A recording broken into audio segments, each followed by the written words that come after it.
Okay, everybody, we are back. It's been like 12 hours, maybe not even that long. Wait, no, sorry. It's been 24 hours. Maybe not even that long. Sorry, I can't do math. And we're back. Let me just make sure everything is in the spot where it needs to be. And we're gonna get going here. Mute the game audio. I think I have the game muted right now because when I was zooming through it last night. So 3, 2, 1, get ready for noise. There you go. Probably drop it a tiny bit. Oh wait, no, I forgot. I have my sound turned up on my end. There we go. It's a bit better. So, nope, we don't want to see the intro video. So the end of last stream, we found out that there's basically a scheme of some kind that was going on. I'm gonna get my notes opened here. This is... Get ready. This is, if you are not initiated with the Higurashi playthrough, this was quite common. So let me open up your notebook and pop this up, and you should see it any second. There you go. So we have the whole riddle here. Okay, I'm getting tired of this. I might actually just load...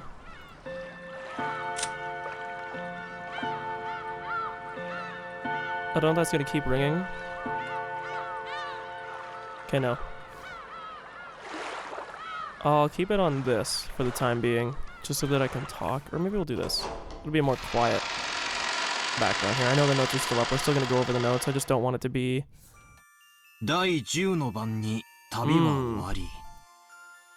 So it turns out that I did not mute the voices, because I had it muted. Let's do that real quick. Okay. Now that we have a little bit more of a calm background noise here, let's go over the notes from last stream. So we came to the island, Rokenjima. We found out a fair amount about the family, I'll say. We found out the structure, so if well, I'll show it after, but we found out a bunch about the family structure. We found out a little bit about the history, about how their grandfather rebuilt the family name, and we found out about a witch. The witch is apparently, we don't know her full role, but seems like she had a pretty massive role in the reviving of the Ushiramiya family name. Now, what we learned, actually I'm gonna fucking put this very quiet just for a second. It's kind of interrupting my train of thought. So, we found out about that, and we don't really have enough info, I would say, at the very moment, but we can definitely do a little bit of analysis of the epitaph and take it from there. So, there was two big things that we learned in the very last episode that I would say was like the biggest piece of info. Number one was that the siblings have a plot of some kind, and the plot was initially against Kraus. We found out that for better or for worse, without going into each of the tiny details about all of them, they all need money. Kraus currently is the only one who, he's sort of sitting on an egg waiting for it to hatch, so he doesn't owe anybody any money. He doesn't have a sense of urgency like the other three do. But the other three for separate reasons, Hideyoshi because of the stock buyback, Rudolph because of some court case that it sounds like he's going through in America, and Rosa because of what sounds like she's being extorted by somebody. It sounded very odd the way they phrased it for Rosa, that it was like, or not extorted, sorry, that she was basically had signed on to some debt for somebody. She had co-signed on debt and somebody probably defaulted on it, and then because they couldn't pay it, since she co-signed, she was then the one that was required to pay it, or is now shelved with paying it. So they approached Kraus, and they said, hey Kraus, you know, the guest house, it was supposed to be a hotel. We know that you're probably going to come into money in the future. We think that maybe you also found the gold on the island. We still have no knowledge whether or not Kraus knows where the gold is. We are going to imagine he doesn't, because the epitaph, which is said to lead to the gold's location, is rather complex, and I don't think Kraus would have figured that out. We also have no guarantee that that the gold is even on Rokenjima to begin with. George raised this point in the last episode, or in the last stream, rather, and he said that maybe it's not that the witch granted him all this gold, if this witch is to be believed, and that he then picked up all this gold and moved it, because 10 tons of gold is not going to be something that you could easily hide. But the grandfather provided proof to some auditor of some kind at some point. I forget exactly what it was for. I think it was when he was putting up the collateral. So there was some amount that he definitely put up that everybody knows about. So the gold is real, at least to some degree. Whether it's all 10 tons, I don't know. But we're going to assume for the sake of the story, excuse me, that it is. Also unrelated, I have contacts in today, so you won't hear me bitching about my glasses. Yeah, so we know that, or sorry, to get back on the point. George said that the gold is probably on the island, and that it wasn't that he had it somewhere else and then brought it to the island to keep it in a secure spot, but rather the witch probably said, hey, there's this much gold on this island, and then he came here. It could also make sense if the forest was Beatrice's domain to begin with, and he was just moving here. Like, it would make sense if she was the one that was controlling the gold. Let me think, what else? Well, so basically they had like this deal that they put forward to Kraus, which was a bunch of these conditions, which you can see on screen here. Whether or not... So, obviously we know that condition 1 isn't true, at least with our current level of understanding. The others were all... This is the... Again, I was confused about this. I don't know if it was a mistranslation thing. Kept saying the 7th condition, unless the 6th condition was something that was very informal that was listed there. But it's very confusing to me that they kept calling this the 7th condition, unless there was like some 6th condition that they didn't mention, or if this is, you know, this is something that I was supposed to notice or not notice regardless. What else here? Basically, to sum up, the without getting into like the very nitty-gritty of the contingencies. Also, let me drop my mic a level or two here. Okay. Without getting into the nitty-gritty of all the contingencies of exactly what was going on with their plan that they proposed to Kraus, the very basic deal was that they all needed money. They thought that Kraus was in possession of a big amount of money, and they thought that Kraus was embezzling funds from father, and that if he had the gold or whatever it was, he would get a favorable split of the inheritance, and he would be the one that would be like the estate auditor, meaning that he could go through and he could cover up any of his misgivings and misdoings that he was doing. And if he refused, it kind of sounded like they were saying that a court would not look favorably. It sounded like they were going to go to a court thing and potentially get him cut out of the will.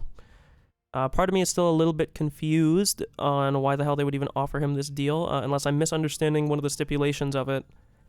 It seems a little odd to me why they would still offer him a favorable deal when they had all the leverage. Obviously, Kraus did like a 180 on them, so they didn't necessarily have all the leverage, but to that point, at least, when they offered the deal, they had all the leverage, and it just came off a little bit odd to me why you would then offer him, why you would offer him anything past, like, the auditing rights for the estate when the father dies is crazy to me. Regardless, all they said was that they're going to override the will, and that Kraus was going to get the lion's share of everything, the rest would be distributed among the remaining 3 siblings, and that, I'm still confused too, because I'm pretty sure they said there was 3 sisters and 2 brothers, and there's only 2 sisters. Like, very distinctly remember that. I don't know if that'll come up later. Regardless. Without beating around the bush or wasting too much time being too verbose on this, the siblings are plotting, and in some way, to get to the father's inheritance. And they came up with some deal, but all the siblings are, in a sense, at least for the time being, it seems like they're working together, although I have, I have high doubts whether or not that will remain that way. I kind of have a funny feeling that,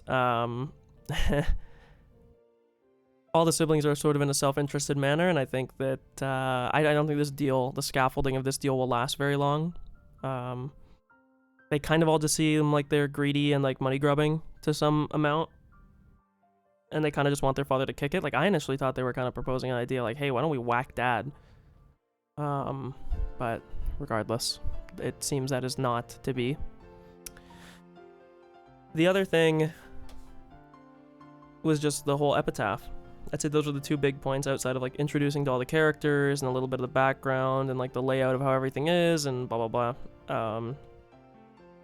It sounds like there's some sort of like death ritual of some kind that is required to claim his thing. Unless kill is metaphorical, which I have a funny feeling it won't be. It says sacrifice the 6 chosen by the key. We don't know what the key is, but I wanted to look at this. I'm going to cover the notes real quick for a second. When we were looking here,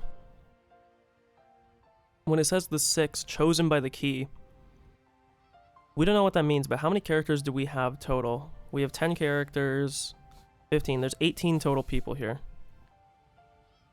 At least as far as we're aware. It's very odd that this is... I know this is where like the description pops up, but I don't know. It's just a little bit odd that there's just that big of empty space, but... regardless, let me open up the notes one more time. There's just something confusing, I guess we'll say. But so there's 18 people. And when we look at this, it was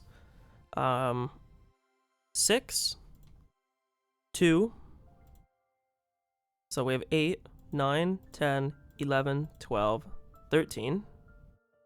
Which would mean that there would be 5 people left when the witch revives. But then it says, and none shall be left alive, which means the remaining 5 would die.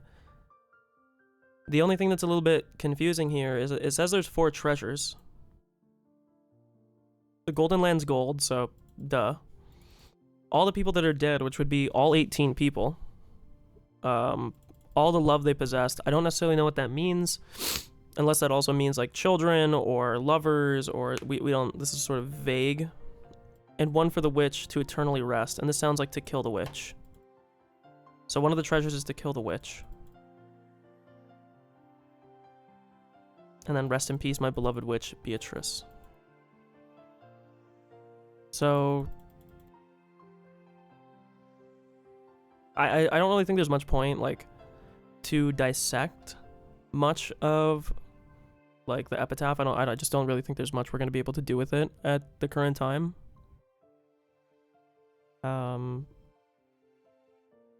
But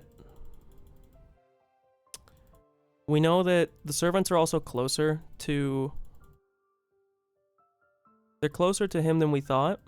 Like, Canon has a closer relationship to Kinzo than expected.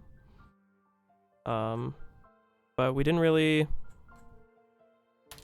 explore it too much. I'm gonna do this, so if you're ever viewing the notes in the future, any of these line breaks that are like this just indicates that it was the start of a next stream, and not the start of a next episode, or whatnot. Also, this doesn't need to be here. Okay, so we will start here. I'm going to go grab a water real quick. I should have done this during the intro, but, you know, kill me, shoot me dead. I'll turn the volume back up on the game as well for us. And, then we're gonna get after it. I'll be right back.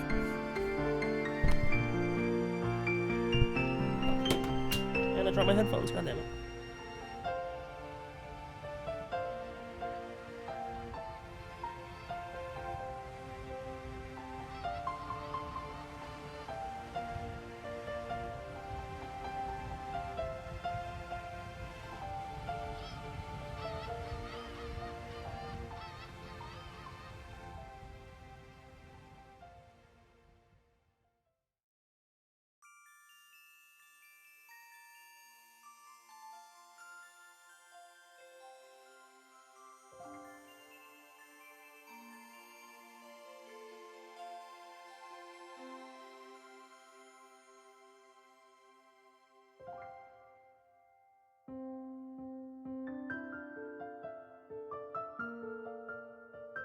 Okay, my headphones up here. Everything is still together, thankfully. Okay. And we will finally continue. So they're gonna go over the epitaph here. Ow. Okay, so on the 10th twilight the journey shall end, and you shall reach the Golden Land. You really are diligent, Maria. You did a good job taking notes on all of this. Ooh, I forget a lot, so I write things down. Write things down like Mama said.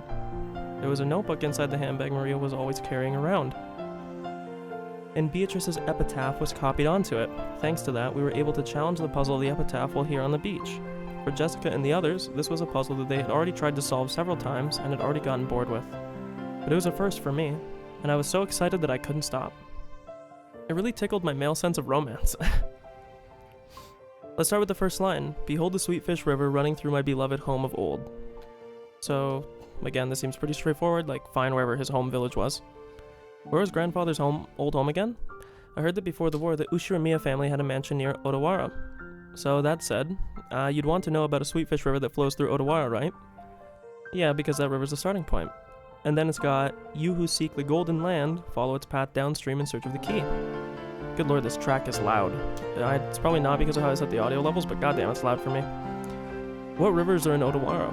It's gotta be one with sweetfish swimming in it. For sweetfish in Odawara, it'd be the Hayakawa. It's famous for its mountain stream fishing. Ooh, I hate fish. Maria, you'll understand when you get older. You'll be all like salty roasted sweetfish. Yummy. Even though we just ate, I'm getting hungrier again. Shall I bring you some biscuits? Huh? Oh, sorry, that's not what I meant. Don't mind me. Shannon, who didn't have any afternoon chores for a while, was faithfully keeping us company. I would have thought that as a servant, accompanying us would force her to take care of us and tire her out, but it seemed that it wasn't so in her case. To the contrary, it seemed she was having fun joining in on the conversation with people of similar age. When I asked, she told me she was a live-in worker, so normally the only person close in age to her was Jessica. I get it, that must be pretty wearisome. Alright, so I get that the sweetfish-filled river near Odawara is the Hayakawa. In that case, we have to go down it. Don't you find anything if you head down the Hayakawa? If you follow it downstream, you'll arrive in the ocean. Of course, you'd reach the mouth of the river. And then the third line of the epitaph was, as you travel down it, you will see a village. By the way, since long ago, the mouths of rivers have generally been key points for transportation, and large cities tend to be built there. True. That'd be the next checkpoint. It's a pretty good theory. Just like you imagined, in ancient times, there was a very prosperous old city there. That's where Odawara Castle is. I always wonder if in these games, because I just don't have enough knowledge of like Japanese geography or history to know, like I wonder if these things are real, in the sense that like how do I word this? Obviously, I don't imagine that Rokenjima's real. It may be based off a real island or something, but it's probably not real. But like, is Odawara a real place, or is this just a name, you know? I think I might have gone to Odawara Castle on a field trip once. It really was a wonderful castle. Yeah, I went to Odawara Castle too. Even though I live in a Western-style house, it sure is true that Japanese people feel calmer with Japanese style. Ooh, I think castles are boring. Theme parks are better. I see, alright. If we find the gold, the Great Butler will generously receive a whole theme park for a day and let you play all you want. Still, Odawara Castle. Hidden gold of Odawara Castle. Oh-ho! Kind of has a ring to it, or the right ring to it, don't you think? Ha ha ha ha. Well, we figured out that much when we tried this 2 years ago. The village down the river where the sweetfish swim in Odawara. We figured that it was probably somewhere near Odawara Castle. The problem is the next line. Alright, let's see where your strange reasoning can take you. Jessica grinned broadly. It was like she was saying that if the puzzle could be solved so easily, she would have found it long ago. Damn it. I'll definitely find it and keep it all for myself. The fourth line. In that village, look for the shore the two speak of. So when it says the two speak of, my initial theory was... I was thinking, like, you know when people show the wide-angle shots of Yosemite, and you have the two mountain faces? That's what I was thinking. Like, oh, it's the two mountain faces. They're probably, maybe they angle towards a shore. Maybe there is, like, the river splits a mountain range in two. And so, you know, something like that. But I don't really know what it means by the two. But anyway, the shore. What does it mean by the shore? See, the thing is, if it's a shore, too, you could also just look up all the shores for the area, and you... Unless there's a lot of them, you'd have a hard time differentiating, but you'd at least narrow down. Is there any place near the shore, near there with blank in its name? I've heard there's this place called Sogakishi in Odawara. Huh? Wow. You sure know a lot. So, what does that mean? Shannon, are you also after the gold and trying to solve the riddle? That makes us rivals. It's not like I'm interested in gold, it's just that George told me about it before. Because we reached the same conclusion 2 years ago. We even went and laid out a map and looked it up. It was about 5 kilometers to the north of Odawara Castle. There was certainly a place called Sogakishi there. But after that, we got stuck. The fifth line doesn't say where the key is hidden in that place. Maria, could you read it to us? Or for us? Ooh. There, the key to the... Golden Land. Sleeps. Ooh, I read it. Sogakishi is probably large, and there wasn't ever any house built there by the Ushiramiya family. With no hint on where the key is hidden in that huge area, we pretty much have to throw in the towel. You're right. And without the key, we can't advance to the next line. George, what kind of place is Sogakishi? I'm not sure. I've never been there, so I don't really know, but according to the map, it's in the mountains. Oh my god, am I right? I'm pretty sure it was at the base of Mount Asama. Something doesn't sit right with me here. Aren't puzzles for the hiding place of treasure meant to be a bit more exact than this? I get the feeling we're barking up the wrong tree with Sogakishi. I don't know about that. Sogakishi looks suspicious to me. There might be some house there that we don't know about that grandfather lived in when he was a kid. I mean, the first line did go on about his beloved home of old. Shannon, grandfather has you pouring drinks and stuff for him a lot, right? Haven't you ever been made to listen to his stories from his past? Or from his past? 2 stories from his past. The master almost never speaks of his past. However, I've heard him speak of the great Kanto earthquake that almost destroyed the Ushiramiya family as though it had nothing to do with him. So he may have been living far away from the Kanto area. The Ushiramiya main family may have been living in Odawara, but the branch families probably weren't limited to that. Grandfather often called himself a branch of a branch family, and the least connected to the succession. After all. So in other words, the beloved home of old might not even be Odawara at all. I've never even asked about grandfather's old home, and he probably wouldn't give it away if I did. If the so-called beloved home of old isn't referring to the Ushiramiya family's roots, then the Odawara theory is wrong from the beginning. Of course, this doesn't remove all possibility that it was Sogakishi. For example, he could have lived in Odawara when he was very young, but then moved far away later. Ooh, I don't get what you're all talking about. Ooh. Maria had been completely left out of the conversation, and she now sat puffing out her cheeks in boredom. Well, basically, if we can't decide where the start is for our golden game of chutes and ladders, we can't even begin to play. But wait, in the first 5 lines, the thing we're searching for is a key, right? You can enter a door even without a key just by busting right through it. Can't we just throw away the first 5 lines and start figuring out the rest? Oh, I hadn't thought of that. Oh well, we're just killing time anyway. Let's hear the rest of your reasoning. But in the next part, it quickly becomes disturbing. Shannon frowns slightly, after looking back at Maria's notebook to recall what was written there. Alright, I agree. On the first twilight, sacrifice the 6 chosen by the key. Sure does get horrible quickly. On the second twilight, it says to tear apart the 2 who are close. Does that mean to make them break off their romance?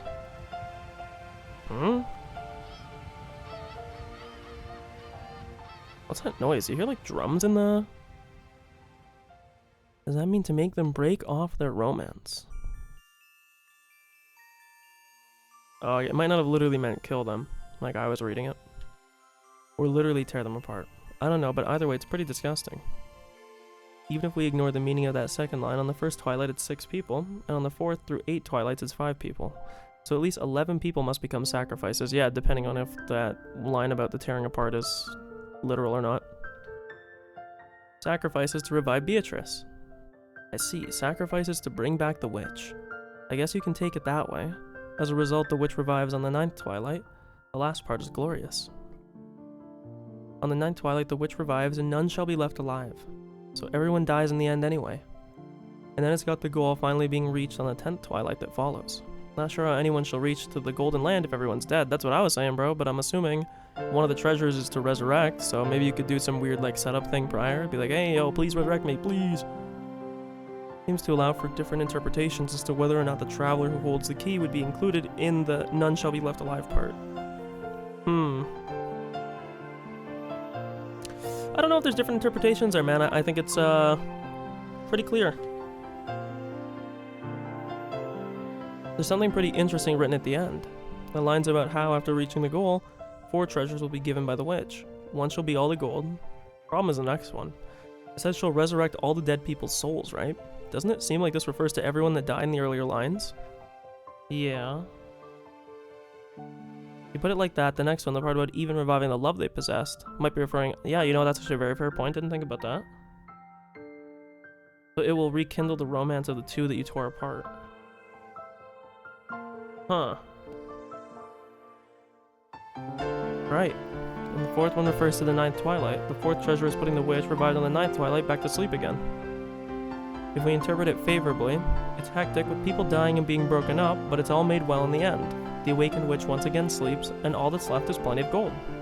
The witch must have her hand full with all this killing, reviving, breaking up, and reuniting people. Not to mention waking up and sleeping. Ha ha ha ha ha. Oh well. Just when the tale of the hidden gold is getting interesting as soon as the witch's story is tied in, it quickly gets pretty shady. No kidding. I laughed along with Jessica. After all, the witch was just ridiculous. Of course, once we all started laughing like that, Maria, who believed in witches, got angry.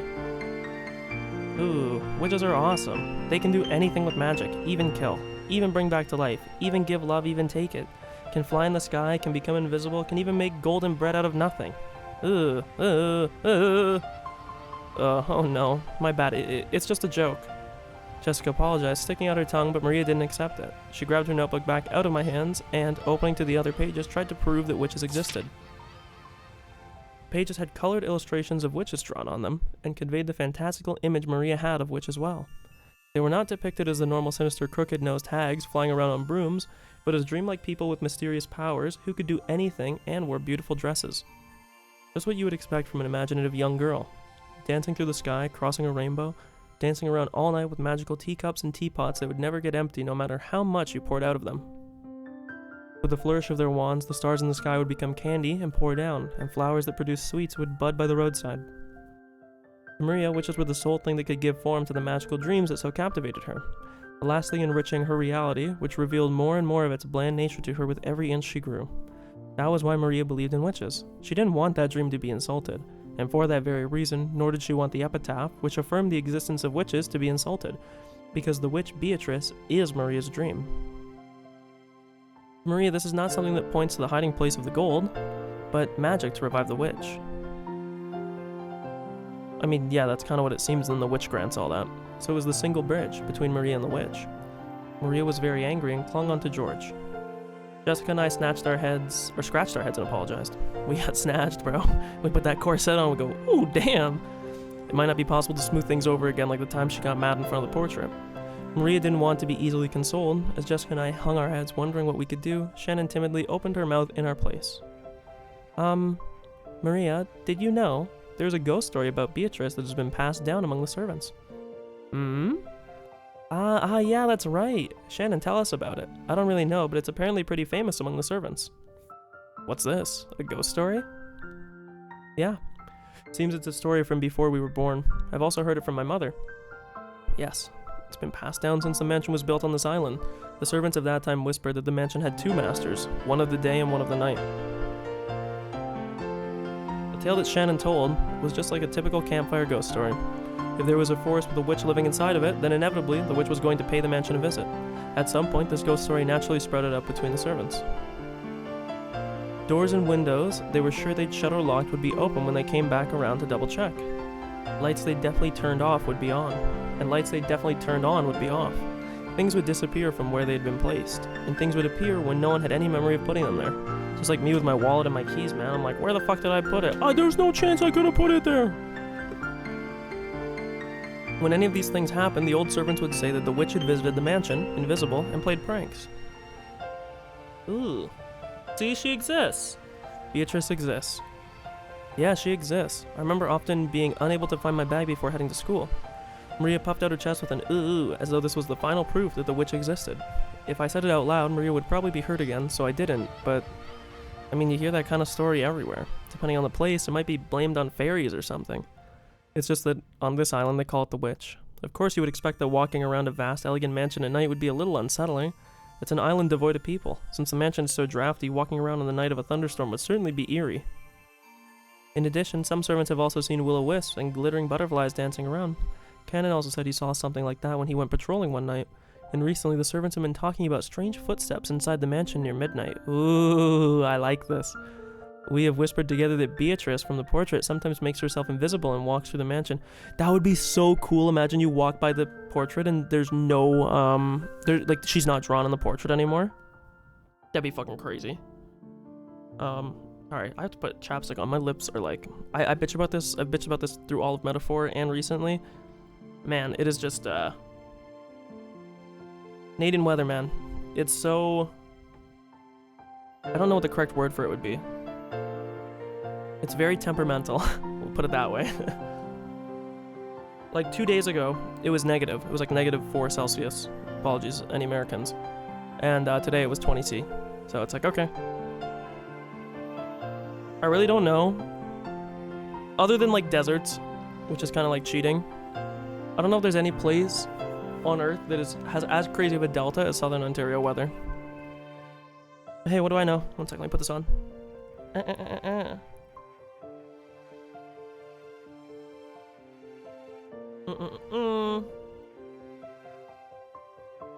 Okay, it happened a long time ago, but I've also heard those kind of footsteps while patrolling at night. Whew, that's scary. But there's nothing to be afraid of, you know? Beatrice is another ruler of the mansion separate from the master, so she won't do anything bad as long as you respect her and don't act oddly afraid. However, she's fearsome if you don't respect her, right? Yes, I heard that someone who quit just before I began working, after falling down the stairs and receiving a large injury to their back, had been speaking badly of Beatrice. Because of that, there was a rumor between the servants that Beatrice's anger had been brought down upon that person. Ooh, anger will definitely be brought down on Battler and Jessica. Ooh. I'm sorry. I don't want her anger brought down on me. I apologize, Maria. Of course, I also apologize to the witch. I'm sorry, Beatrice. Please forgive an outsider's nonsense. I'll apologize as well. I'm sorry, Beatrice. Will the witch be able to forgive us now? Ooh, don't know. Witches are fickle, so they forgive when they forgive and don't when they don't. Ooh. That's no good. Maria, isn't there some kind of charm that could prevent Battler and Jessica from having Beatrice's anger brought down upon them? Maybe something to ward off magic. By relying on Maria, who was proud of knowing the most about witches, George was trying to revive her self-esteem. I was once again forced to admire his ability to comfort children. After crossing her arms and pondering seriously as to whether there was some charm capable of protecting Jessica and myself from the witch's wrath, Maria began flipping through the pages of her handbook. I thought it was just a simple scribbled diary, but it turned out that there were also many pages that looked like they had come from a book of black magic, or on black magic. She was intently comparing several such pages onto which had been copied what looked like magic circles. It looks like that black magic copy wasn't limited to grandfather alone. Perhaps she had finished her research. She vigorously closed the notebook with a snap, threw it into her handbag, and began fishing through the bag's contents. It seemed that various jumbled up things were in there. For a while she continued to take out various pieces of junk, although they were probably important magical items to her, and repeatedly threw them back in, saying they were wrong. She looked a little humorous, almost like Santa Claus deliberating over which present to give. Finally, it seemed that she had excavated what she was looking for. With a face unimaginably brighter than the difficult expression she had worn until now, she stuck them out to Jessica and me. Ooh. As I reached out to grab it, I noticed that it was a very cheap-looking charm. It looked like a bracelet made from a plastic rosary, with a scorpion motif metal attached. I mean, you often find cheap accessories like that corresponding to the constellations. It felt like a gift you might win in the crane game at an arcade. It really looked like something like that. There were two. Probably one for me and one for Jessica. However, considering the odd fact that there were two of them, they looked like cheap manufactured goods, and it was quite hard to think of them as magical items. You're giving these to me and Battler? With these charms, even Beatrice is no problem, because the scorpion has the power to block magic. Huh? Really? Didn't think scorpions could do that. Ooh, Battler doesn't believe. Ooh. I inflamed Maria again because I said too much. Maria took out her notebook again and turned and pointed to page after page, going on and on about how the scorpion had holy power and had been drawn on magic-repelling magic circles since ancient times. It's interesting. Did she play Elden Ring and see the holy scorpion or whatever? I've heard about that from some of the other young servants. Something about how the scorpion is drawn as a magic-repelling symbol in sorcery. Huh? Really? Ooh, the scorpion protects against bad magic and disasters. An emerald brings peace to the heart, so it has double the effect. Ooh. True. The scorpion is wrapped around an emerald protecting it. I see, that seems very useful. I really wanted to make fun of this worthless-looking charm. Doesn't one of the characters have emerald earrings? It's one of the servants. Or not one of the servants, sorry. It's, one of the wives. I think it's Natsui. She has like a brooch on her chest that looks like emerald. At least it's green like emerald, and she looked like she had emerald earrings. I mean, we'll see again when we see their sprites. But as I watched Maria explaining the charm with all of her heart and realized that she had prepared them out of consideration for us, it felt as though even if it were just a prize from a game center, it would still be beneficial. Material quality isn't what's important about charms, it's the strength of the feelings behind them. I'd like to think I have enough respect for myself not to make fun of those. Okay, thank you. I apologize to Beatrice, but even in the worst case where I'm cursed, I'll be safe now thanks to your charm. Right, Jessica? Yeah, that's right. Thank you, Maria. Ooh. Wear it on your arm when you want a peaceful heart. If you put it in your wallet, your money won't go down. If you hang it from a doorknob, bad things can't get in. A really useful charm. What an incredible effect. If it is a charm that Maria can recommend with confidence, I'm sure it will be reliable. As Shannon tapped her hands together lightly, Maria stuck out her chest. She was completely cheered up again. If it would keep her in this good of a mood, it would probably be worth it to let Maria lead the discussion for a little while longer. When you think about it, she hadn't shared in our excitement when we talked about the Gold's hidden location, so I think she had gotten a little bored. While eating the cookies Kumasawa had baked, Jessica and I asked Maria this and that about black magic. Maria happily chatted away in response to our questions. For each one, George and Shannon would act surprised and agree with everything she said. The color of the clouds in the sky grew progressively heavier, but the cousins really enjoyed communicating freely after 1 year of separation. What chapter are we on, by the way? I forgot to look. I'll wait till we are on chapter 6, okay. Did I just feel a drop on my forehead? Huh? You might have. As George rubbed his forehead, he looked up at the sky. Considering the color of the sky and the dampness of the air, raindrops could easily have started falling down at any moment. It also seemed like the wind had gotten a little stronger. Ooh, I didn't feel a drop. I'm the only one. Ooh. Calm down, neither did I. Anyway, I'm sure that it'll rain so much tonight that everyone will get the same amount of raindrops. That's right, maybe we should head back soon? Shannon looked down at her watch. It may already be well into the evening. Time to get back to work already? Yes. I enjoyed this time I spent with you all. Thank you very much. Tell Kumasawa thanks for the cookies. Alright everyone, help out with the cleanup. Shannon declined our help, saying that this was a servant's job, but picking up a dropped fork before the waitress has to is like my purpose in life. We folded up the blanket, gathered up the trash, and helped clean everything up. Ooh, the trash is getting away. Ooh. Oh no it isn't, I'll grab it before you. Ugh, I'm gonna get it. Ugh. Maria, don't get your shoes wet, you'll get in trouble. To Maria, chasing after some trash that the strong winds had sent flying was just like an extension of our playtime. By the time we finished cleaning up, the wind had started blowing very strongly. It looked like a good chance to head back. You all really helped me out, thank you very much. It really looks like you're out of time. It's alright if you head back first.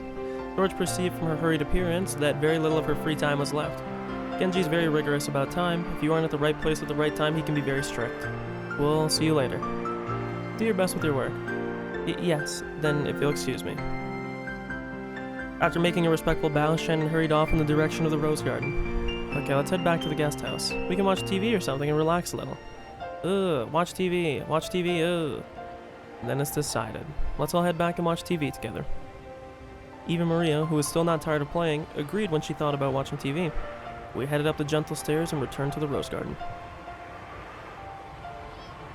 Okay. Jesus, it's already dark, man. The wind had become very strong, and roses shook throughout the garden like ripples on water. This might be our last chance to see these beautiful roses. Tonight's typhoon is sure to ruin them. These roses might be done in by tonight's winds. Yeah. I'd say they were lucky, though. After all, they got to welcome all of you before the typhoon. Flower will always lose its petals at some point. However, because of that, we can admire them even more when they're in bloom.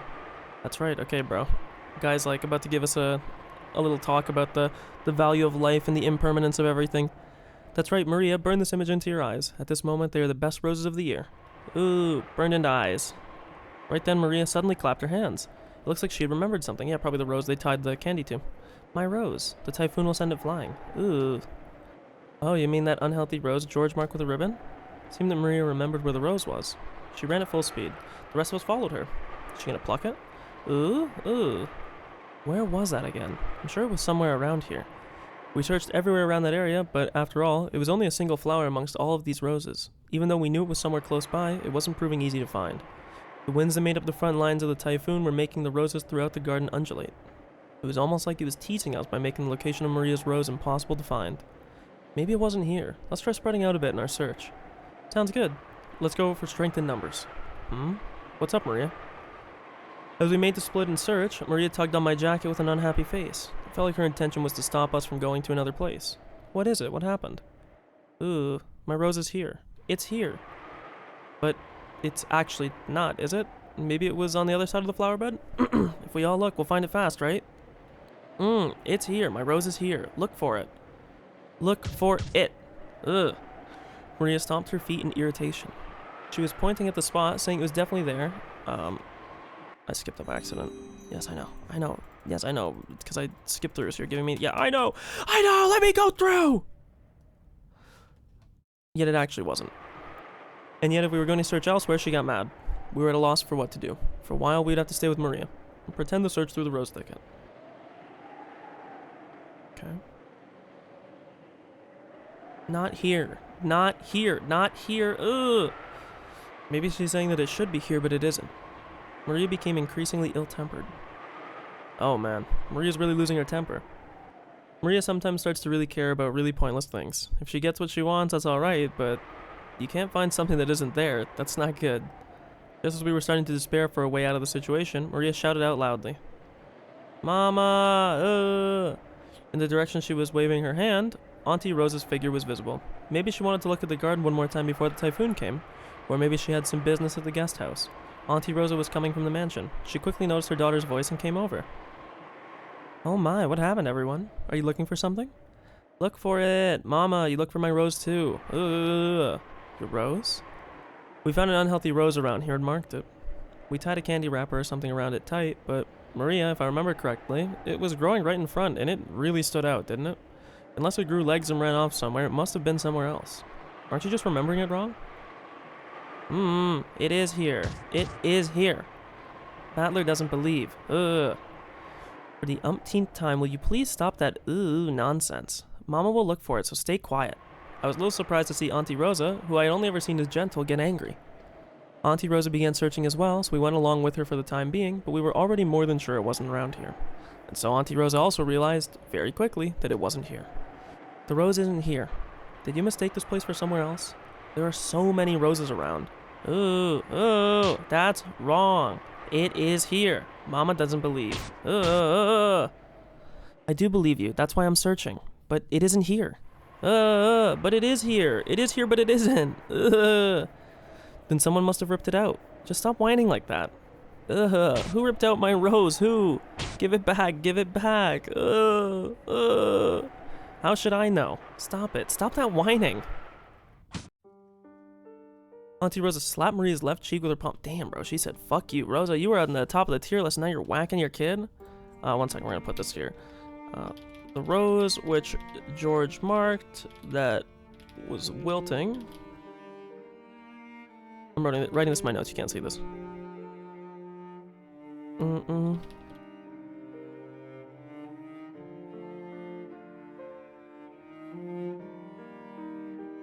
Question is this just a show that, like, even the characters you think are nice aren't actually, or what? For that instant, Maria was shocked into silence. Of course, it was only for an instant. When Maria realized that her wish was being rejected before it could be fulfilled, she started yelling with an increasingly louder voice. My rose, my rose, Didn't I tell you to stop that weird habit? That's why all the kids in your class make fun of you. Cut it out.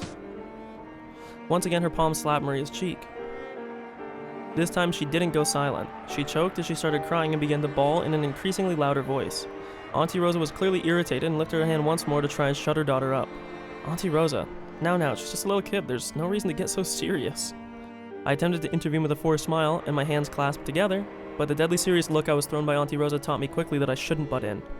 I'm sorry. Would you all return to your room for a little while? Your auntie needs to have a little talk with Maria. Nobody believes in my rose, even though it was here. Look for it, look for it. Here, it was here. But it's not here. You must be confusing it with somewhere else, mustn't you? It is here. It is definitely here. Then it has disappeared. Give it up. Why? Why did my rose disappear? Why? I don't know that, so stop saying ugh. Auntie Rosa once again raised her hand and, overrun by emotion, slapped Maria's cheek. It was so strong it knocked Maria over.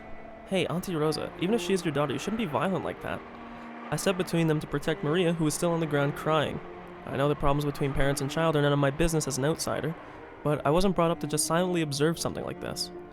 Don't you think it's weird, Battler? Do you have any girls at your school that mutter, Well, I'm in high school, but for an elementary schooler, I think saying is pretty cute. Cute? Saying is cute? Cute?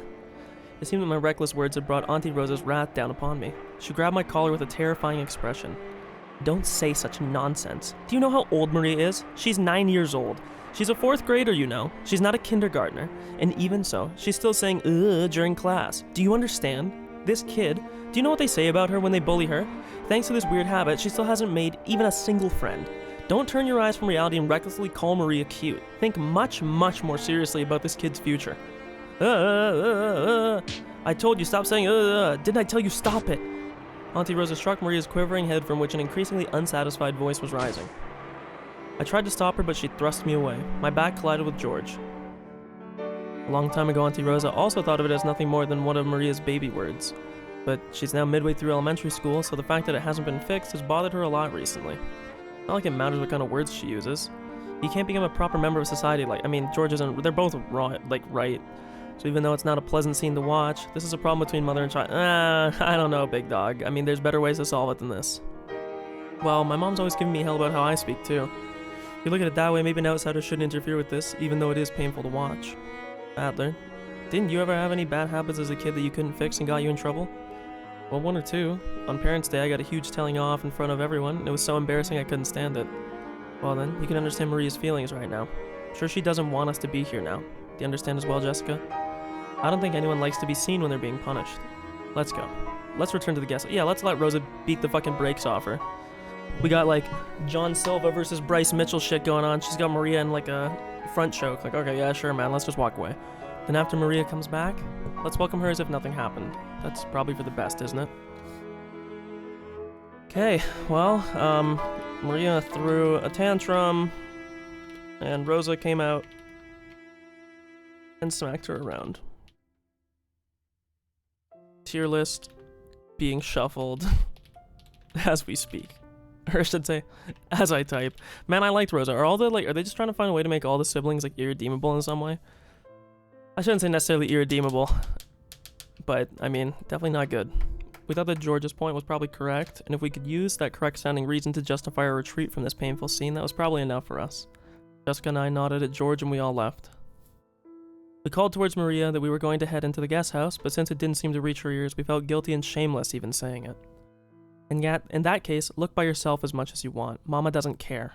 Look for it. I'll look for it by myself. Look for it even if Mama doesn't care. Have it your way. Damn, okay. After blasting her with those last few words, Rosa spun on her heels and quickly returned to the mansion. Maria probably viewed that as a cold, hurtful gesture.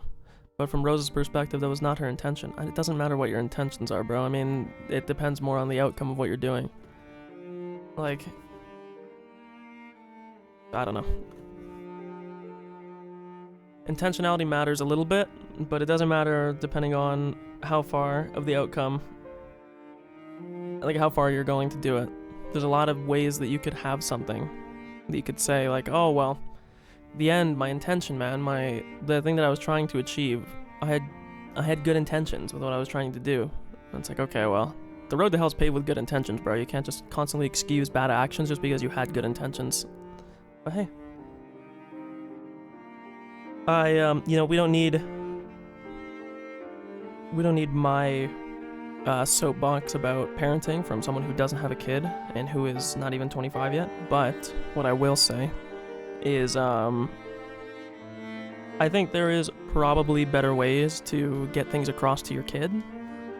I think I don't know what game it was that I tried to make this point. It was probably a Persona game. But if you punish misunderstanding or an inability to understand something, whether it be like a child who's very young, whether it be a pet, things like that, like if your quickest response is violence, one, I don't think it's very effective, and I think it probably will lead to worse outcomes down the line. Like, I can't imagine that Rosa beating the shit out of Maria, and I know she's not, she's not a UFC fighter, and it's a game, but,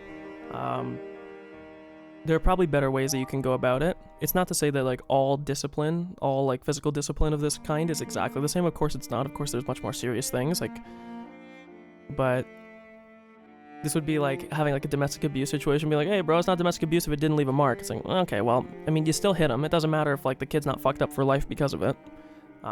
Still probably something you shouldn't do, and the potential for them being, like, screwed up for life or having, a weird relationship or a fractured relationship with you because of that is it's a non-zero chance.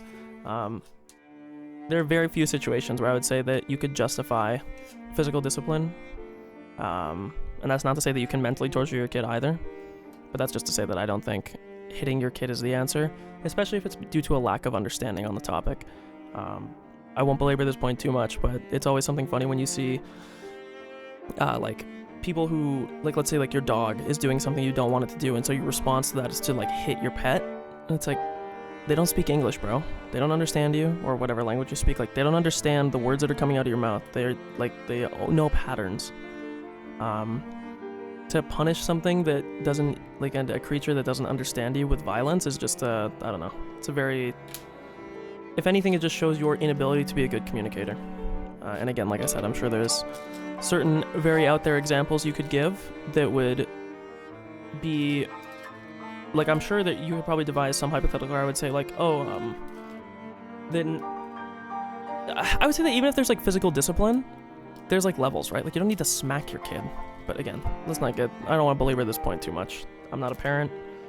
And if you're a parent that thinks that you want to do that, my speech here probably doesn't change your mind. So.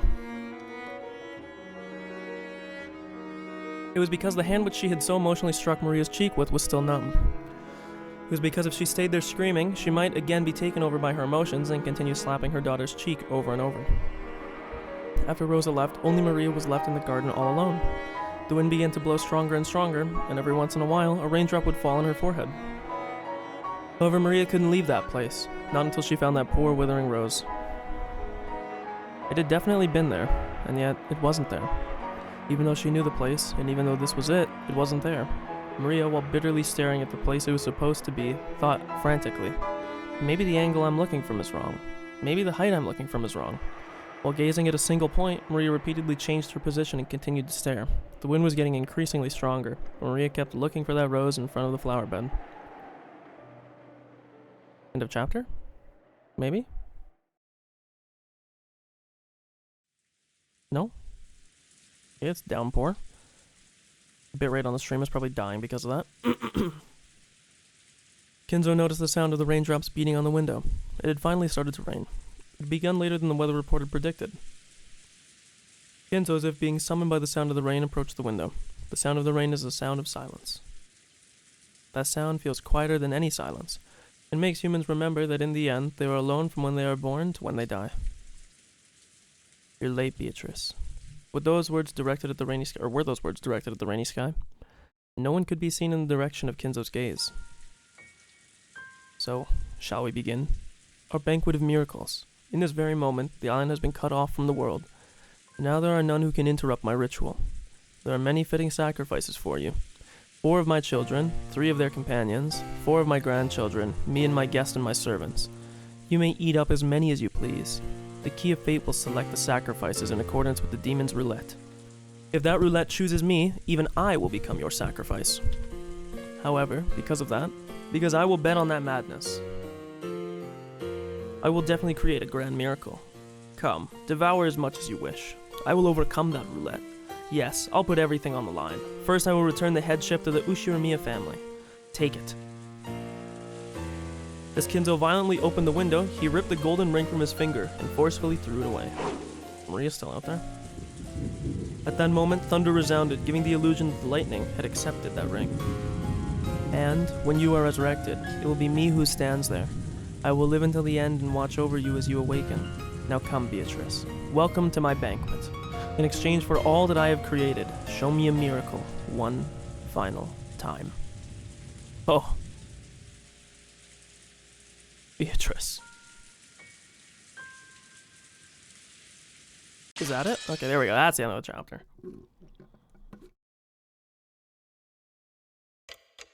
We advance an hour. It's now 6 p.m. Ooh, ow, that hurt.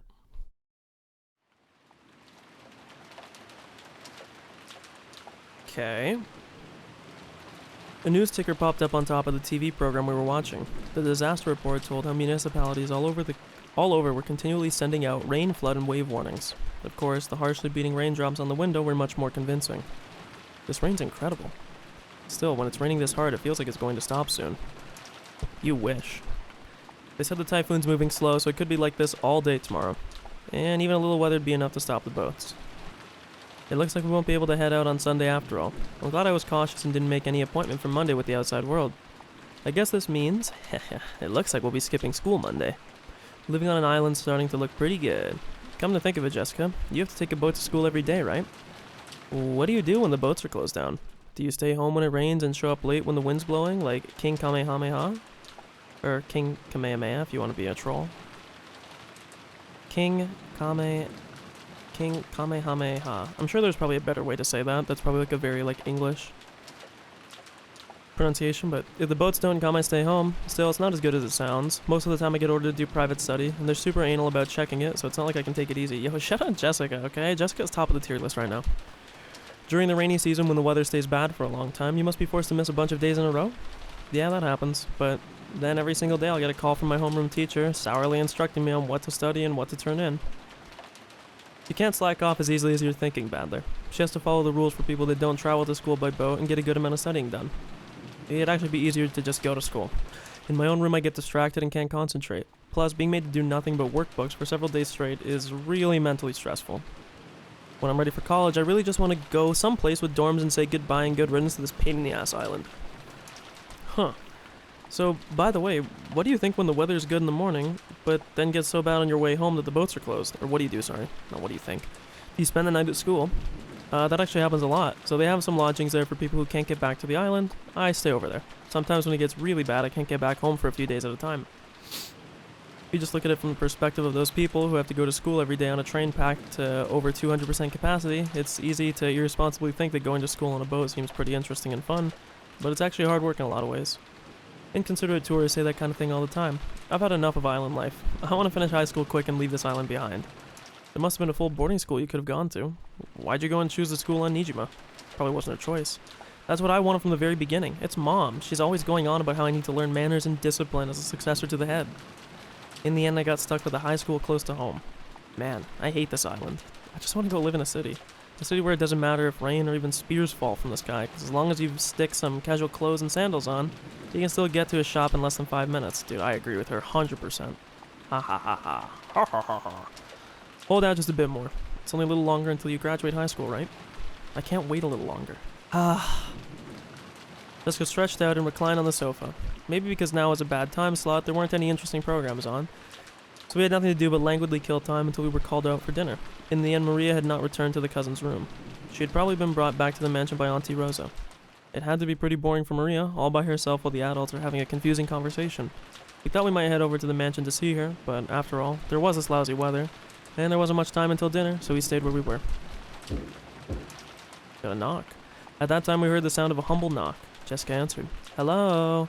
The preparations for dinner are complete. Please come to the mansion. It was Cannon's voice. He went to all the trouble of coming from the mansion in this rain just to call us over.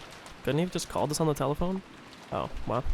Maybe sometimes part of a servant's duty is to go against common sense. Interesting. That's an interesting line. I want to remember that.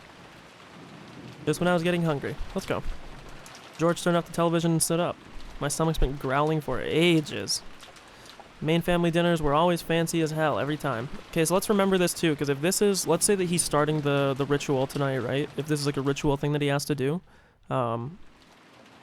this would be the first Twilight, right? It didn't go to say it was calf steak or something. Oh, I can't wait. They get even more fabulous on the day of the family conference. Even I'm looking forward to it. Let's go, let's go. As we left the room, Cannon bowed silently and respectfully. Alright, let's go. Is the rain nasty out there? Yes. Please take care not to get your garments wet. Well, what the fuck are you supposed to do, bro? You better hope there's umbrellas. Or like ponchos or something. Is Maria not with you? Nope. Isn't she with Auntie Rosa? So she's still outside. My god, bro. Good job, Rosa. What a bad parent, bro. My god. Back to the family. Conversation. Rosa, lying on a sofa in the empty parlor, had fallen asleep at some point. She was bearing a burden on her shoulders that the children could never even imagine. Therefore, when she let herself relax, that exhaustion quickly led her into the world of sleep. Realizing this, Genji brought a blanket over to her. When he tried to spread it over her, her eyes snapped open as though she had received an electric shock. Oh, it's you, Genji. Thank you. Rosa, man, why'd you have to beat your kid, bro? Why'd you have to smack your kid up? I was chill. I liked you, Rosa. You were like, of the adults, you were at the top of the tier list, girl. Why'd this have to happen? Why'd you have to do this to me? So I want to check the Blue Jays score. Or have they not even started yet? Because I think they're playing out west today. Oh, Blue Jays up 1-0. Mwah. Let out a sigh of relief. Did I wake you? My sincere apologies. No, it's okay. I hadn't planned on sleeping in the first place. What time is it now? As for the time Genji checked the pocket watch that he took, dude, I love that old school, like, you got that, like, butler, he just pulls out, like, the silver pocket watch on the chain. It is slightly after 6 o'clock. Rosa gave her head a little shake as she realized that even though it had felt like she had slept for a long time, not much time had actually passed. Even though she didn't feel rested at all, the drowsiness that wrapped around her felt very deep. Thank you. I'll be fine without the blanket. I mustn't sleep at such a strange time. My sense of time has been completely thrown off. The rain, she's gonna realize, has finally come down, I see. Rosa finally realized that the peaceful sound that had put her to sleep was actually the rain that had started falling. Dude, I love the sound of rain. Holy fuck. The wind is blowing hard too. Perhaps the typhoon is finally upon us. That is what they're saying on the television. The typhoon is moving slowly, and they expect it to be like this all throughout tomorrow. I see. That wonderful rose garden. That must have been my last chance to see it. From the window, what she could see of the rose garden was completely blurred by the wind and rain. And she saw Maria, of course. Maria? That's right, where's Maria? I have not seen her. I would think she has returned to the guest house. Rosa knew her daughter's nature well, and a chill ran up her back. Maria was stupidly straightforward to the point that stupidly could be repeated 7 times. And if she was ordered to find something that didn't exist, she would look forever and ever. Even if the rain was pouring down. No. The cousins left earlier, so Maria was alone. Unless someone told her to stop, she would stay there even if spears fell down from the sky. It's funny that they both used that same saying. Without even opening an umbrella. What have I done, losing control of my emotions? As her mother, she had known about Maria's foolish straightforwardness better than anyone, yet she had once again lost control of her emotions and done such a horrible thing. Maria! Rosa pushed Genji away and ran down the hallway. Well, hopefully she's okay. But knowing this game, it'll be like, oh, well, the witch actually decided to come out and kidnap Maria. The outside really looked like a typhoon and was pouring down magnificently. Maybe because of some figure of the terrain, the winds were not as strong as a typhoon, so an umbrella wouldn't be torn out of one's hands. Even so, it was enough to call it a storm. There was no time to admire the roses being soaked by the rain. Anyway, I'm getting pretty worried about Maria. You don't think she's still rebelliously searching for that rose alone, do you? I wonder. Probably not with this much rain. Is what I'd like to think. But Maria is sometimes really stubborn and foolishly simple. We hadn't worried much, thinking that Auntie Rosa had taken her back to the mansion. However, it was concerning that Cannon had thought that Maria was here when he came from the mansion to call us. I did not see her in the mansion, so I'd assumed that she was here, since Rose was taking a nap. You didn't see her on your way over here? My apologies. I opened my umbrella and ran as fast as I could, so I did not pay much attention. He had cut through the rose garden on the shortest line between the mansion and the guest house, and he would have missed the place where Maria had been looking for her rose by a little. And it was raining this hard, too. There was a good chance that Cannon had failed to notice her. Enough debating around here, it'd be faster to just check it out directly. Aniki, you up for a little race? So you think you can beat me now that you've had 6 years to grow? Alright, let's find out. Let's go. Oh! George and I flew out into the rain. Jessica and Cannon followed us. Maria! If you're there, answer me, Maria! It's Auntie Rosa. Auntie! When George called back, Auntie Rosa flew at him in what almost amounted to a tackle. Where's Maria? Isn't she with you? No, we haven't seen Maria since then. Maria! 6 years ago, Maria had been 3 years old. She'd been a cute and pure kid who would just accept whatever anyone said. But 6 years had passed since then. She was 9 now, and experiencing the good and bad parts of life should have taught her something. And yet, she's still just as innocent and pure as she used to be. Maria! As I circled the rose, Maria, Maria! As I circled the rosebed, something white unexpectedly turned to face me. It was a white umbrella. Maria, holding a white umbrella, was crouching, still searching for that rose. Ugh. Her face, which had turned bright red from her crying her eyes out, was dirty with water and mud. It was a truly pitiful sight. A very pitiful sight, you might say. You idiot, are you still looking? Can't find it. My rose. Can't find it. Ugh. Maria had probably been here since the rain started pouring down. It looked like her shoulders were freezing. She looked tired to the bone, but fortunately, since she was holding an umbrella, she was not completely soaked. It was probably an umbrella from the handbag that Maria was always walking around with. Thank goodness. Seriously, thank goodness. Battler, thank goodness you found her. Maria! I'm sorry, I'm so sorry. Auntie Rosa threw her own umbrella away and hugged Maria. Ugh, it's not here. My rose isn't here. Ugh. Mama will look for it with you later, okay? So, just let it go for today, okay? Let it go for today. It looked like Maria still wasn't able to accept it, but she no longer had enough energy left to resist. Jessica and Cannon caught up with us. I'll have a towel ready in the mansion immediately. Maria, were you here the whole time? I'm sorry. I'm sorry for being such a bad mother. Auntie Rosa, why don't we head back to the mansion for the time being? Maria will catch a cold like this. You're right. Maria, let's go. If we don't get you cleaned up, Grandfather will get mad at you. Ugh, I'm hungry. It's already time to eat. You did a good job searching. Once the weather gets better, we'll all search together. We couldn't stay in the rain forever. We took Maria with us as we headed back to the mansion. Maria apparently wasn't as weak as I had thought. When she remembered that dinner was calf steak, she started chanting, I'm hungry, ugh, and returned to her usual healthy self. Auntie Rosa didn't chide Maria on her ooh, so that's it. You had an umbrella. You sure are good at packing the right stuff. Ugh, I didn't bring an umbrella. Wait, huh? What? Then how'd you get that white umbrella you're holding? Ugh, borrowed it. Seemed that some caring person had brought an umbrella. A normal girl would look for shelter once it— ooh, I just got chills, bro. It's gonna be the witch, because she got summoned. A normal girl would look for shelter once it started raining, but there was no way Maria's stubbornness would be broken by something like that. So maybe that person gave up recommending that she find shelter and at least brought an umbrella for her. Really? I'll have to thank them. Who was it? Ugh, I fucking knew it. I fucking knew it, dude. I had chills. Beatrice. God, I got chills, bro. The name that Maria mentioned was very happily was that of the island's witch. Rose took a deep breath and asked again, trying to avoid hurting Maria's feelings now that she was happy. Really? That's nice. So who was it? The person who brought you that umbrella. Ugh. Beatrice. Ugh. Maria, who quickly picked up that her mother didn't believe her, made an angry face once again, so Rosa stopped pushing the subject. It looked like it would be faster to ask that person who had lent Maria the umbrella during dinner rather than ask Maria herself. That's so terrifying, man. I wonder if this is going to be another type of, what do you call it? So you know how they were talking earlier? I've actually heard this before too, because I think this is just a thing that people say. Also, noticing that Beatrice portrait in his room, it's still painted, okay? She's still there.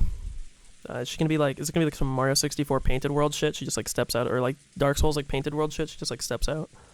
But no, what I was saying is, I have also heard like the superstitious thing that it's supposed to be that children are like more in tune with like the paranormal. And I think in this game they said like the supernatural, the spiritual. I don't really remember the exact verbiage that they used. Because it's a thing that they say is dictated by like believing. But again, this is all, you know, whether you believe it or not, it'll either sound woo-woo or not. I mean, personally, you know, I don't really believe it, but you know, there's always the thing that kids have that, like, they don't have the thoughts of the world already impressed upon them, so they have more of a belief in things like that. And so whether that means that it's just because they're more impressionable and they're easier to fool because they don't have that experience, or whether it means that they end up being more open-minded, I guess it depends on which way you want to spin it. But I wonder if Beatrice is going to be one of those things that, like, she only appears if you believe, because Maria obviously believes, right? And I think that the rest of the adults in the game, they kind of don't believe, or if they do, it's like a very tacit, like, oh yeah, Beatrice, like they were talking about earlier in the game, where Beatrice, like, oh yeah, Beatrice, she's just a, she's like a euphemism, or, you know, when they say like a witch, maybe they mean it was like an angel investor, you know, and when he talks about magic, maybe he just meant that it was something that was so fortuitous, you would think it was magic, you know. They have these all like very like natural explanations for this, and that maybe the father was just using like flowery language to back it up. But it's weird that, you know, that it would be like, I knew it the second that she said that she borrowed it. I'm like, bro, I know exactly what she's gonna say. And that would mean that when Kinzo threw the ring out, that must have been the thing that started it, right? I'm gonna write this in my notes. Pop this up real quick.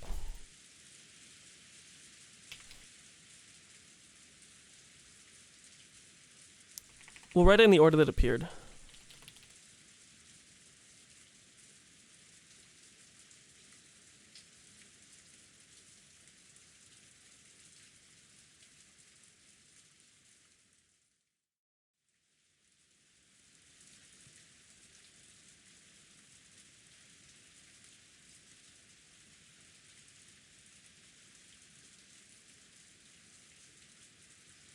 Mario. Sorry, I made myself laugh when I typed Mario by accident.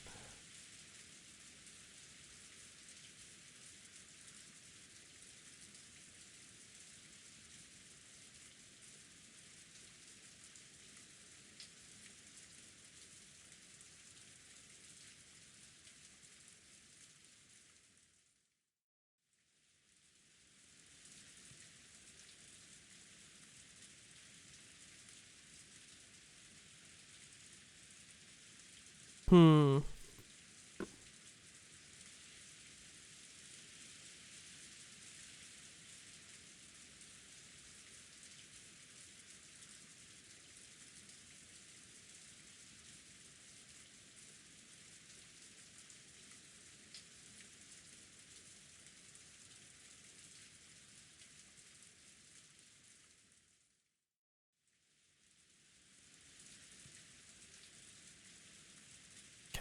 So that's just going to be the current thing. Threw his golden ring out the window. Potentially starting the banquet / ritual for Beatrice / his inheritance. Maria, while staying searching for a rose in the rain, was apparently approached by Beatrice and given an umbrella. Perhaps Beatrice is not a wholly evil being. Also, I'll put in what I said. Maybe Beatrice.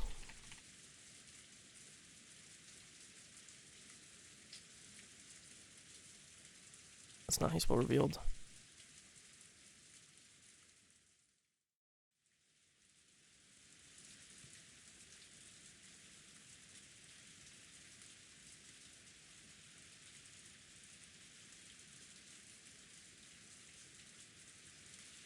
Okay. Add the notes. Let's get back to it. Father, please at least join us for dinner. It won't be a family conference like this. Along with the dull pounding on the door, the sounds of Krause's entreaty could be heard. However, that voice seemed to harbor a sense of resignation, that its sound would not reach its intended ears. Kinzo, won't you at least go out for dinner? Haven't all of your children gathered here to see your face? Silence, Nanjo. So the bishop won't work. One move short. Apparently, Kinzo was completely focused on the final battle of his long-lasting chess match with Nanjo. His brow wrinkled, he continued to glare at the game board through his spectacles. Krause's voice didn't reach his ears. Kinzo, I am also hungry. Won't you go down and eat? In that case, you can go by yourself. Let me consider this next move for a little longer. Now remember too, I'm going to say this now because if it does happen, the other prediction that he made, Nanjo that is, that they wouldn't make it to the end of their game. I believe that was one of the very first lines in the game. So all I'm going to say is he might not be long for this world, if that was the actual prediction. Let me consider this next move for a little longer. We're going to finish... Yeah, see? We're going to finish it tonight. Otherwise, it will look like this match will never, in eternity, be settled. Nanjo stood from his seat, hoping this would prompt Kinzo to do the same, but Kinzo's eyes never left the chessboard. He knew well that Kinzo always displayed a blind concentration when it came to chess, but he had never seen Kinzo as focused as he was now. He was almost acting as though, just as he had said, if the game wasn't finished tonight, there would never be another chance for them to continue their contest, probably because, one of them might die in the fucking ensuing potential bloodbath, apparently. Further attempts to persistently call him would surely not reach his heart. Nanjo gave up and headed to the door that Krause was still banging on. The door to the study opened. Krause took a step back. Surely Kinzo hadn't actually come out, but it was Nanjo who stood at the door. Krause breathed a sigh of relief. Dr. Nanjo, is Father... I'm sorry I couldn't be of service. Kinzo's world is nothing but this room now. Nanjo shook his head with a completely defeated expression. Krause raised his fist once more and banged on the door, shouting, Father, can you hear me? We're heading down now, but anytime you feel like it, please join us. All of your children are waiting for you. The voice was very loud, and the door was being noisily pounded on. There was no way that it wouldn't reach Kinzo's ears. It was reaching him. However, he was ignoring it anyway. However, unlike the time he was being called down for lunch, he did not get into a rage. Kinzo was now simply calm at heart. It was almost as though he had attained peace by turning himself over to fate. I'm not interested in dinner, nor in my son's faces. I will only leave here when Beatrice is resurrected, or when I am chosen as a sacrifice for the key. The demon's roulette has already started spinning. What meaning does dinner have at this point? And we're going to put that in the notes just real quick. Kinzo has said that the demon's roulette had already started spinning. He would not leave his study until Beatrice was resurrected, or until he was chosen as a sacrifice. Okay. I won't open my notes every time, but, I also should mention that I think I'm going to, as I said, I'll have like a Google Doc that will be preserving all the notes. I am probably going to paste after every episode into the Google, just because I don't want to have to like update it. I don't know, it's just annoying doing it after every stream, so I'll do it after every episode. Also, in terms of the VODs on YouTube, I'm going to also be releasing them episode-wise, just because it's easier to do it that way. But as though the painfully loud banging on the door had completely failed to enter his hearing, Kinzo, in a state of total peace, silently thought about his next chess move.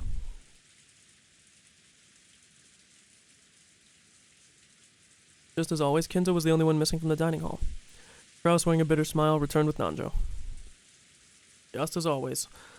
Father's not feeling well. He truly regrets missing this once-a-year opportunity to sit together with his gathered relatives.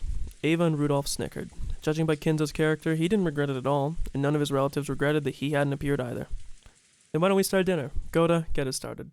Certainly. See, it's really weird, though, that the servants will still answer to Kraus in lieu. Also, notice, Emerald little, it almost looks like a tie bar, but it's not there.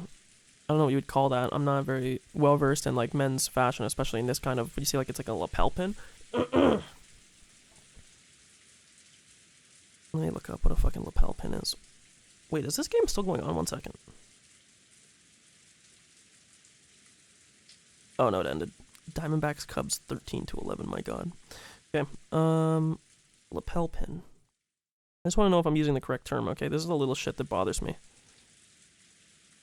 Yeah, okay, it is. It's a lapel pin. Look at me, bro. Pulling it from the recesses of my mind I didn't even know existed. Thank you. Certainly. Well then, ladies and gentlemen, we shall begin. Upon finally being told to begin the family conference dinner, his highlight scene for the whole year, Goda nodded, grinning broadly. I don't trust Goda either, by the way. I think there might be some weird fuckery going on with all the servants. I was wondering, who was it that lent Maria an umbrella? When Rosa timidly cut through the silence of the dining hall, everyone there turned their attention to her at once. Umbrella? What's this about? It started raining when Maria was in the rose garden for a short while back. Seems she borrowed a white umbrella from someone, and I wanted to thank them. It wasn't one of us. After you went out, Rosa, we changed rooms and continued our friendly chat the whole rest of the time. Ha, that's right. Even after that, us siblings kept on with our friendly chat. I mean, we already know that it probably was Beatrice. The word friendly fell awkwardly from Hideyoshi's lips, so that even those that hadn't been there realized that it hadn't been a pleasant conversation. Also, we know that the servants are keeping eyes. They're like eyes, and they're reporting back to Kinzo. We know that because Kanon was spying on the siblings' conversations and relaying that info to Kinzo. So, at the very least, it certainly couldn't have been me, Ava, Rudolph, or even Hideyoshi or Kiri. We were together the whole time, even after Natsuhi and Rosa left. The whole time until the meal started. I might start saying, I don't like using the honorifics. I might do it specifically when they mention, like, the sister and brother name, just because it doesn't fucking make sense otherwise. Nissan went up to the study with Genji to call father. At that time, the rest of us went straight to the dining hall. So it wasn't one of us. For consideration, like lending an umbrella, wouldn't it be one of the servants? So Goda. I've been in the kitchen the whole time preparing. My sincere apologies. Goda looked slightly disappointed about missing this chance to show off. At that time, Shannon and Kumasawa appeared, pushing a serving cart loaded with hors d'oeuvres. Did I say that right? My French, dude, I haven't taken French class since grade 9, okay? It's been literally like 10, 11 years. Actually, not 11 years yet, like 10 and a half years. So, then perhaps it was Kumasawa or Shannon. I'm sorry? Oh, let me move my... also, I'm sorry. I'm trying to move my mouse off screen and use my keyboard just because, you know, my apologies if I forget. I'm sorry. Have I made some mistake?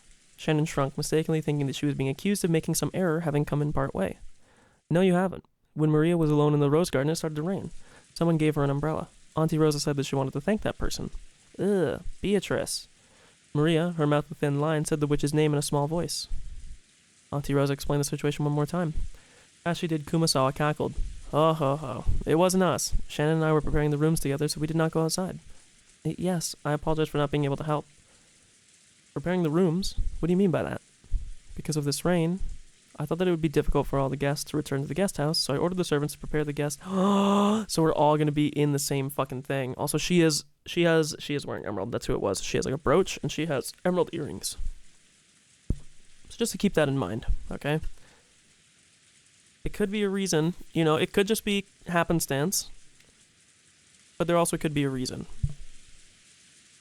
All I'm gonna say, okay? She isn't though, see? Really? How thoughtful.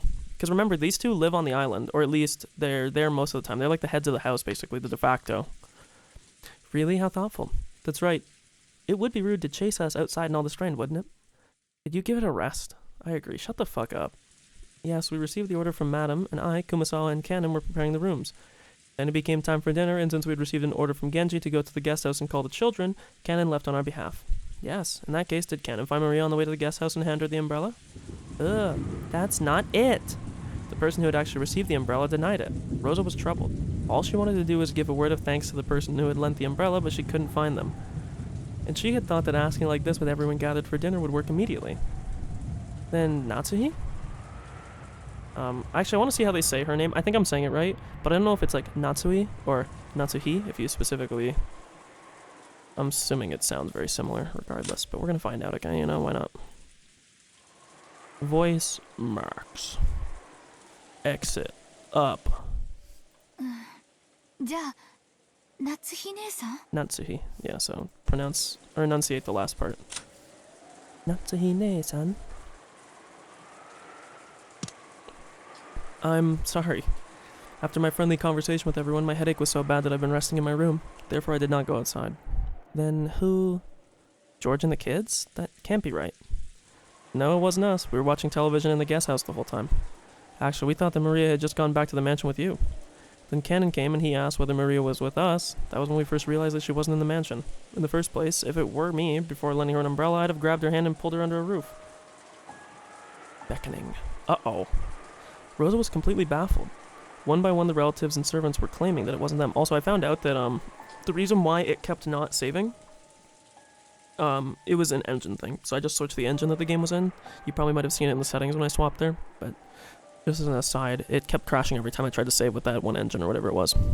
OpenGL 2.1, so I switched to the, I forget what the other, it was like something 2 and 3, I switched to the third one. I don't fucking know what the difference is. Even though it really wasn't something anyone would need to hide. Or shit, I don't think I read the second line. One by one, the relatives and the servants were claiming that it wasn't them, even though it really wasn't something anyone would need to hide. With that, by process of elimination, the number of people it could have been wasn't large. It was either Kinzo, Nanjo, or Genji if you assume it wasn't Beatrice, right? Right after it began raining, I visited Kinzo's room and have been playing chess with him, which knocks out those two. Which means that it also wasn't grandfather. Wait a sec. Isn't this starting to get a bit weird? Who's left? Then who? Genji? Huh? Wait a second, don't get me wrong. It's not like I'm searching for some culprit or anything. All I want to do is, as a mother, thank the person who gave Maria an umbrella in the middle of the rain. Giving an umbrella to a girl loitering in the rain was something to be praised, not hidden. Despite that, no one raised their hand. Why? Everyone started whispering about how strange this had gotten. Calm down, Rosa. Why don't we just ask the person who borrowed the umbrella? An idea that everyone would agree made sense. So also notice Rudolph not wearing any, like emerald anything. Not that emeralds are necessarily it, I think it was more the scorpion, but I think the emerald maybe had a little bit to do with it. I don't remember what the reasoning was that Maria gave, but... They were all scratching their heads at why she didn't just ask Maria, who had been given the umbrella. However, Rosa bit her lower lip. After all, she already knew how Maria would answer if asked. Of course. Rudolph here's got it right. Maria, tell your uncle. Who lent you the umbrella? Beatrice. The dining hall was wrapped in silence for an instant, but that soon broke, and it was wrapped in laughter. Ah ha ha ha ha. I see, Beatrice, the witch of the forest, felt pity and lent her an umbrella. What a nice story. Rosa, there you go. Rosa didn't seem satisfied. She just wanted to say thanks for the umbrella. Why did everything have to be so clouded in smoke? Ugh, just like Uncle Kraus said, Beatrice lent it to me. Ugh. Ah ha ha ha. Isn't that wonderful? Oh, innocence. Such an enviable thing. Don't you all agree? Ha ha ha ha. Kraus was laughing with a face that was certainly mocking her, or clearly mocking her, but Maria, apparently feeling that her claim had been believed, was overjoyed. What's going on? Don't tell me a witch really appeared and lent her an umbrella. Jessica asked me in a small voice that wouldn't carry over to Maria, who was sitting across from me. Has Maria ever been the type to joke? Because remember, they're sitting next to each other at the dinner table. Don't make me pull up the dinner table PNG, okay? We have it. Has Maria ever been the type to joke? If we had heard that kind of story pop out of that old bastard's mouth, we'd have just taken it as another joke. However, coming from Maria's mouth, it became somewhat inexplicable, strangely unsettling. No way.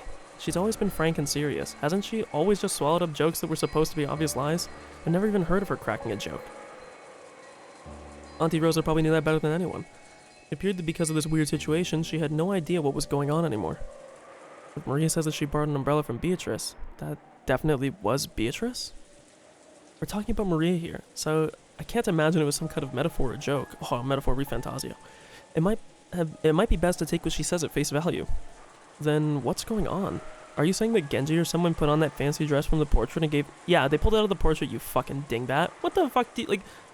I have no idea. Actually, that's what I want to know. Jessica shrugged jokingly, but her expression wasn't completely joking. Okay, I want to remind this too, okay?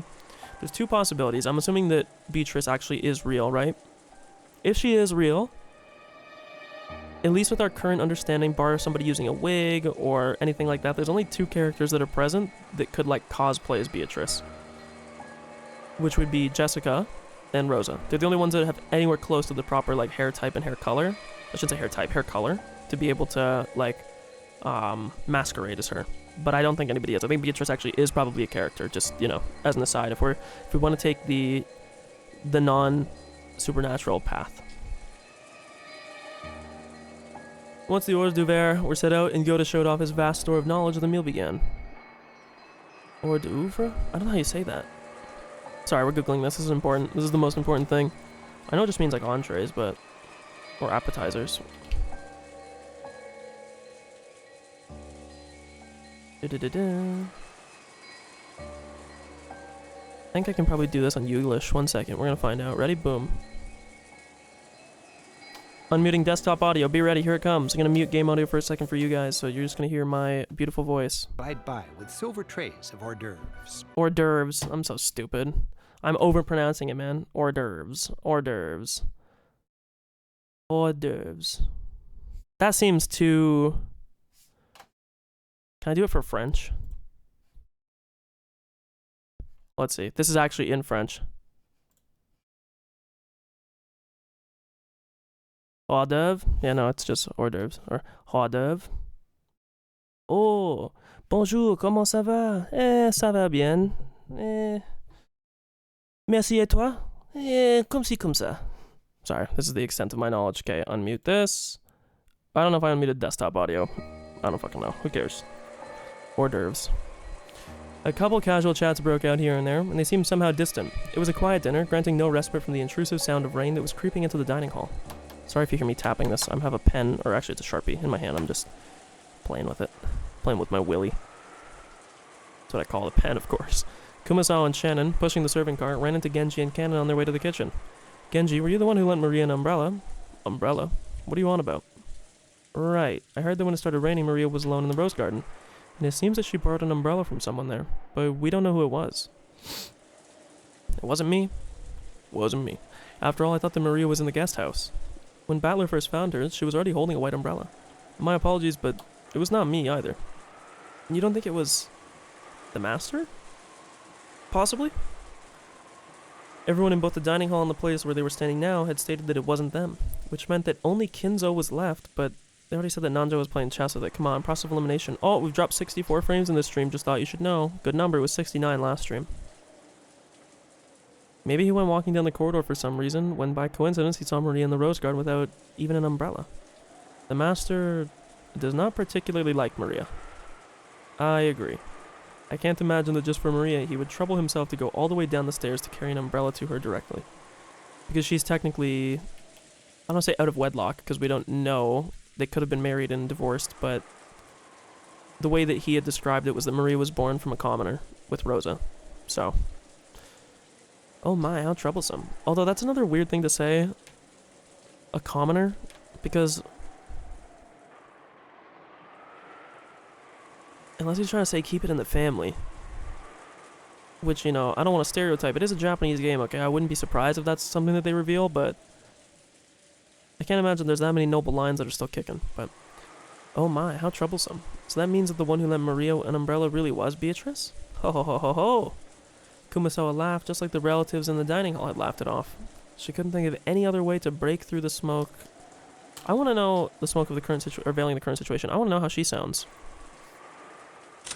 I will say, this game's picking up. It's very good so far. あら、あら。困りましたわね。では、マリア様に傘をお貸しになられたのは、本当にベアトリーチェ様ってことに Yeah, that's how it sounds. Beatrizo. I'm assuming that's just because of the accent, but... I just say Beatrice instead of Beatrice, because it just doesn't sound right, but yeah, no. Yeah, no, just me being proper, okay, that's why I'm searching up the pronunciation on Youglish. Just then the crisp sound of hands clapping twice rang through the hallway. They all turned around at once to see that it was Goda who was coming out of the dining hall. Chop chop, everyone. When serving a dinner, it is essential to make sure the dishes are served with proper timing. Please immediately see to setting out the soup. Genji, the women are in the middle of an important job, so please don't get in their way. What a douchebag, man. Kanon glared at Goda for being rude to Genji, a person Kanon respected. Genji, realizing this, patted Kanon once on the shoulder as if to warn him. Canon reluctantly turned away and returned his expression to normal. Obey Goda's order. Let us now hurry to prepare the dinner table. Come on, we have no time. Don't just dawdle around. Hurry! Goda grabbed the serving cart from Shannon and drove it past her, heading towards the kitchen at pace.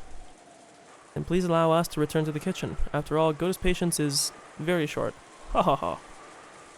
Please excuse me as well. I like Shannon. Kumasawa and Shannon left. Only Genji and Canon remained. Through the window, the darkness of the rainy night could be seen, along with the occasional thunderbolt, ready for a silhouette to appear. Genji, has Beatrice really returned? I don't know. Should we inform the Master? There's no need. If she has truly returned, she will eventually appear before the Master of her own accord. Furthermore, she is a fickle person. It would be pointless to report to the Master only to find that she does not appear. I wonder if this means that the Master's ritual has already begun. Okay, he did say ritual. I thought I was like putting up that word out of nowhere. I'm glad that he said it so it wasn't just me saying it. Probably. However, that has nothing to do with furniture like us. We must return the favor that we received from the Master until our final moments. I just want to know what makes them out to be servants. Like, are they like hired? Also, it's interesting. Like, I know they're servants of the house, but they all do wear the wing. Oh, I'm just saying. Yes, as furniture, that is our duty. Thunder crashed once more. Except for that instant when the lightning lit up the sky, all that could be seen out the window was the darkness of the night. Just as humans rule when the sun is up, the time when the sun is down is ruled by those who are not human. The darkness of the night that now surrounded Rokinjima was ruled not by the Ushiramiya family, but by another master. Did this master take pity on Maria when she was alone and pummeled by the rain in the rose garden, and lent her an umbrella? Canon looked at the rose garden's lights, dimly visible through the window. Are you ready for a silhouette? The dim lights were not enough to illuminate the surrounding area. Looking at those lights felt like making eye contact with the witch, and Canon forcibly averted his gaze. If he didn't, it felt like his eyes would be absorbed by that light. Okay, maybe not. Dude, also, in these games, in Higurashi, they love this too. They love to show the light fixtures, man. This is like, you can become like an expert in light fixtures just by playing these games, because they love whenever there's a scene like this just to point at like the ceiling. They did it in like the hospital scenes in Higurashi. They did it in the guy's house with like, I think there was a chandelier in his house. Sorry, I'm putting more chapstick on. It's actually Aquaphor. It's not actually chapstick, it's just Aquaphor. 1 second.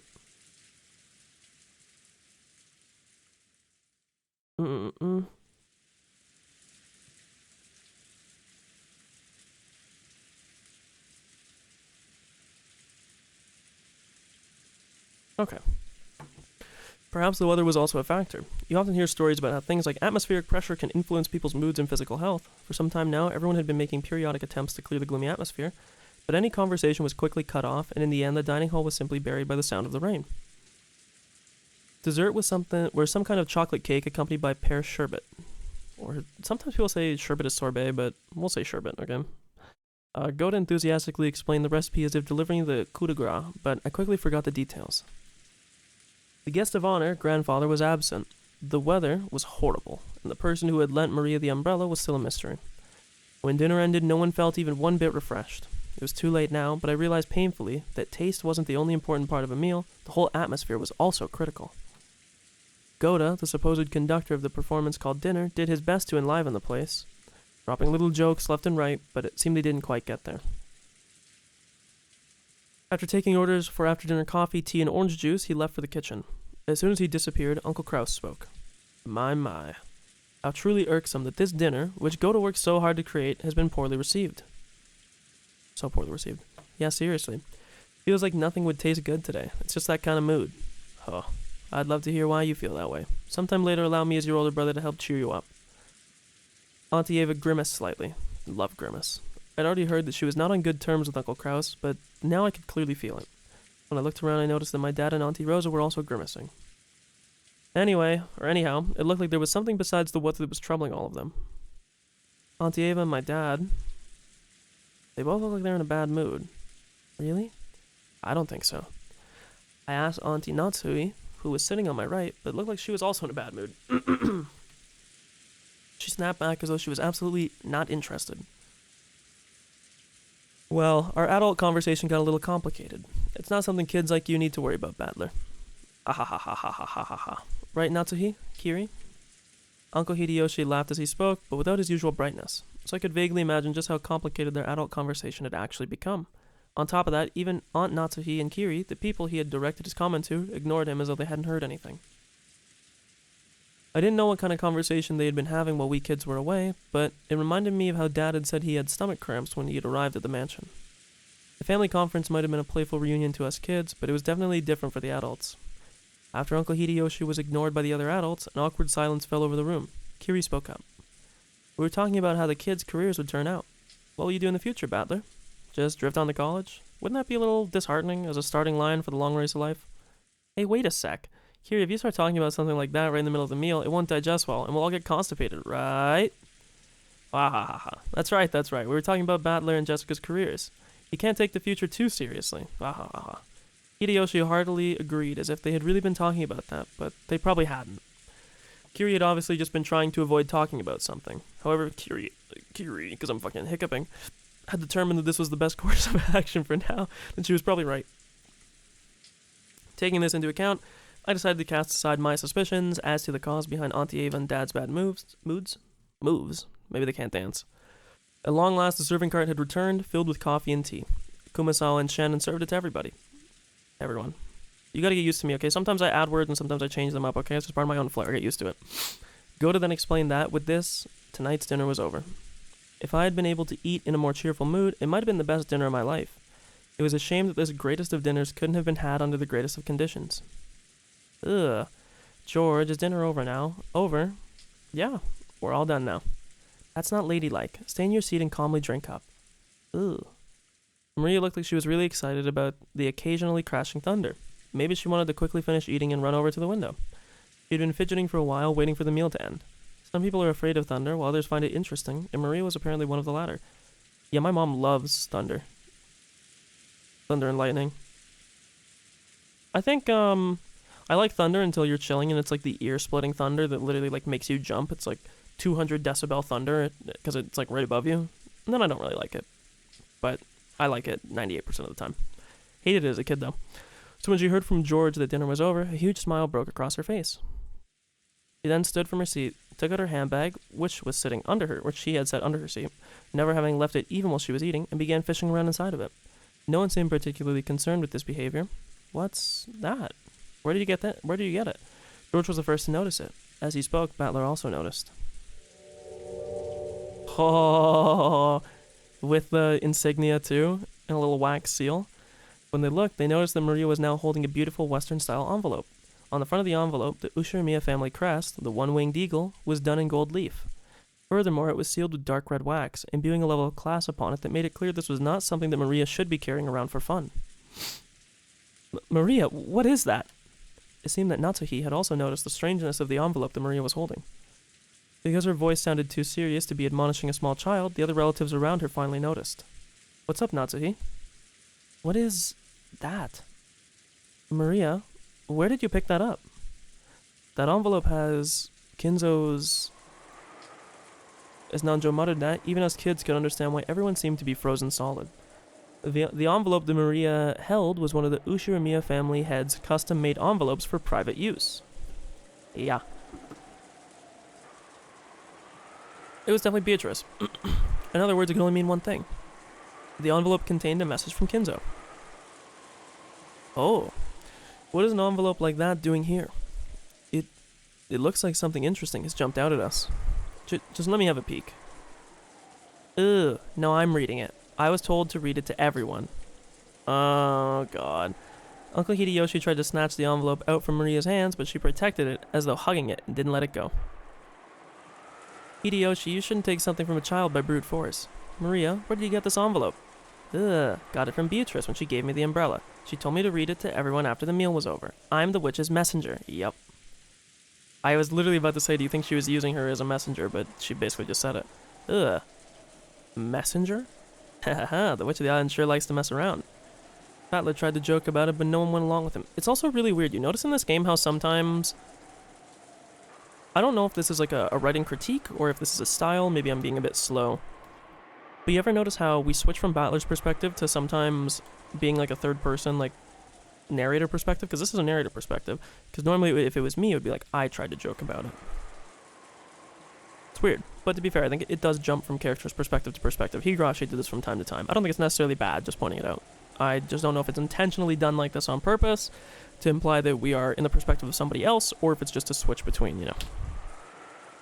I wonder what's written inside of it, Maria. Ugh. Reading. Ugh.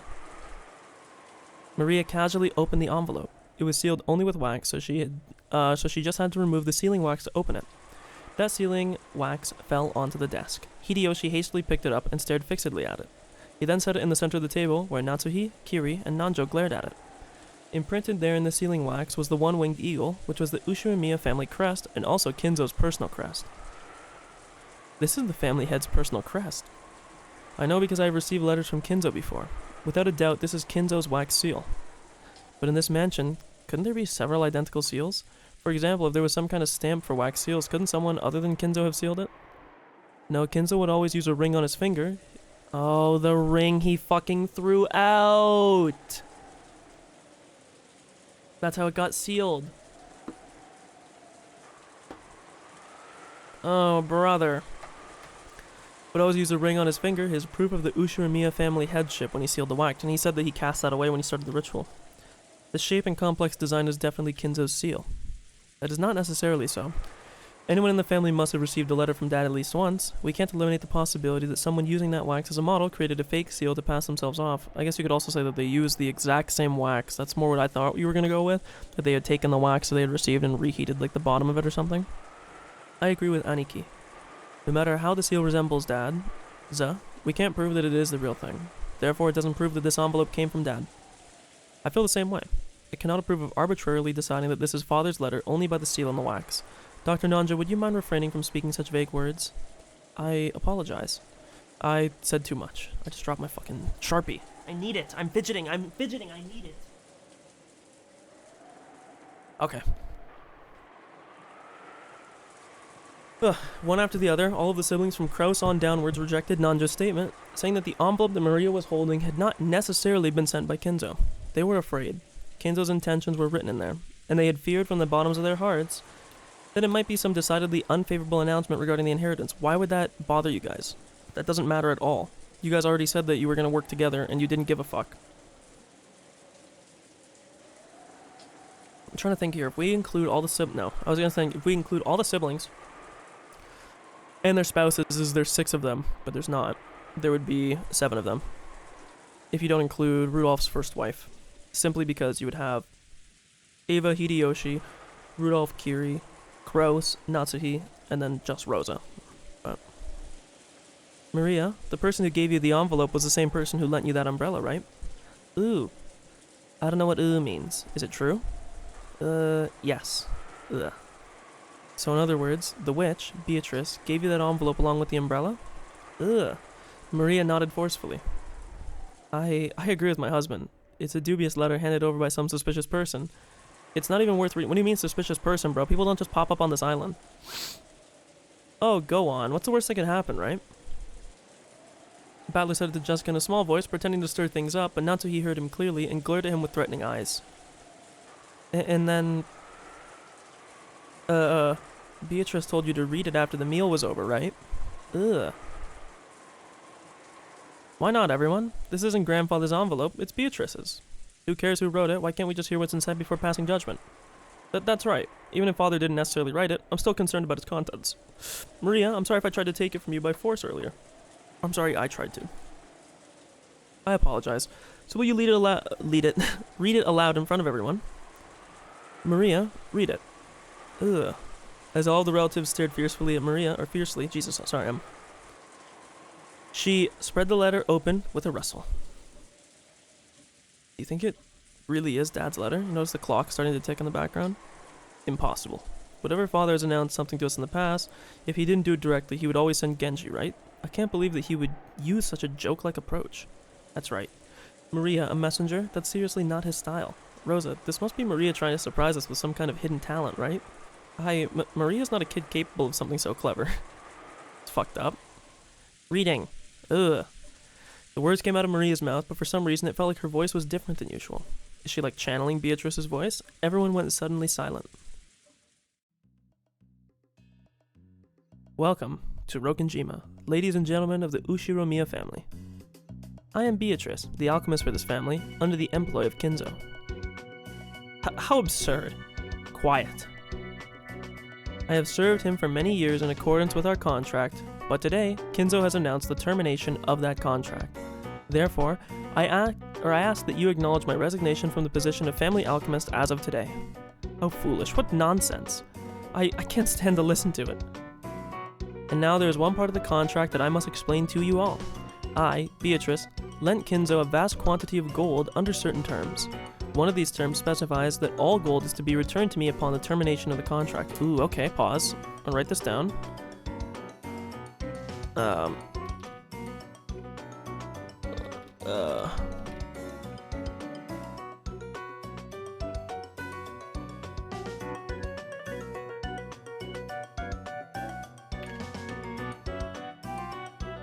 Okay. I guess it makes sense if she's an alchemist too. It'd be a way that she could make a lot of gold, because that was old school. That was supposed to be the old school meme of, like, you know, turning like coal or something into gold. Furthermore, I am to receive everything of the Ushirimiya family as interest. Ridiculous. Okay.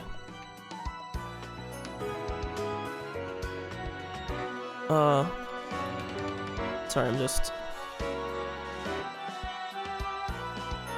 It's been ridiculous from the very beginning. So it's basically one of those things, right? Just like one of those contracts with the devil you always hear about. And the contract has expired, so she's come to collect the interest. Is she trying to grab some retirement money for her old age or something? What a cheeky witch. Battler, now's not the time to joke around. Battler made a face as if to ask, if I can't make fun of this, what can I make fun of? At the same time, some of the adults' faces were pale, while others looked completely shocked.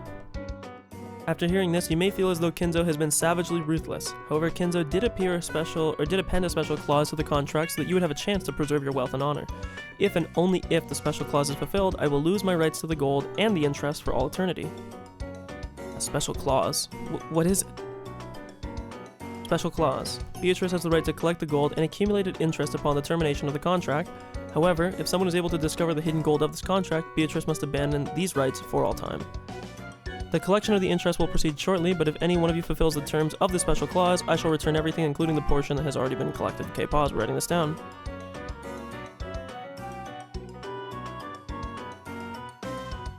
Okay.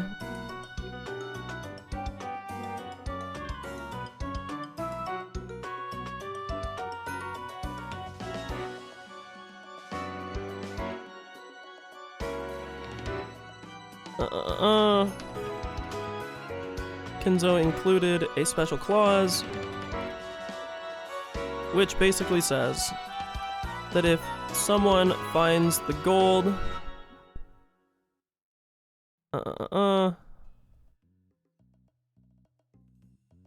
Beatrice cedes her rights to what is promised and will return any amount she had already collected to that point. I think that seems a fair summary. Furthermore, as the first step in this collection of Kinzo's debt, I have taken possession of the Ushirimiya family's head ring, which signifies the passage of the Ushirimiya family headship from one individual to another. I ask that you confirm this for yourselves by examining the imprint on the wax seal. Okay. She provides the seal on the letter as proof, as Kinzo returned, or I should say not returned, turned the ring over to her. Presumably when he threw it out his window of his study. I should say out the window. Out the window of his study. Okay. You want me to accept this as real? That Dad will relinquish his ring is unthinkable. Kraus was staring at the ceiling wax as though he was trying to burn a hole through it. Ava and Rudolph were doing the same over his shoulder.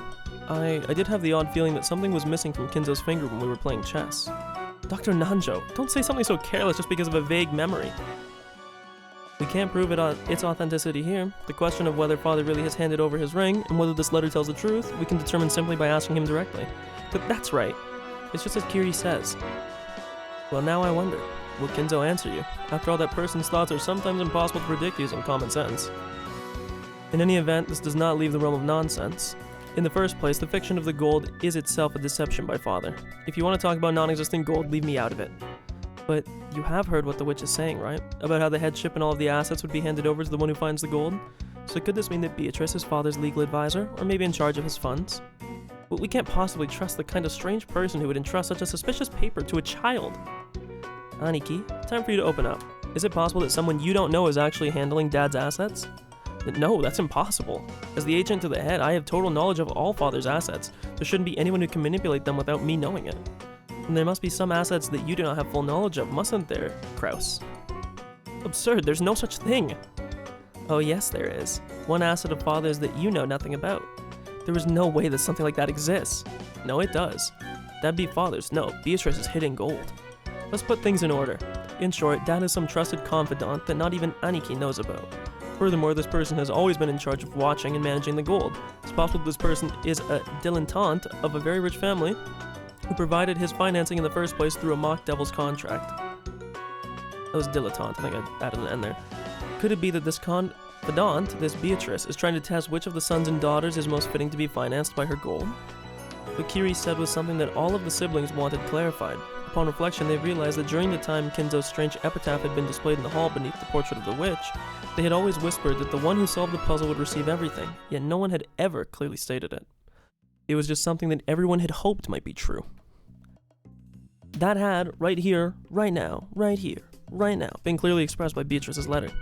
It clearly specified that everything of the Ushiramiya family would be given to the one who found the gold.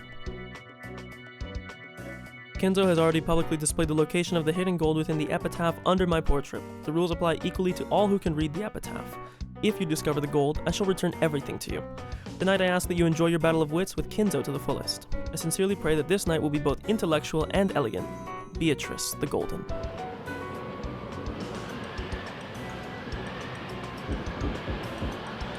Father, I know you can hear me. Please respond. The door to Kinzo's study was being violently beaten against over and over again like a percussion instrument. I think he's dead. I don't think he's alive anymore. The screams coming from the other side were Kraus's, Rudolph's, and sometimes Ava's voices. It was the siblings who were trying to intrude upon Kinzo's study to question him about the truth behind that mysterious letter. Oh no, he's not dead. Kinzo was eating. An elegant tablecloth was set over the desk, and the fabulous dinner that had colored the table down in the dining hall was once again laid out. Kinzo continued his meal in silence. Shannon, taking away an empty plate, looked uncomfortably between the door being beaten on and Kinzo's face. Everyone is calling for you, but what would you like me to do? Leave it. God values silence, and so do I during dinner. Should I silence them? There's no need. It does not even reach my ears. Kinzo coolly tasted his food. Genji quietly lowered his head and took a single step back. As he did, Cannon, who stood in reserve like a shadow behind and to the side of Genji, opened his mouth. Maria seems to have received a letter from Beatrice, so I assume they want to verify its authenticity. Ah ha ha ha ha. That daredevil, she's started already? Come, Beatrice. There's nothing lacking in coins that have been wagered. Shall we enjoy this night to the fullest? I have no intention of losing. Your smile is mine for all eternity. If I could see it one more time, I wouldn't regret losing my wealth, my honor, or even my life. Well then, the roulette has begun to spin. Which pocket will the ball fall into? Noir? Rouge? Or house takes all? Come, you may begin, Beatrice. I'll show you the power of miracles once more. Chapter end? Yeah. Okay, wow. We have a kickoff.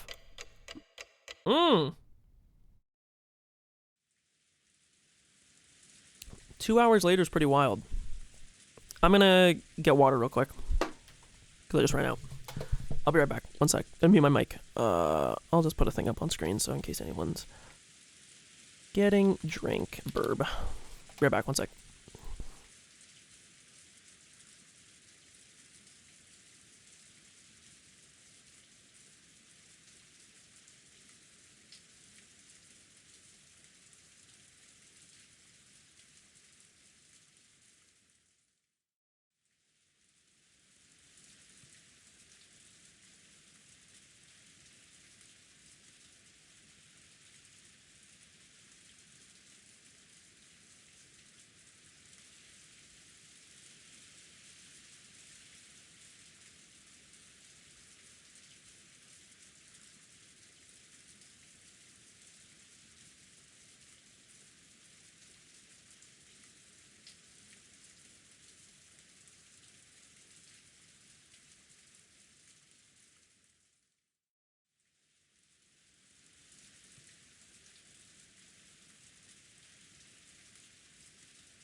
Okay, I'm back. Sorry. I had to go get like ice cubes and everything.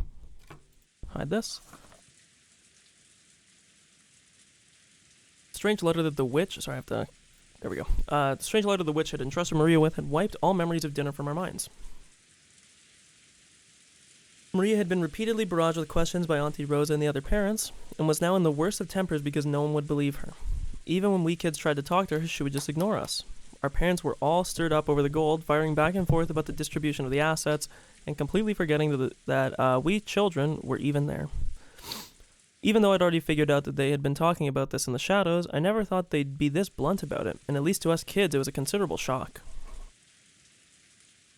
From what we could overhear, all four of our parents wanted as much money as possible, as soon as possible. Back and forth about grandfather's inheritance. Back and forth about the distribution of the gold if it was found. About advance payments in cash. It was so despicable I couldn't bear to watch, even though one of them was my dad. It looked like Jessica felt the same way. We left our seats, although no one had asked us to leave, and went to hang out somewhere apart from the parents. I see. Now I really understand why grandfather didn't want to show his face during meals. I am so disillusioned with our parents now. The money, the inheritance. How could they act like that right out in the open? Well, I'm already completely disillusioned with that old bastard. There's no way I could think any worse of him. And you think I'm not? But even so, that freaking shocked me. Shocked me to the bottom of my heart. Jessica looked down at the floor, irritated. She was always talking about how bad her parents were, but maybe she hadn't really felt that way deep inside. I could realize it from the depths of Jessica's shock. You were both minors and still being brought up by your parents, so you might not understand, but getting money is neither a simple nor a pretty thing. You are still minors, so I won't try to force you to understand right now. But still, I'd like you to realize that your parents are just doing their best in their own way. Well, Battler isn't a minor, at least in like North America. I thought I covered this thing. Why is this not... It's still showing the... Okay, there we go, it's gone. Sorry, the text that I have on screen, I unlocked it, and I don't know why I unlocked it, but it was showing like a red overlay on OBS, if you know, you know, and it wasn't going away for some reason. Oh, great. George's gotten all mature. I know that you're working hard as a full-fledged member of society, but does that mean that when the conversation turns to money and assets and stuff, you're capable of turning into a shameless, greedy vulture like our dads? If it would just be about me, then no, I wouldn't want to do that. However, when your family and your employees, your subordinates, and their families are all counting on you, there are some times when you must fight. I hate that kind of fight. That back and forth about grandfather's inheritance, it just makes me want to puke. Jessica pretended to spit violently. That harsh reaction made the depths of her pain very clear. Let's stop talking about this. All of this about grandfather's hidden gold, about property and inheritance, is our parents' problems, not ours. I agree. At the very least, I think that being considerate and staying out of the parents' way when they're talking is the duty of their children. The only thing, dude, George is like normally like he's on point, but then he's like, he just cucks out really hard for like the way things should be all the time. It's like, come on, man. Where's the fun in that? Everyone knows the phrase, adults are filthy, but we had now seen that for ourselves, and that really did give us a shock. George was now pretty much an adult, and I had already been disillusioned with my dad in the first place, so the shock wasn't that big for us, but it looked like it was different for Jessica. It looked like the shock that Jessica had received was even bigger than I had thought. This girl. She's always talking badly about her parents, but it looked like she hadn't changed at all on the inside since long ago. Even now, she was still a pure-hearted and delicate person who couldn't doubt others. I'm sure she respected her parents as much as anyone else does. And then her parents started joining in with all the other parents, right in front of us children, going, money, money, inheritance, inheritance, my money. So it was no surprise that the shock of hearing that was so big. Jessica, please don't start hating your mother and father. I won't ask you to understand them, but at least don't hate them. I get it. Just leave me alone a bit. 6 years ago, I would have further taunted the dejected Jessica, but even I have grown up over the past 6 years. I realized that it would be better to leave Jessica as she was right now. Jessica suddenly looked away sulkily and left the parlor. She probably wanted to be left alone. For now. I could do nothing but wordlessly watch her back as she left. Come to think of it, I wonder where Maria went. She's probably still huddled up on the floor in front of the portrait. Maria, who truly looked up to witches, had expressed that coming in direct contact with Beatrice and receiving the letter as proof would be an event that would surprise everyone and make them happy. However, the adults had doubted its authenticity, had not taken Maria's story at face value, and had thoroughly bombarded her with questions. Even I didn't find it hard to imagine how much that must have hurt Maria. We couldn't speak to either Maria or Jessica. In the end, George and I just abandoned ourselves to the sound of the falling rain in the dark night. I wonder what's happening with that typhoon. Maybe there's some news. George walked over to the counter of the parlor where the television was. He hadn't called me over, and I really couldn't have cared less where the typhoon was on the sea now, so I didn't go over to the television, but instead loitered around the window. The wind hasn't picked up that much here, but I wonder if it's horrible over the sea. I did hear from the weather report that there was a severe storm warning. God, these people love part 6, man. Ah, Kiri. How's it going with you adults? Lots to talk about? It looked like she caught the sarcasm. Kiri shrugged. That stomachache of a discussion could continue all night. It's very tiring. Well, all I can say is, I hope you enjoy playing vultures to grandfather's property to your heart's content. It's disgusting. I'll agree with you on that. If I could just slip away like you, I would do it. Unfortunately, I can't. Even if I'm not allowed to speak, it's not easy being a partner, you know? I wonder what she sees in Rudolph if he hates him so much. Kiri sighed, smiling bitterly. Well, yeah. They probably won't let Kiri, who married into the family, speak. Still, as my dad's partner, she has no choice but to stay by his side and support him. Being in the line of fire, she must be having to bear far greater mental pressure than me. I wasn't going to apologize, but realizing that I had spoken too harshly, I cut the sarcasm for the time being. So, how does it look? Are they still stuck on the topic of the mysterious witch, Beatrice? More or less. They've been piling up secret arguments for some time, hoping for some kind of agreement between the four of them on the distribution of grandfather's inheritance after his death. And now some unknown fifth person has appeared to make things even more complicated, so there's no way that'll make for a peaceful conversation. One moment they're snarling at each other, the next they'll set up a common front. Natsuhi's not the only one getting headaches. On the one hand, they all wanted a larger portion than the other sibling, so they were all rivals. I think I said on the other hand first. On one hand. But on the other hand, they didn't want 1 yen to be snatched up by anyone other than the siblings, so they were also all allies. I couldn't get her to tell me the details, but they were apparently arguing on and on about their ceasefire agreement and rules to prevent anyone from getting ahead, the situations under which their portions would be protected, and what legal measures would be taken in a worst-case scenario. By this point, my emotions had shot straight past disgust, and now I perceive them as a force to be reckoned with. So basically, Beatrice is like a saboteur sent by grandfather. He probably wanted to scare the hell out of his children for just talking about the distribution of the inheritance without him. Ha ha ha ha. Who is this Beatrice, I wonder? If she is who she says she is, then she's a mystery that no one knew about until today, and she also knows about the existence of grandfather's hidden gold. Furthermore, she was even entrusted with the head's ring. She must truly have been trusted by him. Well, obviously I don't think she's a witch riding around on a broom, but she's surely a person mysterious enough to merit being called a witch. I just hope Maria will go into more detail about that. Even though she's just a little girl, everyone has just been chewing her up over this. It really scared her, and now we can't even ask her things she might have answered. I wonder if those people have ever read, or have ever even read, The North Wind and the Sun. What is for certain is that Maria received a letter from a person who took the name Beatrice. Entrusting Maria with a letter, and hiding away even now, when she could have just appeared and talked to us directly, she sure is shy for a mystery person. Hey, Battler, do you think that someone called Beatrice actually exists? Who knows? It's probably just a false name, right? Like she's grandfather's representative, so she was permitted to take the name of the witch from his delusions. No, that's not what I meant. Right now, there are a total of 18 people here on Rokenjima. Do you think that there's a 19th person?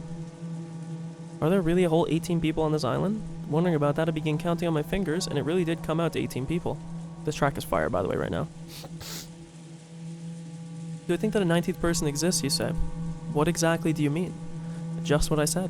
It looks like the person who lent Maria that umbrella was not one of us 18, therefore isn't it reasonable to think that a 19th person exists? And that this was the person who lent Maria the umbrella? Well, yes, I suppose. Then where exactly is this person now? At the very least, she must have been on this island when it started raining. And since that time, the weather has become progressively worse, so taking a boat out would be pretty much impossible. In that case, that person must still be on the island hiding from the rain somewhere. And without being spotted by any of us. Certainly, all of us have been randomly prowling around all over the mansion and the guest house, but no one's bumped into a 19th person. Even so, this island's huge. There might be other places to hide from the rain outside the mansion and the guest house. At about this time, I began to realize what direction Kiri's doubts were taking us in. Kiri was denying that a 19th person existed. She's gonna say it was like a double identity? Beatrice was one of us 18. I don't believe that. In other words, she thought that someone we knew well was using her name. If Beatrice really was as she described herself, this person would definitely be the most honored of guests. The most honored of confidants trusted by grandfather. There's no way grandfather wouldn't give that kind of person a warm reception. She would surely have been ushered into the mansion. However, we haven't seen anyone. I mean, we don't really know that, though. We don't know if there's secret areas that we don't know about. Although you would think that Kraus and Natsuhi would probably know. It's hard to say. Like I said, I mean, there's two possibilities: that Beatrice is a distinct entity, or that there is somebody that's cosplaying as her. And I think it would either be Jessica or Rosa would be the only ones that would make sense, right? Like I said, assuming that we're not talking about wigs or any weird, like, transmogrification, but... Because even when he talks about magic, he's not actually talking about, like, summoning someone. And when he talks about resurrecting Beatrice, does he really mean resurrecting as in bringing, like, a dead body? Or does he mean in the sense that, like, okay, this is going to be very uninitiated and uninformed. But you know how, this is my understanding at least, that the Dalai Lama, it's not said to be, like, distinct individuals. It's said to be that there is, like, a distinct chain that is, like, the same consciousness of the Dalai Lama that is possessed by different people over time. So that, like, one Dalai Lama becomes the next Dalai Lama, and even though they are different worldly people, they are, like, the same spiritual being. I wonder if that's kind of what he means, where, like, the consciousness or, like, the mind that is Beatrice may inhabit, like, another body. Because it could just be bringing her back, but that, again, bringing back doesn't necessarily mean, like, the idea of resurrection as though we understand it, as in, like, raising somebody from the dead. If it's a possession thing, and it's like, I don't know. It's also hard to say, because I'm viewing this in sort of a distorted lens because of Higurashi, where everything in Higurashi was described as some supernatural thing, but in reality there was, like...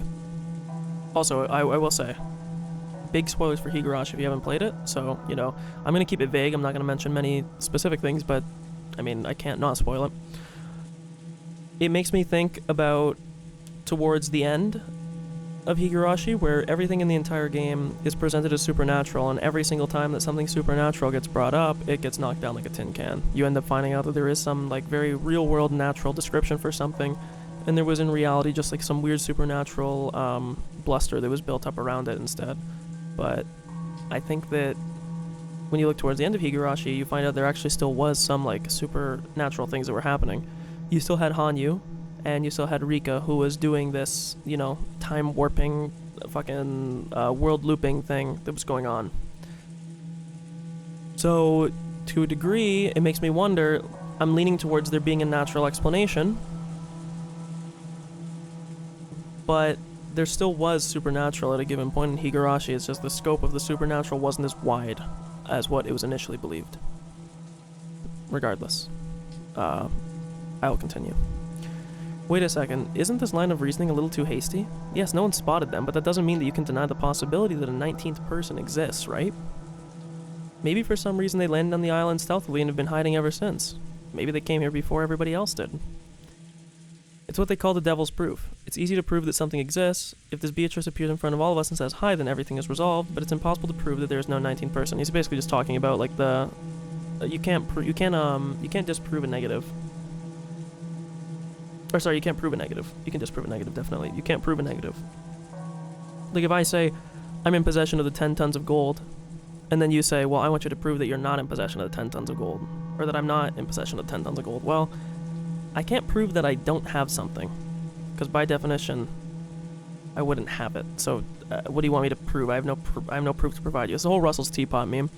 Like, I can tell you right now that in between, I think initially in the thought experiment with Russell's Teapot, it's between, I want to say it's between Earth and Mars, is what they say, but it doesn't, we can, for the sake of argument, it doesn't really matter. Let's say it's between the Earth and the Moon. Let's say that right now I told you that there was a teapot that was orbiting Earth between the orbits of the Earth and the Moon. And I say, yeah, there's a teapot. And this is, the Russell's Teapot is supposed to be, it's not exactly the same thing, but it's talking about how the burden of proof when somebody makes a claim is on the person that's affirming a positive claim, not the person that's providing the negative to the positive affirmation. So when I'm saying, like, there is a teapot, it's not on the other person who says, no, there's no teapot, to prove that there's a teapot there. It's on me. If I'm bringing something forward, I'm the one that has to provide the proof. Likewise, you can't prove a negative. So all he's saying is that she's using some faulty reasoning, saying that, like, oh, like, we definitely would have known if she was here. It's like, well, I mean, duh, if she was here, of course we would know she was here, but you can't tell us that we know that she's not here. just because we haven't seen her. It's not even exactly the same as I was saying, but regardless. Rather, your way of reasoning isn't bad. In the current situation, there's not enough information to either accept that a 19th person exists or deny it. But if you flip over the chessboard and think of it that way, we can be nearly sure that the existence of a 19th person is impossible. Flip over the chessboard was one of Kiri's favorite phrases. I had also been influenced by those words and used them myself from time to time. When you get stuck trying to find a move in chess or shogi, by flipping the board over and looking at everything from your opponent's standpoint, you can often see a strategy that would give you the upper hand. Derived from this, it means that to think by putting yourself in your opponent's shoes. Okay, let's say that a 19th person called Beatrice actually exists. Okay, so it is a distinct individual. That person must have managed, without being seen by anyone, to stealthily arrive on this island and remain hidden since then. They had some reason for this, yes. In that case, why did they then deliberately appear before Maria and hand her the letter? The correct answer, I believe, to this is that the reason why they arrived was something that was contingent on everybody else being here, and Maria has only been here for 2 days because she was on the plane with us. It really was a contradiction. If they had some reason for hiding themselves, then they should have stayed hidden the whole time, but they had appeared openly in front of Maria. Well, wait, Maria even said it. Didn't she say that she had been made a messenger? Since Maria was the youngest and looked the most innocent, why would they need a messenger? If they just wanted a letter delivered to the family conference, they could have mailed it. If they mailed it to each of the 4 siblings, they would be unable to ignore it. There was no need for them to carry it themselves and secretly hand it over. There was, though, because they required it for everybody to be in the same place at the same time. That's why it was happening on the day of the conference. Because, yeah, you're right, she could have just delivered this message. But with whatever ritual that Kinzo is offering, we know he's offering up the lives of everybody, the servants himself, everybody in the family. We know he's doing that. So the reason why this had to be delivered at this time, and not at a time prior or any other time, is because you need to make sure that all the people that would be willing for the sacrifice for the Devil's Roulette, as Kinzo calls it, have to be present at this time. That's going to be my understanding of this, if I understand what's happening so far. It really does sound pretty weird. In the first place, if Beatrice existed, and she wanted to make her presence known, then she would have just revealed herself, of course, yes. Despite that, she chose only the vague method of appearing through a little girl called Maria, and only gave us an indistinct impression of who she was. Contradiction. Let's go a little deeper, shall we? She appeared in front of Maria, trying to give us the impression that a 19th person existed, and yet, she still hasn't appeared before us and is hiding somewhere at this very moment. The contradiction between these, keep it in mind and flip over the chessboard. In other words, the question is, why would a person want to give the impression that Beatrice exists as a 19th person? Well, the idea in this, if we follow your train of logic, would be that you would want them to search outward and not search inward for the person that is masquerading as Beatrice. You would want them to pretend or to think that there's a distinct entity that they're looking for, and not that it is somebody in their midst. If this person wanted to hide, then they wouldn't have made their presence known, and if they wanted to show themselves, they wouldn't have used the roundabout approach of entrusting someone with a letter, which means they want to hide in plain sight. Beatrice is one of the 18, that is why they're creating the illusion that there is someone outside of the 18, a powerful suggestion of a 19th person.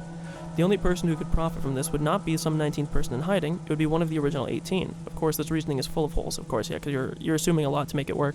If you turn over even a few of these premises, it will fall apart. But I think it is almost certainly correct. I don't think it is. Right now I'm starting to think that Beatrice is a distinct 19th person. This is quickly starting to sound pretty creepy. Who had lent Maria the umbrella and handed her the letter? Again, like I said, my suspicion just based off looks is that it has to be Rosa or Jessica, and I would probably rule out Jessica and lean towards Rosa, only because Rosa was unaccounted for when she went sleeping, right? But Jessica was with the group, with everybody. So, unless there was like some moment where Jessica slipped out because we looked away, I'd find it pretty hard to believe. Sorry, I was taking a drink. This is like my favorite stuff though. I love like this stuff right here, like the thinking. This is like my favorite part of games like this. Who had sent Maria the umbrella and handed her the letter? All the 18. I mean, they hadn't really been ruled out, unless you can provide an alibi for each other. The adults, I think, could provide an alibi for each other, but we know that Rosa was not a part of the adults. She went out to the Rose Garden. We know that Natsuhi potentially could have, again, if we're not assuming physical similarities and we're just thinking of people who maybe didn't have an alibi for each other. The servants also are entirely, again, like, just them saying, oh, I didn't send it. That's obviously not a high enough bar if you're really going to be, you know, interrogating people on, like, who did this, who sent this. Me saying, like, oh, no, I didn't do it. Like, okay, bro, thank you. If that's the case, then, like, there's never been a single murder or crime committed on the planet because nobody ever did the crime. So that's a really goofy line of reasoning. And yet Beatrice was hidden amongst those 18. I just don't necessarily buy this thing. Because the one premise that Kiri is talking about is that if they were trying to inform this about what's going on with Beatrice and about the hidden gold, the other thing too is that if it was Beatrice, right, if she wasn't a distinct 19th person, let's say that she was like one of the people that was present, why would she ever want to inform people about the secret clause? Right? Let's say I'm Beatrice, right?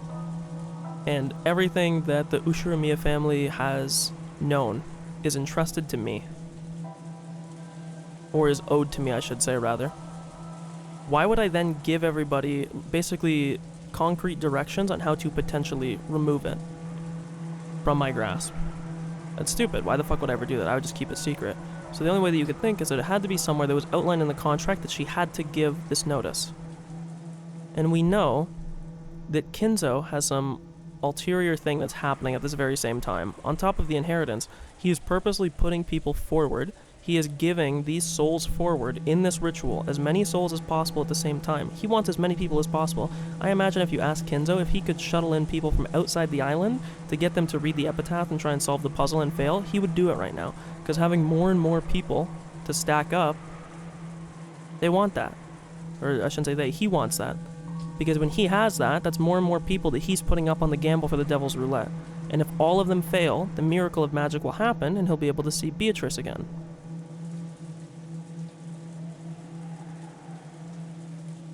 So if we consider that, we would think that he needs as many people as possible. Maybe he needs a certain requisite amount of people that he thinks would be enough to warrant Beatrice coming back. When you talk about the epitaph, they mentioned there's 11, potentially 13 people that would have to die for this to happen. So you would need at least that many people present. If it was just the siblings, that's not enough. If it was just the siblings and the servants, that's not enough, right? Because it'd be 4 plus 5, you'd have 9 people, plus Kinzo if you want to include Kinzo, so 10 people. You would need to have the spouses. I guess technically you wouldn't have to have the children there, but, you know, I mean, they're not going to leave their kids. I will continue this, but my point being that, and I know that Kiri did say that, you know, there's holes in this logic that it's not necessarily, you know, 100% foolproof, and if you overturn one of the premises, the whole thing falls apart, of course. But I just don't buy that Beatrice has to be one of the 18. I'm not ruling it out as a possibility. I'm going to take the agnostic position right now that we can't know one way or the other yet. But if you gave me chips and made me bet, I would wager that Beatrice is a distinct 19th person. Because it would have to be someone as well that was old enough to make a deal with Thing, you know, regardless. What was that person planning? Hiding their true form and pretending to be Beatrice. Again, unless, like I said earlier, that Beatrice is like a body swapper. We're talking about, like, you know, like a Dalai Lama, like a Bondrewd in, like, Maiden Abyss. If we're talking something like that, then, of course, this argument about, like, the contract doesn't necessarily matter if Beatrice could be someone that's, like, channeled through a new person, you know. I also suspected that it might have been Maria play acting, but the contents of the message were extremely complicated, so it's hard to think that Maria prepared it. Yeah, no, Maria doesn't have the vocabulary to do that. However, I can't deny the possibility that Maria is working together with someone. That is true. Wait a sec, Maria's a 9-year-old kid. What on earth could you suspect her of planning, and with who? And what about her serious, too honest and obedient character? Yes, I also understand the kind of person Maria is. Or what kind of person. But I think that's exactly why, because it gives a plausible deniability. That girl's a dreamer who looks up to and blindly accepts the existence of witches. So if a person appeared in front of her and said they were the witch Beatrice, Maria would be so happy that she would just swallow it up, I think. So she's being played. She's being used like a pawn, to give another chess reference. So you're saying that if someone disguised themselves by wearing the fancy dress from the portrait, tricking Maria wouldn't be that hard. Of course, with that reasoning, all of us women would become the primary suspects, yeah, because unless you had someone that was androgynous, I think the only person that would fit that outside of would be Canon. Canon could maybe pass off. Anyway, who did Maria encounter? Asking her the details of that would be our best and closest key to solving the riddle. But that key has been obstinately closed up inside her heart. Everyone denied the existence of the witch without listening to her, and barraged her with too many questions about who Beatrice actually was. Maria probably won't open her heart to the adults now. In the dim hall in front of the portrait of Beatrice, Maria was sobbing. No one believes me. No one believes I met you. I showed them the letter you gave me, but they still don't believe.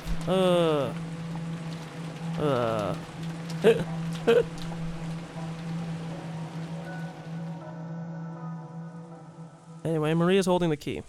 The key to whether Beatrice is one of the 18 people or a 19th person.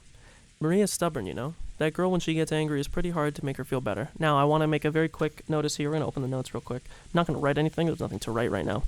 But I will say, she just mentioned the word key. There was a very specific thing here. If Maria is the key, does Maria get to pick who the 6 being sacrificed are going to be? Because dropping words like that are very similar and used in very particular instances, it's interesting to say.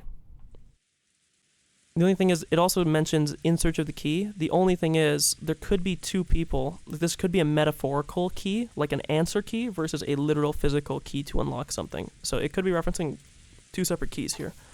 But I just want to put that out because my favorite thing in these games, like Higurashi and any mystery game, excuse me, is trying to prove the mystery or solve the riddle, whatever it might be, before the game tells it to you or reveals all the info required to solve it. You know, I like to be the Babe Ruth, calling my shot and getting it right. So I just want to point that out so that when they say, Maria was the key, I can go, told you so, bitch. Just letting you know. That girl, when she gets angry, it's pretty hard to make her feel better.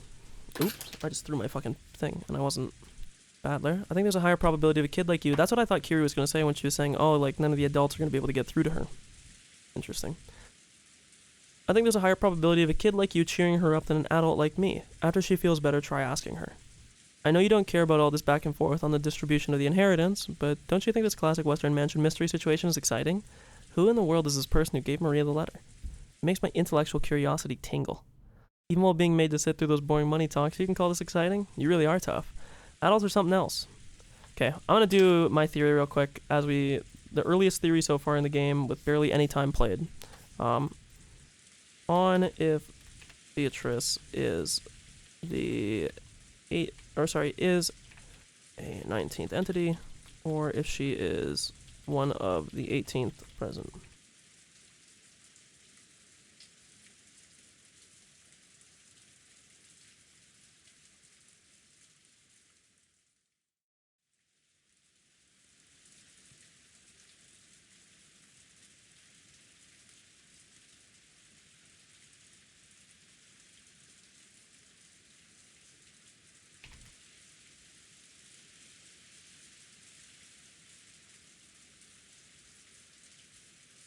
Mm-mm-mm.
Sorry, I'm just trying to I'm gonna go back here real quick and read exactly what Kiri said.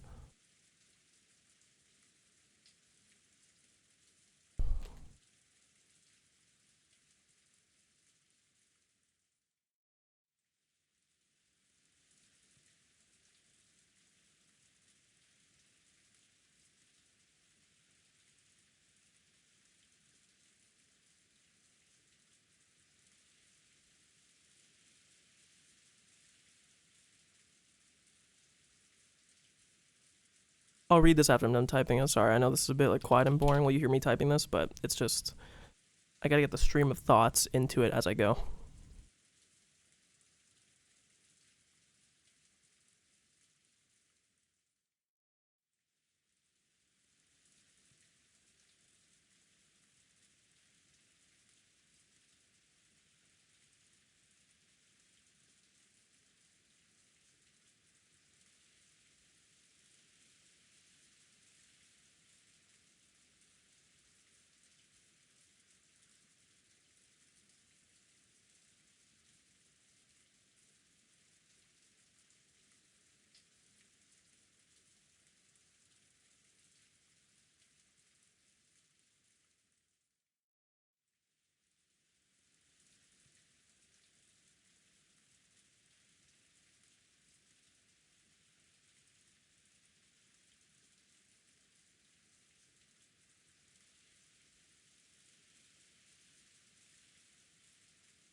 Hmm.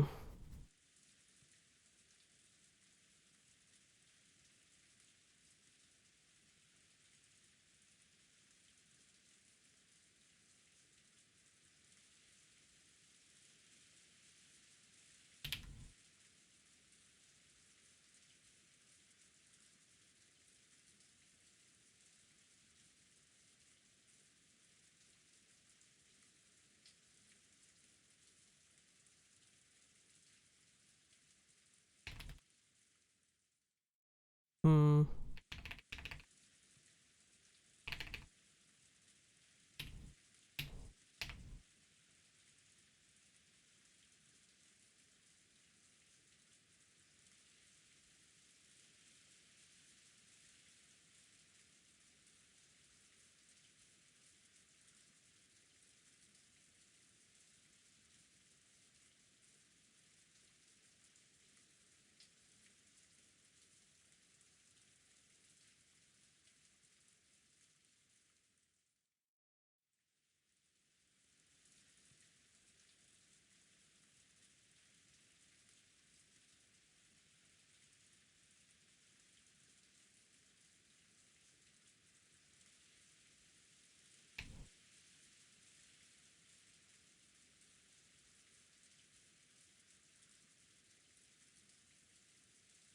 Mm-mm-mm.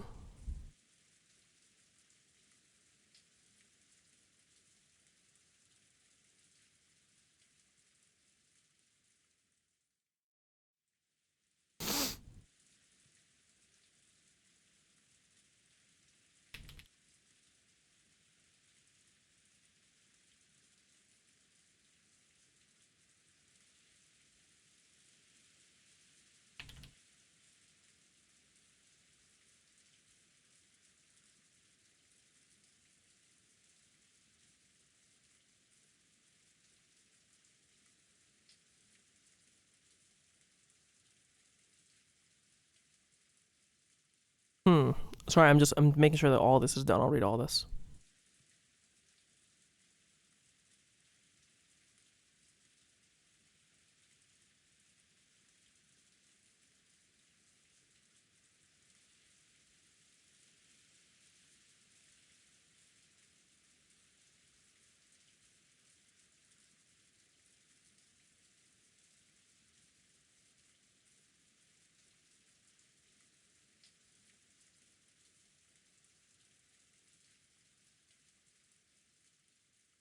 Hmm.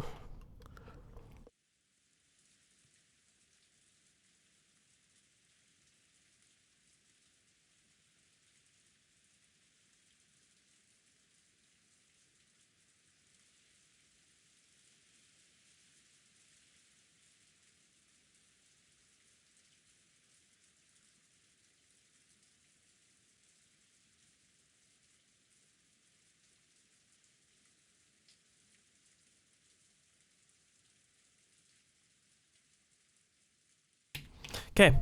I'll leave it at that for now. Let me read these. On if Beatrice is the 19th entity or if she's one of the 18th present.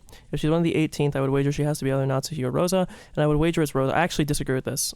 Even though I just wrote this, I'm going to say I disagree. I actually think that my reasoning down here makes more sense, and I'd probably lean towards Natsuhi, but I won't edit this just for the sake of completeness, just to keep it here. Simply because she'd be close to the description of Beatrice, lighter / blonde hair woman. I think, however, Beatrice is likely a 19th person. Curie posits that if Beatrice had no reason to hide, she had no reason to hide, she would have delivered the message herself, and that there is some contradiction between her behavior. I shouldn't say between, it should be in her behavior. Why would she entrust Maria, who would be obviously doubted, to deliver the message instead of herself if she wanted to be known? And if she wanted to stay hidden, why would she reveal herself at all? Curie posits that Beatrice is one of the 18 present. And the 19th person fiasco is a clever scheme to make everyone look outward instead of inwards. I currently think that Beatrice is a distinct 19 individual, and that she's likely hidden somewhere on the island, / mansion / guest house / unknown lodging, we'll just put. There's some possibility that Beatrice is not necessarily in. Yeah, okay, so I put my theory: Beatrice is a separate individual. She only revealed herself now as whatever conditions for the demon's roulette had not yet been met, i.e., turning over the seal, maybe not enough people present for a sacrifice, / not all in the same place. You know, maybe they all have to be in that exact same place. This is sort of the same point here. And this notice she gave is required from her contract with Kinzo. Otherwise, why the hell would she reveal any info? She could just AFK and collect when he dies. This is my whole point being, like, why the fuck would she ever reveal this whole idea that he had? Because it would just be turned over to her anyways. The family is now shut to the outside world for at least 2 days if the typhoon holds. If she is one of the 18, I would imagine it's a supernatural explanation, but there's not really anyone that would fit the bill currently. It would have to be one of the women or someone who is androgynous. Only person really fitting that category is canon. In that case, comma, suspicion on Rosa / Natsuhi, period. Note, Natsuhi mentioning headaches and she's excused herself from the adult conversation. She would maybe not have an alibi, whereas the rest of the adults did. We know, I mean, we fucking know, dude. It has to be, Beatrice has to be a 19th person. I just feel like this is all hot air for no reason, but, you know, just to cover it up. Okay. I shrugged, exasperated, but I had realized she had noticed the dejection I was feeling because I had overheard our parents' turbulent discussion, and Anne was probably trying to turn my mood around. She had at least managed to make me feel good enough to hurl abuse. She wasn't my real mother, so I never felt like calling her mom, but it did make me think she's a real adult. Hey brats, so this is where you were. Kiri, you really took your time fixing your makeup, didn't you? From now on, I'll start wearing it too. I'm sorry. A woman's makeup takes a long time. So, how's the discussion been without me? Sure, everything was all peaceful and harmonious. Kiri poked the weak spot under my arm with her elbow. We decided to take a break to cool our heads a little. It looks like it'll last all night. Yeah, I don't know. I just don't buy the whole 18th person thing. Again, they said so much of the island's uninhabited, man. Like, again, yeah. I could cry. His way of talking hadn't changed, but he couldn't completely hide his fatigue. I couldn't say I was sympathetic, but he looked pitiful compared to his normal energetic self. Still, that rain's just awful. I really don't want to go back to the guest house. It looks like Natsuhi made preparations for us to spend the night here in the mansion. What do we do? Also, the fact that Natsuhi has so much control over the house as well, that she is like the de facto lead of controlling all like the servants' duties and blah blah blah, like do this, do that. It's also even more suspicion because she could move in such ways around their movements so that she could hide herself. So even more so, while I don't think that Beatrice is one of the 18 people, if she is, I'm going to switch my prediction from it being Rosa to Natsuhi. But again, like I said, I would give it like a 95.5 right now that Beatrice is a separate person, not one of the 18. We don't need to think about that until you're done, right? If you run out of enough energy to head back to our room, then we can't let them take care of us. Or then we can let them take care of us. You're right. We can think about it later. What about you, Badler? If I stayed, I'd just get in the way. I'll be nice and go back over there. Okay. Will you go back soon? I don't know. It'll be lonely to head back by myself. I'll head back with the rest of the kids as a group. Yeah, that'd be good. So, Battler, you won't just be going to sleep that easily, right? Yeah, I'll probably be up talking with the cousins. He's gonna try and get us to prod Maria for him. Feels like we might be up all night. Is there a problem with that? Okay. If when the adults' discussion is over, you're still awake, I want to have a little talk as a family. A what? That doesn't sound like you. Apparently Kiri was thinking the same thing. What are you talking about? She asked him in a small voice. It looked like Kiri didn't have a clue what Dad was talking about either. I want to talk to you about it as well. I'll tell you later, so don't ask now. Man, we're gonna get like so many competing interests. It's gonna be like family versus family, sibling versus sibling. Like, my guy doesn't like my dad, so I'm gonna be like, fuck you, Dad, I'm not gonna help you. And then the kids are gonna form their own group. There's gonna be so many like competing allegiances. Holy fuck. Please. I don't think there's anyone who ignores their family as much as this old bastard, and this was the guy that was asking us to have a talk as a family. Both Kiri and I couldn't help but get wide-eyed. Don't make that scared-looking face. I'm the one that should be scared. I mean, at that point he swallowed his words for an instant. I don't remember my dad, I said that really weird, my dad. I don't remember Dad being the kind of person to artificially drum up suspense. You're freaking me out, Dad. You got your family all here right now. Quit beating around the bush and spit it out. Is he actually going to, or is he afraid that we're being listened to? I'm probably gonna get murdered tonight. Uh-oh. It's a little bit of a hat drop, like I said. There's 6 people. If this is the first Twilight of the game's beginning, although Twilight would have already passed, right? Actually, wait, no. That's not true. I'm trying to remember the difference. There's dusk and there's twilight. I just don't remember which is which. I'm pretty sure dusk is night, like day going into night, and then twilight is night going into day, which means he would be killed in the morning. Interesting thing to say. Also, again, we're going to do a very early call here on this. Just, you know, I'm not going to write this in the notes just yet, but when people start turning up dead, I will.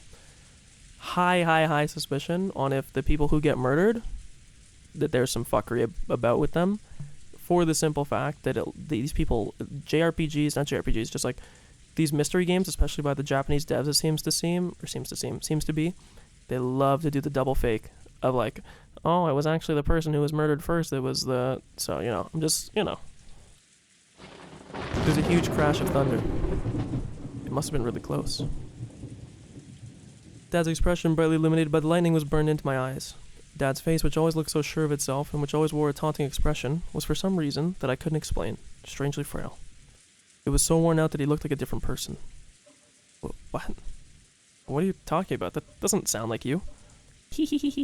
I agree. What happened? You look so timid all of a sudden. And again, like we said earlier, talking about the key. Is the key a physical object? Is it a key as in like Maria because she was the key to unlocking the whole thing or starting everything? Is there two different meanings for it, a physical key and a metaphorical one? You never know. It's not like you. I'm gonna go fix my makeup. Don't follow me. Dad turned away weakly. After that, only Kiri and I were left, still wide-eyed. Again, this becomes another weird topic because, like, is people dying? Is this going to be... This is what I posited earlier in the game, that I thought they were going to try and kill their own dad. But when we're talking about sacrifices, like, are people going to start believing the epitaph, and then start killing each other? I don't know. What the hell was that? He's going to get murdered tonight? You don't think that mysterious letter scared him? Hasn't he been watching too many serial murder movies? Kiri didn't answer my lighthearted words and continued to stare at my dad's disappearing back. Battler, when you told Rudolph to talk about it, he left without telling us anything. Even though he said that he had something to say to everyone, he didn't answer you. Why? Flip over the chessboard. The only thing that I can think before she says it is that him revealing the info is what will get him murdered, is my guess. And when you do, that's a contradiction that he said he wanted to talk but then couldn't. What? Can you see anything by looking from Dad's perspective? Yes, I can see something. He wants to talk about something, however he doesn't have the courage to bring it up, so he actually means, in that case, chase after me, talk to me, and question it out of me. He also means the opposite when he says, don't follow me. He actually means follow me and force me to answer. I don't know how that's what you got from that, but... because that's not what I got from that. Left without telling us anything. I mean... Bro is being like a,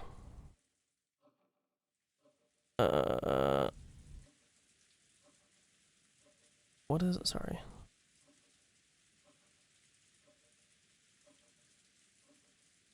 Yeah, I don't know. There's just I don't know if that's what I would have got from that, but I'll just take word to word, okay? What? Are you sure that theory's okay? That's ridiculous. Heh. Can great detectives deduce the emotions and feelings between men and women? They can't, right? Figuring out the feelings of the opposite sex is an even more advanced art than exposing the tricks in difficult crime cases. Guys like a... I'm trying to find something that's doesn't come off sexist. Guy is like a stereotypical girlfriend, okay? He says he wants one thing, but he wants the other, okay? We'll leave it at that. Figuring out the feelings of the blah, blah, blah. If you ask me, romance novels have much deeper mysteries than masterpiece. Okay, you're smoking absolute penis on that one. I see. Is that how it is? I'll be with that spoiled little child. He normally loves to act tough, but tonight he's completely tired out from the heated discussion. He probably wants someone to lean on at the moment. And responding to that need is the duty of his partner. Huh. Sounds passionate. Then I'll leave the old bastard in your hands. Yes, leave it to me. Until she's the one that ends up getting killed because you don't go along with her. As Kiri departed, I called out to her. Huh? What? I wanted to say thanks. Thanks to you, my gloomy mood has cleared up a lot. That's good. Communication is important. After answering with a wink, Kiri followed after Dad.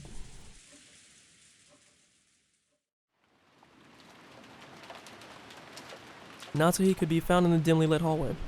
Now and then the thunder would crash, but this had no effect on Natsuhi's expression. Her expression was completely worn out. The discussion that had just taken place between the relatives in the dining hall was repeating itself inside Natsuhi's mind. Again, the fact that she mentioned her headaches and shit too. Beatrice had proclaimed that in addition to the gold, the headship and all of the assets of the Ushiromiya family would be given to the person who could solve the riddle. In other words, she planned to undermine the absolute guarantee that Kraus, as the oldest brother, had to succeed the family head. True. Originally, the other siblings had absolutely no chance to succeed the head. To them, this proposal by Beatrice was extremely desirable. Also, again, remember when I mentioned in the last stream And when they set out those conditions about whoever the head was got to do the like the accountant work or the auditing of all of the assets, that never mentioned that it specifically had to be Kraus. It mentioned that it was whoever the head at the time was. So, or the next in line, I believe is what it said, because technically the Kinzo would still be alive, but you know what I mean. So just, again, remember. It was obvious that they would accept Beatrice's proposal. Even without playing clumsy detective games, she knew that the so-called 19th person, Beatrice, couldn't exist. I don't know about that. This was a message employing a fictional character called Beatrice as a messenger. It may as well have been written in Kinzo's own handwriting. The proof was that Kinzo remained stubbornly neutral as to that letter's authenticity. He was completely ignoring these reckless claims that he shouldn't be able to ignore, that he had given up the head's ring. We know he threw it out. In short, Kinzo had wordlessly admitted that the letter held his own message. Most likely, one of the servants had given Maria the letter. Kinzo had probably worked out an elaborate plan where the dress from the portrait would be prepared, and someone, probably Shannon, would be made to wear it and deliver the letter under the umbrella. Again, not necessarily. By doing that, he could make it seem like the witch from that portrait actually existed. And then Maria would believe it is the idea here. No, if anything, that is why you could be certain that Kinzo was behind all of this. In that case, it was just as if Kinzo had butted in on the siblings' private discussion. And by announcing that he would give everything to the person who could solve the riddle, Kinzo had weakened Kraus's overwhelming advantage. Now it was certain. Kinzo had listened in on the siblings' discussion in the parlor earlier that day, which we know he did because Cannon reported it to him. So he had known how Kraus had staved off the attack by the other three, and to make the scales of that battle go back into balance, he had sent out this strange letter which benefited the other three. Ava and Rudolph had dragged Rosa in, who had a weak position among the siblings because of her age. And they were trying once again to overwhelm Kraus 3-on-1 and push through their crazy reasoning. And so they had resumed what had once been a nearly decided conflict and were repeatedly pressing Kraus to pay them a large amount of money. Talk about the advance payment, which had been denied once already, was being brought up again under the terms that all of the siblings would guarantee Kraus the succession to the family head. Of course, even without the story about the hidden gold, the Ushiramiya family story of wealth was vast. Just the store was worth more than enough by itself. Even if the hidden gold was buried forever along with Kinzo's death, there would be more than enough to satisfy. Therefore, even if they had no interest in the gold itself, there would be the lifelong fear that on the off chance that someone found the gold, that person would be granted the position of family head. And this kind of Achilles heel would definitely be taken advantage of by someone sooner or later. The only person with this fatal weakness was the successor to the head, Kraus. The other siblings had found, no, they had been told by Kinzo about something that only Kraus could lose, and they had thoroughly taken advantage of that. Natsuhi, as Kraus's only ally in his painful position, and as his wife, had believed she was fighting alongside him. She kept on trying to point out to him that the existence of the gold itself was a farce, and that there was no need for him to compromise. The other thing I was thinking about this as well, I mentioned a little bit earlier that Kraus would want as many, Kinzo would want as many people possible involved in this game if he needs like a bigger and bigger gamble to bring back Beatrice, if this actually is somebody that, again, resurrection, if I don't want to go into the whole train of that again, but if that's the case, isn't there like an outside possibility that somebody, some random person, let's pretend they weren't even involved in this game, they don't even know, like let's say that this gold is buried in like a tunnel in the countryside somewhere, right? I don't know, just like buried somewhere. This could mean that whoever finds it just gets it. It could be like a random chance that some person stumbles upon it.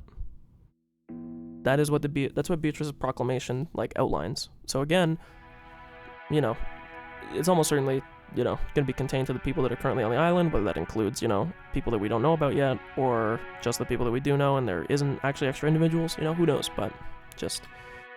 Kraus had always told Natsuhi. He had told all of the siblings. He had always said that the hidden gold was nothing more than a fiction created by Kinzo. Therefore, Natsuhi had believed that as his wife, and on that foundation had supported her husband. Yet her words would not reach him. Even though she was fighting so hard and lending all of her strength, he continued to fight by himself and was trying to compromise with the other three siblings. Wondering why she could not be of use to him, Natsuhi felt sorrow, shame, and then anger. Okay. It had happened when everyone decided to take a short break to cool their heads. Natsuhi had flared up against Kraus. Enraged, she asked why she could not be useful to him. He had told her that he wanted to talk about something, and had invited her into one of his private rooms, which she was normally not allowed to enter. That room had been sealed with a heavy-looking padlock, and just looking at it had given her an uncomfortable feeling. There's no reason for you to worry about what those three, or even the suspicious person who calls themselves Beatrice, says. After all, the gold is just a ruse created by Father. There's no way something like that could be found. It is set in stone that you will be the successor to the family. Also, this is the other thing too, and I don't think the game outlined this. I'm still, I'm still thinking of this, like, in my head. I'm not entirely sure about this. But the exact line of succession, like, hasn't really clearly been outlined, in the sense that, like, we know a little bit about it, but we don't really know the, what I was saying earlier is that with the line of succession, our current understanding is we think it would go Kinzo to Kraus, and then the question is, does it go familial by Kraus, or would it pass to the next kin in the line from Kinzo? The way that they keep talking about Jessica, it makes it seem like it would go Kinzo, Kraus, Jessica. Which, under this whole scheme, would make it seem like, why would Kraus ever want something like this, right? It wouldn't be Jessica, it wouldn't be Kraus. They would realistically get a claim to the throne. But the better question is, if it works like that, that would give way more incentive to Rosa, Ava, and Rudolph to want the whole thing to be changed. Not so much Natsuhi, so then that shifts the suspicion onto Rosa again if I'm picking between Natsuhi or Rosa, if it is, again, I don't want to go into the whole theory again, if it's not a 19th person, it's only the 18 that we know. But then the better question is, if it goes like Kinzo, Kraus, Ava, well then why would Ava really give a fuck, right? I mean, like, unless you're like so greedy that you want to get it quicker, which, is not an impossibility, but it seems a little bit, I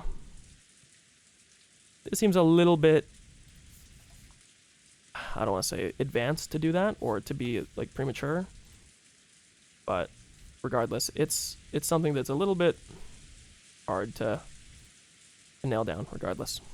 All that said, let's continue.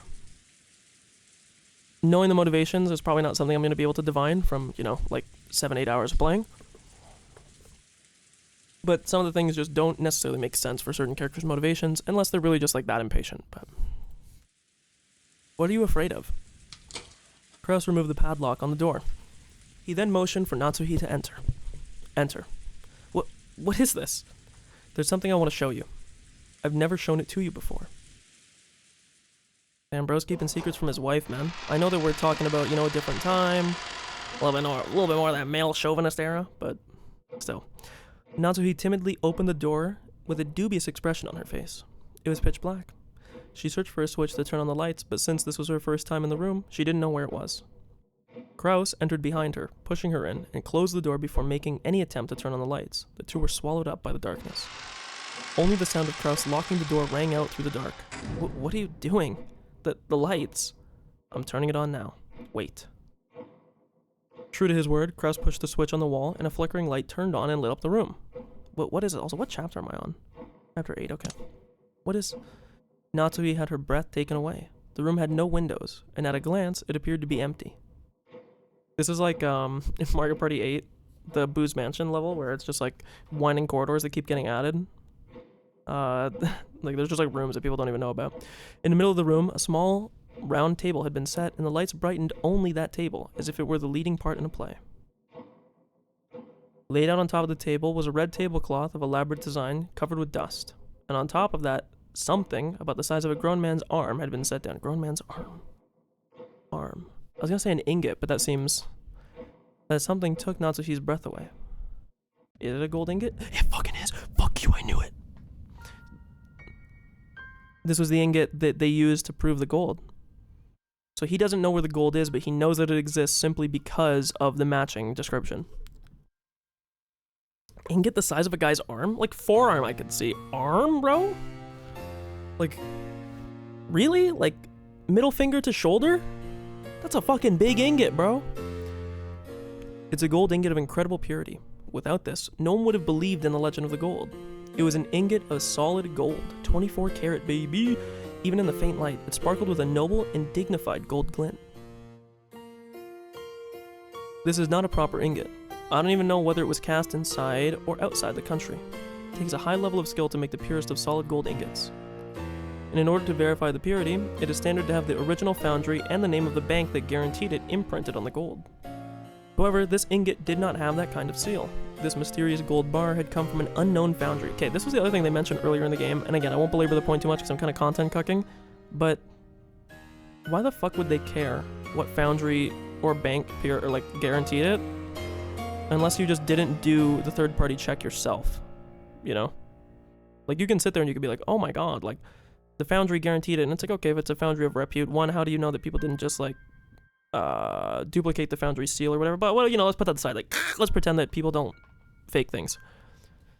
You can just test if it's 24 karat or not. You don't need to have, like, some proof from a bank. You know, it's not that hard. Maybe this is the chemistry student in me coming out, but whatever. Look here. There's nothing to be afraid of. It's just a bar of gold. Natsuhi, following Krause's words, timidly approached the ingot. Right here. Or right there. See, look, I can't even read. Why are you listening to me? I can't even fucking read. Krause pointed at the surface of the ingot. Natsuhi concentrated on that section.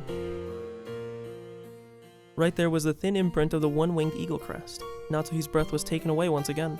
That's right. This is the legendary ingot that Dad said he received from the witch that the president of Maruso witnessed and was allowed to select at random to take back with him. That gained the trust of the fixers in the business world. I had to use all possible means to find it, before the other siblings could. How could... Then, the legend of Father's gold is... It actually exists. The gold that Ushiromia... Jeez, I totally butchered that. Ushiromiya Kinzo received from Beatrice actually exists. How could it really exist? Natsuhi was shocked. Krause had always said that Kinzo's gold was just a fabrication, so she had believed it as his wife. However, the reality was different. He had held definite proof, and had been more certain than any of the other siblings that the legend of the gold was true. Because of this, Krause was deeply frightened at the possibility that someone, other than him, would find the gold that he had failed to find, costing him everything, which also means he's had a head start on trying to find it. But to Natsuhi, this truth was more than enough to split open her heart. She had thought that, as Krause's wife, she should— That's what I'm saying, bro. Why is he dingling you around? She should be his closest confidant, which was why she had been selflessly supporting him. And yet he had hidden this fact from her until today. Why? Have I been so undeserving of your trust? I didn't mean it like that. It was only that there was no need to mention it. Is that all a wife means to you? Dude, is Natsuhi like the only person that's like kind of like, I mean, she's kind of a douche to she's kind of a douche to the servants, but I mean, she's kind of spitting here. Becoming passionate easily is one of your bad habits. You're the one who's making me like that, aren't you? I've been supporting you as a wife ever since I married into this family. For your sake, I threw away the family I was born into. I've been offering up my heart and my body to serve you. And in return, I get this? How could you? Krause grimaced. God, I fucking love Grimace. Looking annoyed. His expression effectively communicated how much he disliked this part of Natsuhi. Oh, what? He disliked the part that she's a fucking human?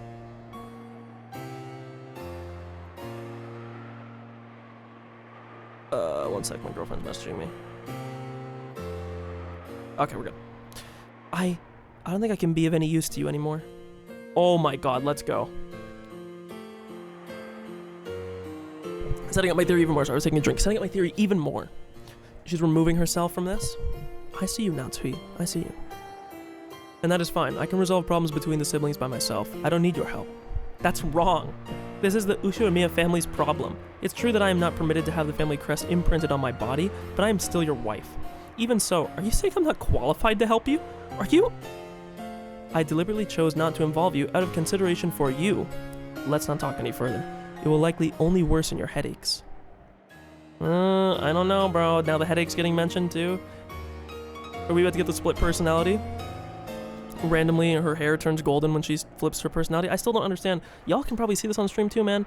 That is a difference in hair tone, man. What's going on? I know they probably do it on purpose, but like, come on, girl. Usually, like, did her roots grow out this much and she dyed her hair? Like, I'm just... Take a rest for today. The siblings will deal with the siblings' problems. It has nothing to do with you. That's all. And it shuts. A dull headache tormented Natsuhi. No matter what medicine she took, no matter what scents she burned, it wouldn't heal. On the other hand, by standing here alone in a dimly lit corridor, her head filled with the sound of the rain, she felt like the pain had softened a little. I may have been Natsuhi, but I was not Ushiromiya Natsuhi. Denigrated as being a sorry excuse for a wife, verbally abused for not even being able to take care of that. Even so, I tried to properly perform the duties of a wife, but had been rejected even by my husband. I did my best raising my daughter as though it was the last job left to me. However, my anger and sadness, having no place to go, caused me to subconsciously strain that relationship too.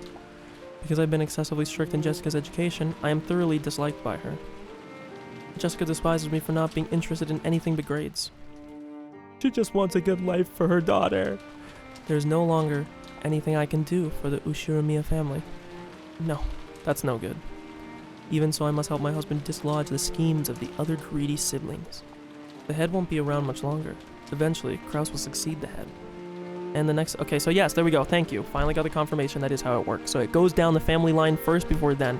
So in a weird world, let's imagine that it was Kinzo to Kraus. Kraus dies. It becomes Jessica. Jessica dies. Then it would go to Ava. Not... You know. Strictly speaking, the man who enters the family by marrying, Jessica will become the next head, but it all comes to the same thing. That's fucking stupid. What a dumb rule. I have to make Jessica an excellent successor to everyone, or who everyone will accept as worthy to take over the Ushiromiya family.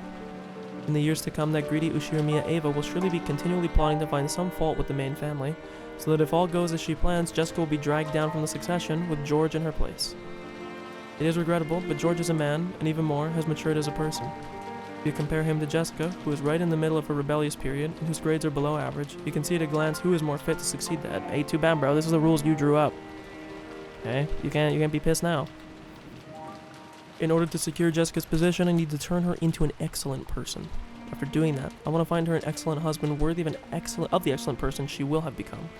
A wonderful man who will truly accept Jessica and stay with her through all of life's joys and sorrows. Was that Natsuhi trying to entrust her daughter with fulfilling some desire of her own? Natsuhi thought back to the days when she'd had no choice but to marry into the Ushiromiya family because of that unavoidable fate. Unavoidable fate? Question mark. She had tried to block that from her memory. She had consciously forgotten that and had actively attended to the life she had been given as Ushiromiya Natsuhi. And this was the new life she had built. But it felt like, just now, all of that had been casually rejected. How should I think as I live my life? I don't know. Natsuhi helplessly rested her head against the glass of the window. The glass, cooled by the raindrops beating against it, was somehow refreshing, and even though it had no emotions, right then it seemed to be the only thing that could understand Natsuhi. Even if someone showed up there and saw her like this, Natsuhi had no intention of caring in the least. She's gonna look out the window and Beatrice would be like, oh my god, hi girl. But she found herself caring, because it was her beloved daughter. Hey Jessica, what's up? Oh, it's you, Mom. What the heck are you doing here? Thought you were a ghost. Just like always, her words were rough and not at all like a girl's. Instinctively, words of rebuke rose to Natsuhi's throat. However, they did so only weakly, and so she was able to prevent them from escaping her lips. Jessica, I'm sorry. Your mother has an awful headache. Please leave me be. Oh. Jessica was more than slightly disconcerted by the first ever sight of feebleness from her mother. Until just now, she had been filled with contempt for all the parents, including her mother. But now, not the slightest bit of that feeling remained. All of it had been wiped out by her mother's completely exhausted face. I feel bad for Natsuhi, man. I liked Rose, and then she started slapping her kid around, so, you know, we'll move Natsuhi up the tier list. You can hear the tier list moving in real time, just as she moves up. In its place, the words that George had told her floated back up in her mind. The parents are doing their best in their own way. They are supporting their family, so they can't afford to keep everything pleasant and have a healthy, heavy responsibility to fight. Couldn't her mother have been standing around in this dimly lit hallway because no one had tried to understand that? Jessica didn't like her mother, so she had no instinct to give her mother words of kindness just because she looked a little frail. Therefore, in order to give those words regardless, she had to clench both her fists and wrench the words out from the depths of her heart. It looks like you really have your hands full with that discussion. It has nothing to do with you. Please go somewhere else. Is your headache bad? Should I go get some medicine? You don't have to trouble yourself. Please, leave me by myself. Natsuhi was not being cold to her. She just wanted to get her daughter far away from her so that she could avoid subjecting her to her short temper. But there was no chance that her intentions would reach Jessica. Oh, okay. Jessica hung her head looking sad. Looking at that expression, Natsuhi realized that Jessica was just trying to muster up the strength to be kind to her mother. She gave her head a small shake to drive away her own unkind feelings. Then I'll leave. I'll be with the other cousins so I don't get in the way of the adults. See you. Wait. She called Jessica, about to make her desolate exit to a stop. What? Thank you for being considerate. It isn't good of me to go to sleep and leave you alone. Don't talk like that, you'll bring bad luck. No. I apologize for worrying you. I'm alright now. I will go. Staying here any longer with such a feeble expression would actually make her daughter feel more uncomfortable. Thinking this, Natsuki left Jessica with words of gratitude and made to depart. This time it was Jessica who called out to her mother's back. Natsuki stopped, turned around, and asked what she wanted. But Jessica herself didn't know why she had stopped her mother, and for a while she muttered to herself with a slightly forced smile as she hesitated over what to say. She was poking around in her pocket when her hand touched something and she took it out. Hey mom, I was given a charm today. What was it, a charm against magic? I'm pretty sure that you were supposed to hang it from your doorknob, was it? Haha, I forget. There's no reason for me to have it, so... That's kind of scary though, because you and Battler fucking shit-talked Beatrice, so... Uh-oh, Jessica, but... So, I'm giving it to you. It was the scorpion charm that Maria had given her by the beach that day. Although she had heard of its various effects from Maria, right now Jessica's mind was blank, and it was all she could do to say even that much. Did I butcher that line? Did I just brain short? Although she had heard of its various effects from Maria, right now Jessica's mind was blank, and it was all she could do to say even that much. Okay, no. Thinking that her mother probably wouldn't accept the charm anyway, Jessica had immediately drawn back the hand offering it to her. So when Natsuki came back and took hold of that hand, she was extremely surprised. What is this? Some kind of giveaway? Well, I think it's something like that. I guess you can't expect any benefits from a charm that looks like a toy. But her mother took the scorpion charm from her grip. Thank you. I'll take good care of it. Sometime soon in exchange I'll give you a charm that was important to me when I was a child. It's not like that's why I gave it to you. But, well, if you really say so, then I will rest for now. My headache is awful. Try not to stay up too late. Sure. Aww. First family bonding of like families that don't hate each other, maybe, potentially. I guess Kiri doesn't really hate, but she's not the biological mom. Natsuki put the charm in her pocket and turned away. She then disappeared into the dark hall. Interesting.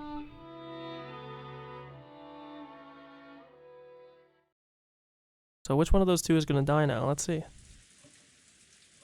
looks like the weather will be like this all day tomorrow after all. Damn. It's hard to believe it was dry out earlier. George and I were killing the time in front of the parlor television. At that point, Jessica returned. Her face was still blank, but it looked like she had calmed down a little since she had left. Is Maria still in front of the portrait? Sorry, I was taking a drink. Nope. She just came back and she's sleeping over there on the sofa. It is getting pretty late for her. She is also 9 years old, yeah. Looking at the clock, it was a little past 10 p.m. Even if we were going to stay up all night, it was about time to head back to our room. My mom did prepare a room for us in the mansion, but what do you want to do? I think I'd rather head back to the guest house. Judging by our parents' appearance, I think it would be better if we weren't in the mansion. That's not good, bro. You're leaving. Dude, this is like dawn of the first day. Like, shit's gonna go real bad, and they're like, oh, let's just like get away so we can never know. I think it would be better if we weren't in the mansion. Second that. Feels like they're telling us kids to mind our own business and stay out of the way. Let's do that like good little boys and girls. After we discussed that, Auntie Rosa came into the parlor. She was looking all over restlessly, probably trying to find Maria. Auntie Rosa, if you're looking for Maria, she's over there on the sofa. Thank you. My, she's out cold. We must move her to a bed. If you would like me to, I can carry her to a bed. Thank you, that would be wonderful. Will all of you return to the guest house, or will you stay in the room Natsuki had prepared? We were just talking about that. We just decided to head over to the guest house. Really? And I wonder if you wouldn't mind taking Maria with you? I think it will be much more comforting for her if she's with all of her cousins. See, this is the thing, man. I like Rosa, but then she like had to just go smack her kid up in front of everybody. Why'd you have to do that, man? You were chill. You were like the cool sibling. I'm still gonna put her at the number one on the totem pole of the siblings, but not of the siblings and spouses. We got Natsuki at the top on that one right now, so. It seemed that, in the shadow behind those words, there was some regret that the adults, herself included, had deeply hurt Maria's feelings. Leave it to us, Auntie. After all, we do have an expert at comforting Maria with us. Are you talking about me? I couldn't do it by myself. We'll need everyone together. That's right. Battler, weren't you the one who hit it off with Maria when you were messing around earlier? As we said this, Auntie Rosa smiled, looking truly happy. Thank you, everyone. It looks like our meeting will last until very late. So I'm sorry for the burden, but I'll have to leave Maria in your hands. This is going to be one of the really interesting things, is because so little time is passing, even though so much is happening in the game. I know there's somebody out there that was like, the whole Umineko story in 20 minutes, and it like talks about all the events that I probably don't even know that's happening in like really condensed form. And I bet you it's like hilarious to see the amount of shit that's happening, but Cause like, didn't I like just meet Maria this day and we have like this much rapport with her already? It's kind of interesting. Hey Maria, are you awake? We're going back to the guest house. Maria muttered something indistinct as if answering, but then rolled over and fell back asleep. It looked like she was sleeping deeply. She was really out cold. It'd be bad to wake her up. Oh god, that's a weird pose. I don't like that pose. Right, I'll carry her. Maria's body was much lighter than it looked. George picked her up and pulled her over his back. It was raining hard outside, and Aniki couldn't hold an umbrella and carry Maria at the same time. It looked like Auntie Rosa would come with us as far as the guest house to help out. However, when she heard Uncle Krause's voice call out to her, she had no choice but to return. Oh dear, I have to go back. Is everyone returning to the guest house? After we left the hall on the way to the entrance, the door to the servant room opened and Shannon stepped out. It has become very dark, so allow me to guide you. Perfect timing, Shannon. George is going to carry Maria there. Could you hold an umbrella for him? Yes, certainly. Shannon brought umbrellas for each of us and a flashlight to guide the way. As we opened the front door, the downpour was quite terrific. It looked like we wouldn't have any spare time to take a pleasant walk and enjoy the nighttime rose garden. I wonder if the rose is going to be back. The other thing I wonder... Okay, I don't know why this is the connection that just made in my mind. But the fact that Beatrice appeared, and the fact that we were looking for the rose and the rose was gone, and the fact that the rose was the only one that was wilted. Do you think there's like a very tiny chance that maybe, just maybe, she's like a shapeshifter? Because why would the rose be missing? Who would pluck it, right? That doesn't really make sense. If there is some supernatural shit, I feel like if you can cast magic, and like actual magic, not like the magic that Kinzo talks about, where it's just like very fortuitous things that happen via like very insane risks that are put forward. And we're talking about like actual magic, like Hanyu level magic from Higurashi. Would it really be that wild that she disguised herself as a rose? It'd be very inconspicuous. She'd be able to hide herself. I don't know. Just, you know, maybe this is me hitting the crack pipe too hard, but... Aniki, is she too heavy? Want me to carry her? It's alright. I can at least carry Maria. I'm truly grateful. Please take care of Maria. Right, we understand. In that case, good night, Auntie. Then I will see them over there and return here. Yes, please. Auntie Rosa saw us off. Maria, I'm sorry for everything. Rosa's mumbling voice didn't reach the person in question, nor anyone else, but disappeared beneath the sound of the rain. I mean, at least she is remorseful. The only thing that I would wonder, the reason why I say that is I was thinking that when they were walking back, they were going to be like, oh look, we can see the rose, that's so weird. Why was the rose so obvious to see now when we couldn't see it before? And then I was going to be like, that's where the thought came from, if you're wondering. But obviously that didn't happen. After cutting through the rainy rose garden, we arrived at the guest house. If only I had applied for the position of Maria carrier. Then I'd have gotten to rub Shannon, okay, all over with my arms as she held the umbrella over me. That's not on purpose, it's a misunderstanding. I thought that if I didn't, George would get all wet. Come on, quit babbling and go in. After being nudged by Jessica, Shannon folded her umbrella and went into the guest house, folded up her umbrella. Has anyone gotten their clothes wet? I can bring some towels if you would like. The other thing I want to point out too is there's no repeated gemstones in any of their outfits. Like Shannon has like what looks like an amethyst or some, I know like agates can be like, or agate, I don't know how you say it. They can be like many different colors, so it doesn't necessarily mean anything, but I've just noticed that in all the characters like sprites, there's no repeated gem colors on anybody that has like a brooch or earrings or something. Like Natsuhi has emerald, or at least emerald green again. I don't know the exact gemstone, it could just be, it looks, we're gonna call it emerald for the time being. But Natsuhi has emerald. She has amethyst. I know there's other people that are wearing like jewelry and stuff. Ava's wearing like floral designs, but regardless, maybe I'm looking too much into their outfits. It might just be a design thing. You don't need to worry about us that much. Thanks, Shannon. Oh yes. We were saying earlier that we would play some cards. Do you want to stay with us for a while? Huh? Who had the night shifts on today's schedule? I believe there's a special schedule for the duration of the family conference. I think there were a few changes, so I'll go check. Wait, if you have to go all the way back to the mansion to find out, you don't have to force yourself. Ah, it's alright. I can find out from the servant room in the guest house. Please excuse me for a short while. Shannon gave a quick bow and went into the guest house servant room. The rest of us headed for the cousin's room and put Maria in bed for the time being. Maria was sleeping very deeply, and there was absolutely no sign of her eyes opening. We got some drinks out of the room's refrigerator and spent some time playing cards while drinking. I'm assuming they don't mean alcohol, but maybe. It was a knock. Oh, Cannon, what the hell? Oh, Cannon. Even Genji is here. What is happening with tonight's shift? Kraus has given an order. There have been modifications made to most of the schedule. Indeed. Goda has been charged the night shift at the mansion. You and Cannon have the night shift in the guest house. Kumasawa and I have been ordered to spend the night in the guest house. We just now had a phone call stating that you are to remain here as well. Why would Kraus move people out? Because he's moving a lot of people out, right? Night shift in the guest house have been ordered to stay the night. If we assume that there's night shift anyways, there would always be people here. Why is he specifically sending 2 of the people that would otherwise sleep in the mansion out of the mansion? Interesting. Something's going on. I'll put that in the notes. I'll have to go pee pretty bad. Hopefully we get to the end of this chapter real quick so I can go pee in before we continue. Rose made all the servants, save Goda, stay in the guest house on the night of the first day. Potentially some fuckery going on with that. Why would he? Okay. I'm not going to show that note, but I just read it out loud as I typed it. Huh? That's quite a large modification. The shifts of the guest house and the mansion have been completely reversed, haven't they?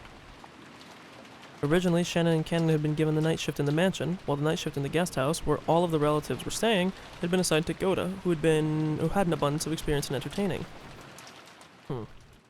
Kumasawa had been scheduled to stay in the guest house, while Genji had been scheduled to stay in the mansion. So, if we do that, it would have been that you would have had 3 people in the guest house and 2 people in the mansion, right? If I understand that? No, sorry.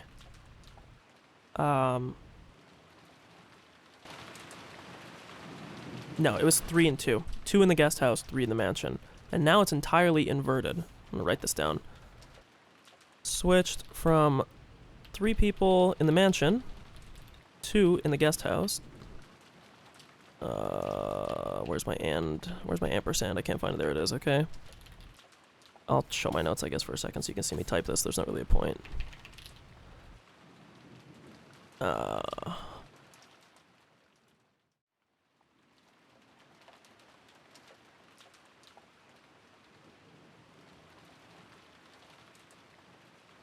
There you go.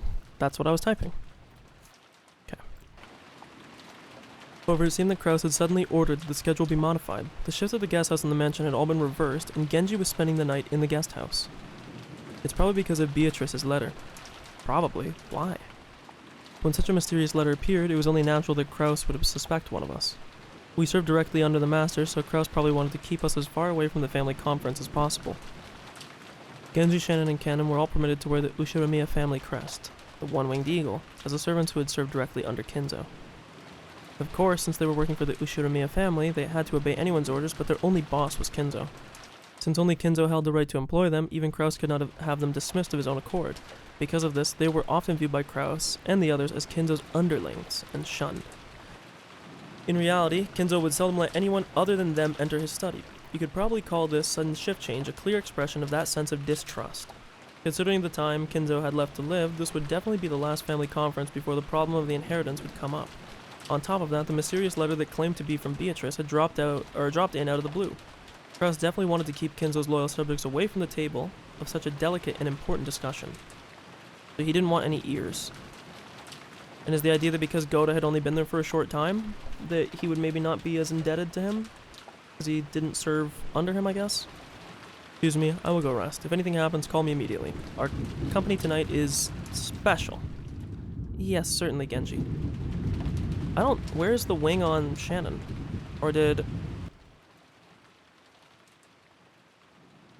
Genji, Shannon, and Cannon were all permitted to wear the Ushiramiya family crest. I mean, that's interesting.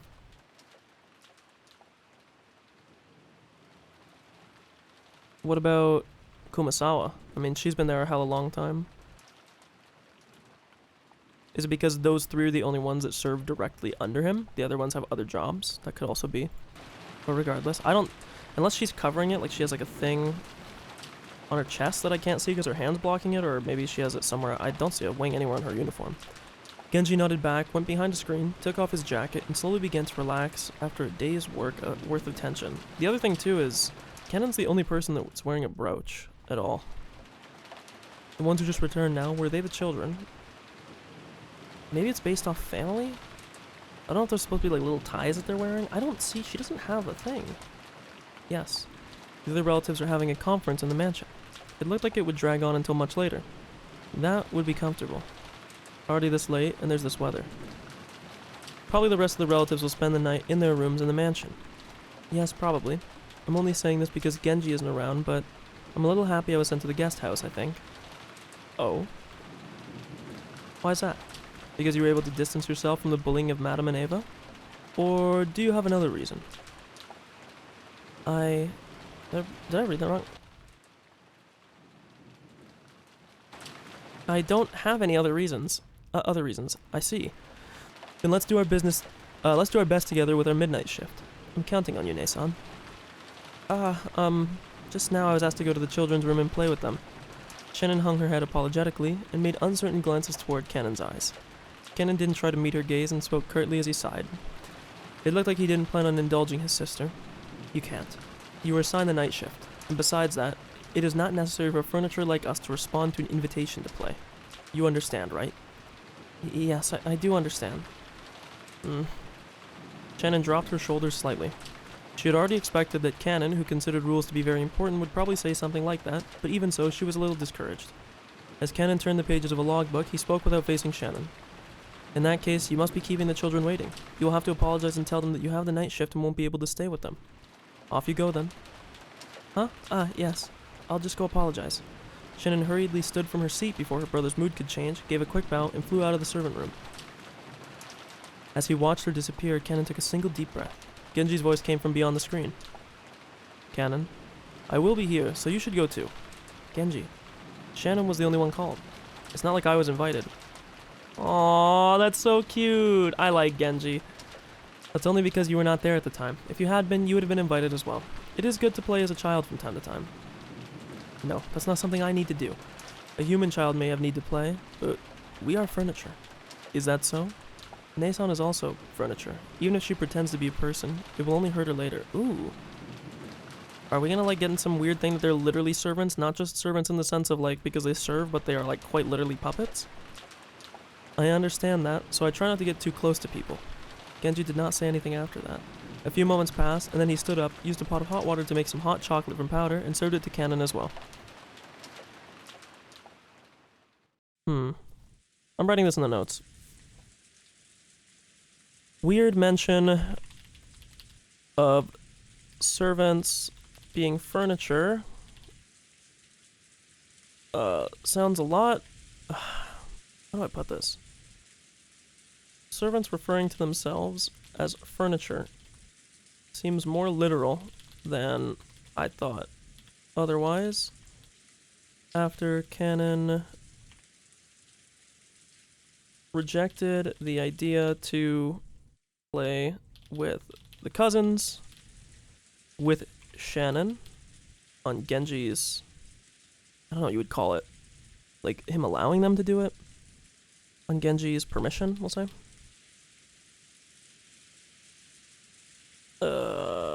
I wonder if, by servants, it is more than the idea of them being under the Ushiromiyas, or if they are quite literally not people and just look like it.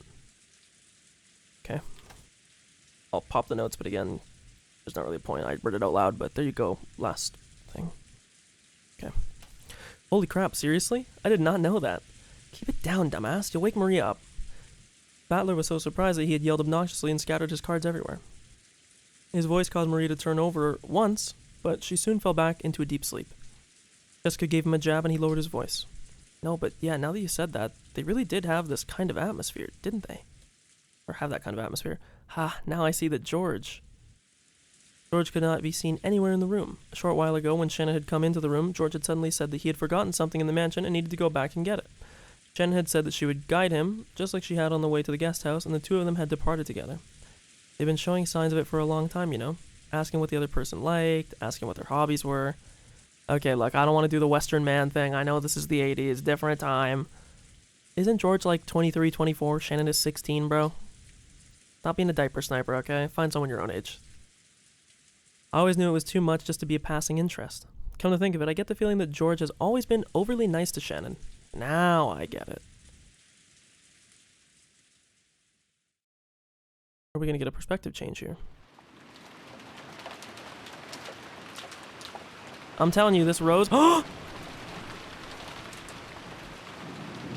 Why, that was a new CG, new art there. Just, you know. According to the weather report, it looks like it will be at its worst tonight. It also seems that it won't stop all tomorrow, but it should get a little better. Really? Then the boat may not arrive until the day after tomorrow. I'm concerned that it might interfere with your work on Monday. I already knew that the typhoon would be coming beforehand. Just in case, I made sure I didn't have any plans for Monday, so it's alright. I may not look like it, but I really am the type who can plan ahead in his schedule. George puffed out his chest, acting proud. Compared to the normally composed appearance that George always had as the oldest cousin, he now looked amusingly like a little kid. Shannon chuckled at this gap. It's no surprise that someone who will soon make his company prosperous is so well prepared. Well, making a company prosperous really is a tough job. Money isn't the only thing that's important. I learned that well by studying from my father. Making a company prosperous is like having a castle and leading your subordinates. My father, true to his name of Hideyoshi, really loves reading about the great leaders of the Sengoku period. Most of his philosophical speeches on business management start with one of them. Did you know? Takeda Shingen? Oh my, that's the first time we've seen it scroll down. You see that?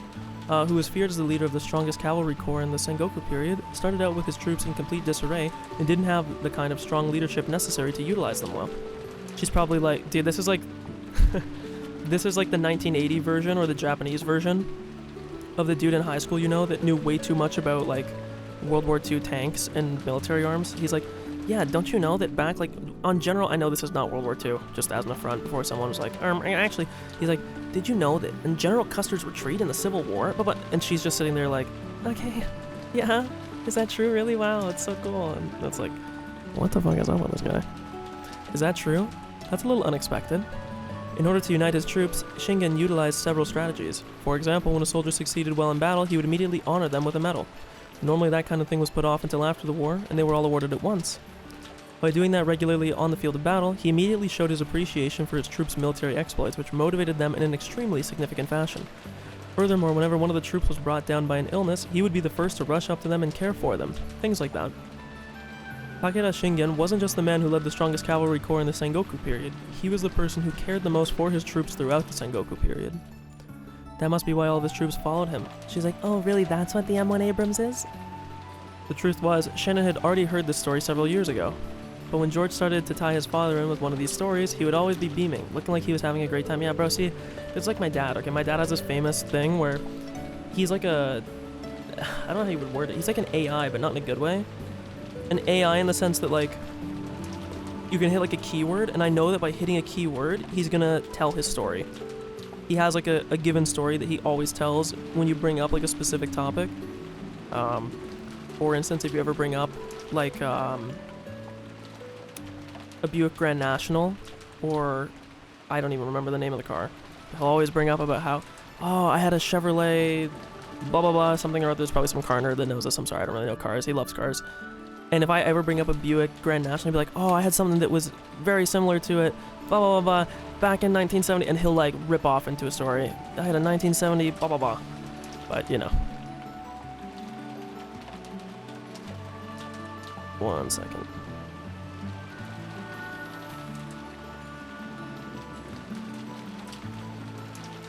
Okay, sorry. Replying to a message. So Shannon did not interrupt, but merely smiled to encourage him to continue.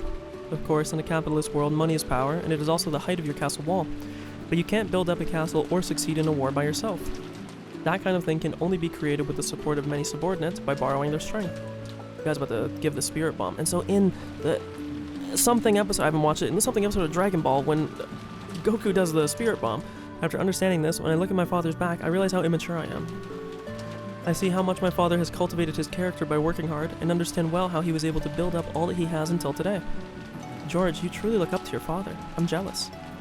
Sorry, that's not exactly the way I meant to say it. I am sorry. I also didn't mean it that way. I still don't see her crest that she has on her outfit, by the way. The two of them awkwardly looked at their feet. Shannon had no parents. She'd been brought up in a welfare institute owned by Kinzo called the Gospel House. So, is this dude just like getting these people that he basically pulled out of like foster homes in the foster system and getting them like indentured to him? That's kind of wild. Under the guidance of the honorary director Kinzo, the Gospel House offered excellent students a chance to live a life of service. If they were accepted, they would be able to leave the institute and work as servants for the Ushiramiya family. This was considered to be the highest honor for a student. Servants from the Gospel, Fukuin House took all names with the character in on non in them when they served. Canon, Shannon, Goda. Wait. Oh, because he wasn't from the Gospel House, he was from a different thing. So Genji isn't. Kumasawa isn't, so Shannon and Canon are the two big ones, obviously, and they're siblings. So Shannon wasn't her real name, the same goes for Canon. All the students of the Gospel House were orphans, or failing that, people who had been disowned by their parents through some special circumstance. Because of this, the students had been taught to think of each other as their own family. That's why it seems so natural to Canon to call Shannon his sister. So they're not actually... Well, of course, because they're both orphans, they're not... And while only Shannon and Canon were working today in the mansion, there were other servants who worked in the shift rotation, named Manon and Lennon. Or Manon. I guess that could be French, like Manon, and then Lennon.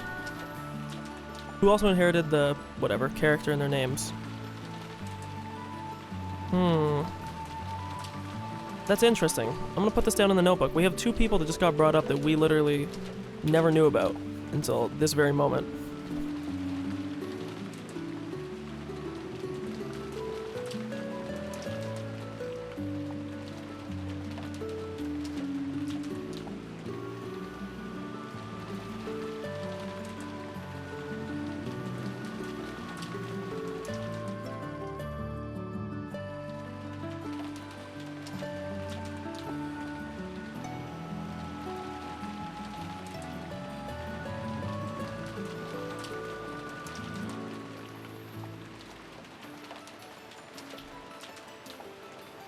Okay. However, there were not many servants who stayed with the Ushiramiya family for long. It was standard for them to quit after 3 years, so you could probably say that Shannon, who had been working for over 10 years, was a very rare exception to the rule. Working as a servant for the Ushiramiya family was a heavy burden to bear, but the pay wasn't bad at all. Working for a full 3 years would earn more than what was needed to enter mainstream society. That was why, even though the students realized what a harsh task working for the Ushiramiya family was, they still hoped to be accepted. But in Shannon's case, maybe the fact that she had managed to continue for more than 10 years should not be viewed as her having more willpower than any of the other servants. Maybe it was a lack of courage to say that she wanted to quit that forced her to continue working. Kinzo, who could not even trust his own blood relatives, those excellent servants sent from the Gospel House were the only ones he could trust. Because of that, Kinzo would sometimes allow them to wear the family crest as servants under his direct control and have them work close to him. You've already been working here about 10 years, was it? You must have saved up a lot of money by now, right? I don't know, really.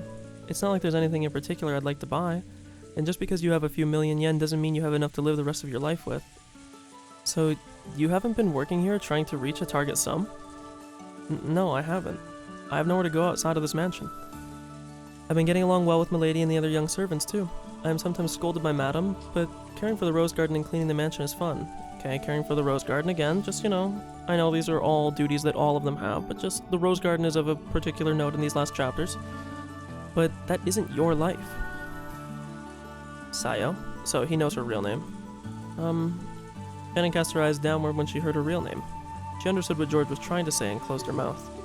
Even after becoming an adult and a full-fledged member of society, I've been studying and I've learned something. A human's life is not as monotonous or as short as we thought when we were kids. That horrifying thought that everyone has in their student years. Will the rest of my life be like a monotonous, boring, sleep-inducing after-school class, where I endlessly, lazily while away the time until finally it ends without anything interesting ever happening? However, these thoughts only arise when a person is still an underage student. Compared to a human's life, the time they spend as a student is nothing more than a blink of the eye. Just the period before they break out of their shell and cast off their immaturity. The inside of the shell might be a hot, suffocating, and boring world, but the world beyond the shell is vast and filled with limitless possibilities. So far, your life has been spent only within a shell called Shannon. Aren't you making the mistake of thinking that your life will always continue like this? That is... Shannon couldn't deny those words. She hadn't been able to find any concrete issues with her way of life. And since she'd never had any desire or goal to change herself in any particular way, she had continued her life idly. And if she were asked whether her life was already fulfilled, she wouldn't necessarily have been able to nod. There may have been a truth she was deliberately averting her eyes from. As long as George did not realize that truth, she would have continued pretending not to notice as her real life slipped away, neglected bit by bit. George, is it wrong for me to continue living this way? It's wrong. Ah, and by the way, didn't you break one of the rules just now? George immediately gave a strict answer. Is this going to be like an honorific thing? No, she said Sama.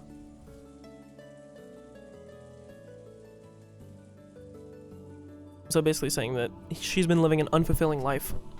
And if somebody asked her right now, she wouldn't be able to definitively say, yeah, like, I lived a fulfilled life, I liked what I did. And she's saying, is it wrong to continue going like this? Like, and maybe they're saying that, you know, she's looking away from the fact that she's living an unfulfilling life. George immediately gave a strict answer and then broke out into a mischievous smile. Or mischievous smile, not mischievous. Shannon already knew what she had been chided for, and it seemed that it embarrassed her as she hung her head. Didn't you promise me not to use Sama when the two of us are alone? I can't obey that as a promise, but if it was an order, I would have to obey it, because I'm furniture. Then it's an order. Yes, certainly. George-san. The only time I'll ever say honorifics. As Shannon hung her head, her face red, she said George's name again, this time using San. Yes, that's better, Sayo. A smile rose to George's face praising Shannon's. No, Sayo's small act of bravery. The way they talked with each other gave off the sense that their relationship had already been ongoing for some time. Okay, damn, so this guy is really diaper sniping. For a long while, as if the weather raging around them didn't even enter their consciousness, the two of them talked about the many memories they'd built during their relationship that no one else knew about. Bro, pause for a second. Again, like, I'm not here to browbeat, different time, whatever, but like, brother. Brother man Bill here, okay? Oh, she has it on her leg, by the way. Just, I'm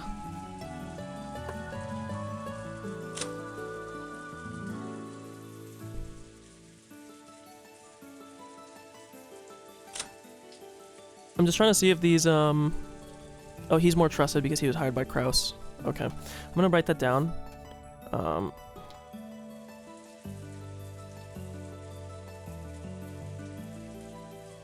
do remember Natsuhi mentioning that he was selected on his merit. I'm just writing a quick little thing at the end of the OneNote.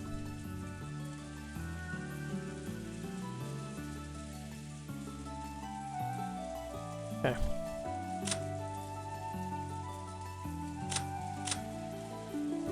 I just don't know if these update over the course because, like, I don't remember it being this short, but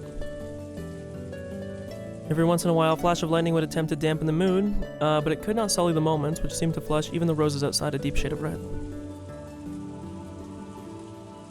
End of chapter? No. Wow, I thought that was gonna be the end of the chapter. Oh yes. I have something I wanted to show you. What could it be? George, who had been speaking eloquently, suddenly started to stutter. From his manner, Shannon too understood something. George timidly searched through his pocket for it. It got caught deep in the pocket somehow, and came out somewhat slowly and awkwardly, in the same manner as his speech. It was a very small box. A small box covered in deep blue velvet. Its characteristic shape was enough to make anyone realize what was resting inside. A ring? We're proposing? Shannon had been preparing her heart a little, sure of what it must be. But even so, when she actually saw it, she couldn't avoid blushing once more. George opened the small box, took it out, and held it out for Shannon to take. I want you to accept this. I can't accept something so valuable. You can't accept it. That's not... I mean, I'm furniture, unless it's an order. Something like that is too good for me. Sayo. Or Sayo. Wait, pause. This is not a request. It's an order, okay? Accept this ring. Okay. Okay, pause. I don't think it really matters. I'm gonna find out how her name's actually pronounced, okay? Because we don't use voices, because I don't speak Japanese. so the voice is just noise to me. Does this matter? No, sure it doesn't. さよ、 Sayo. これはお願いじゃない。命令だよ。この指輪を受け取って。Okay, there we go. Oh, さよ、 Sayo. Sayo. Not Sayo. Sayo. Not that it matters. I don't know if they'll switch to using her actual name, but you know. I can't. Because I'm furniture. Disobey an order. Yes, that's right. Okay, I'm not saying that. Shannon, not wanting to show her bright red face, timidly accepted the ring from George's hand while still staring at the ground. The ring wasn't a simple accessory, it was a noble object, which since ancient times was meant to be offered to a special woman with a special meaning. Thank you for describing to me what marriage is. So while George could offer her to take it, he could not order anything beyond that. Anything beyond that would depend not on an order, but on Shannon, no, Seio's own will. So from here on, it's no longer an order, Seio. I want you to answer me tomorrow without using words. Do you understand? Wait. Pause. How? I won't order you anymore, so this isn't an order. But a ring is something you put on your finger. If you like it, you can just put it on any finger that you choose. Shannon had only pretended not to know. She had already understood what he wanted her to do. Also, at the start of the story, this feels like a massive death flag is just being planted, so which one of you is getting whacked? I don't know, but, you know, again, big death flag being planted. But she was standing at a huge crossroads of her life. Look how late it's gone. Let's call it a night. George faced away from Shannon, seeming slightly uncomfortable. It might be possible for me to order you to put it onto a finger of your left hand. You too might be timid and dependent enough to actually obey that kind of an order. But I want you to do this very last part of your own will, Seio. You understand, right? Yes, even though I'm furniture. So that's my order. I want you to think about it well tonight and show me your answer tomorrow. Shannon nodded back.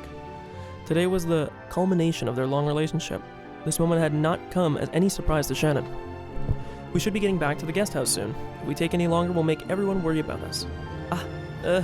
I'm sorry, I just remembered something I had to do in the mansion, so...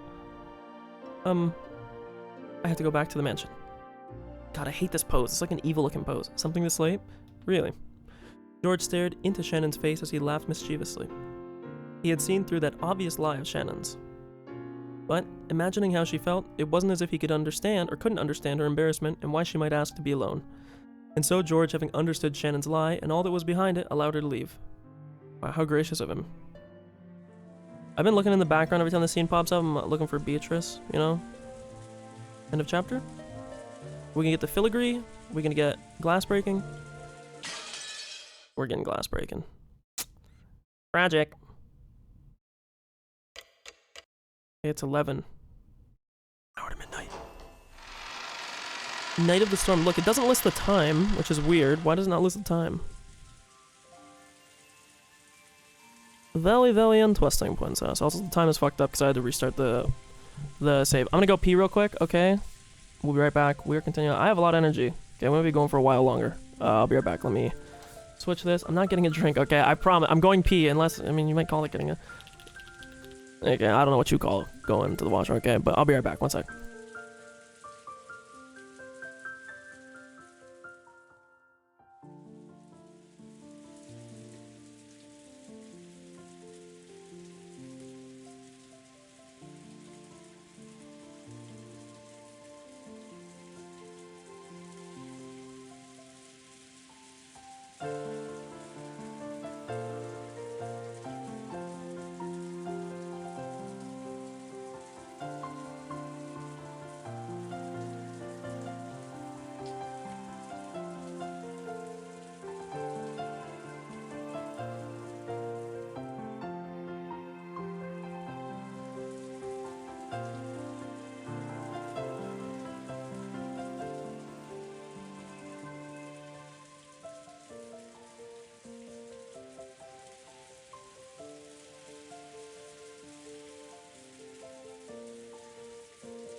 Okay, I'm back. Ugh. Shannon entered the entrance hall to the mansion with a tottering gait. Her chest was filled almost to bursting with a mixture of exultation and uncertainty that she couldn't easily describe. Guy's proposing to a 16-year-old at almost 24, by the way. That's a high schooler, by the way. After stopping for a second in front of the servant room to take a deep breath and calm her heart, she opened the door. To a bunch of dead bodies. Boom. Whoa. Inside, Goda, who had been ordered to take the midnight shift at the mansion tonight, was absorbed in an old, worn-out crossword puzzle magazine. Oh, I love me some crossword puzzles. He looked up for an instant to see whether one of the family had come, but when he realized that it was a fellow servant, he returned to his puzzle as if nothing had happened. I was told by Genji to help you. Ah, really? That will be useful. I was just about to go make the rounds to close up the mansion, but I was in two minds whether I should leave this place empty. After all, the meeting Kraus and the others are conducting appears as though it will continue for quite some time. They might order some tea at any time. That's true. Notice the seagulls. Notice the seagulls there in that track. Okay, we haven't heard seagulls at all this game. They talked about the seagulls not coming out. Notice the seagulls. That's true. Then what shall we do? Should I remain here a while? In that case, Shannon, sorry, but would you please make the rounds around the mansion? I will stay here awaiting the family's orders. Yes. Shannon felt a twinge of annoyance. Despite the fact that she had come here to help out as a favor, she was being forced to do the job of the person actually on duty as though it were natural. Furthermore, after one-sidedly forcing the task on her, Goda had once again gone back to his magazine and had become immersed in his crossword puzzle. For the time being, as a sign of respect for her elder, Shannon bowed her head and she left the room to make the rounds. Getting a little angry had enabled her to bring the airy sensations she had been feeling until now under control a bit. Besides, she couldn't show this kind of face to Genji and Canon. Until her heart was able to calm down, she wanted a little time to herself, and maybe going around the mansion wasn't such a bad way to do that. I'm just waiting for her to turn up on a body, okay? Music switching too. From the dining hall, she began to hear the tumultuous voices of the family's discussion. Someone would speak at great length, and would then be opposed by someone else. That rebuttal would continue in a very long, drawn-out fashion until opposed by yet another person that kept on repeating. It was as though their displeasure was seeping out through their voices. She had been told to go to the guest house, so it would be bad if she was discovered by Kraus. Thinking that, Shannon quick-footedly slipped by the entrance to the dining hall. Then inside the mansion, controlled by darkness, she began to check that the house was all closed up, following a prearranged route. I wonder if Natsuhi is still sitting in the hallway? She walked down the hall, checking that each window was closed. On Rokenjima, there were no humans other than the family, so in actuality, closing up wasn't that terribly meaningful of a task. Until Natsuhi had scolded them that this attitude was careless, closing up had not been customary in the Ushiramiya family. Okay, Natsuhi, she's on her game. The metal fixtures on the completely chilled windows were freezing, and every time she went to check them, one by one, it felt like the glow in her heart seemed to cool down. Undone. Oh, butterfly. Are pretty. Just then, she thought she saw something flickering across the hall. Flickering? Something like that shouldn't be visible beyond the darkness of the hall.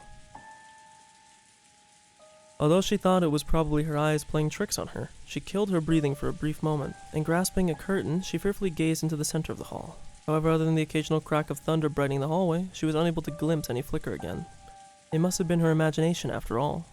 Maybe because she couldn't calm her heart, she saw something that didn't even exist. Shannon resumed checking the windows. However, in the back of her mind, a certain unnerving possibility had been resurrected. Interesting choice of words again to use resurrected there. It was that which had been passed down amongst the servants who served the Ushiramiya main family, that ghost story, in which the mansion had different masters of the day and night, in which the master of the night, Beatrice, would sometimes fly around the mansion in the form of a sparkling butterfly, or of sparkling butterflies. Come to think of it, hadn't Canon said that he had once seen it for himself? He got sulky when I didn't believe him and told him he was just seeing things. Could it possibly, really? The roar of the thunder gave no answer.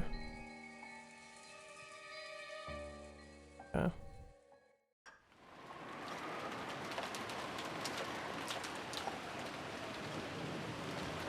Tick tock, tick tock. Okay, bro, I hear you. What's this here? I didn't see it there. I couldn't circle it in time. Okay. This is the mansion, while raining.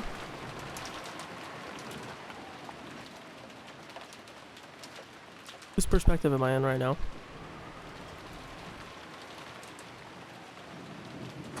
It's a portrait. Is it a certain time of night she comes out? Is the portrait gonna empty? Painted world style? Mario 64 style?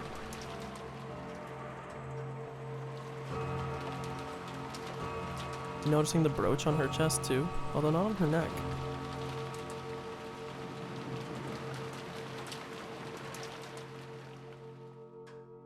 I thought it was gonna smile or something.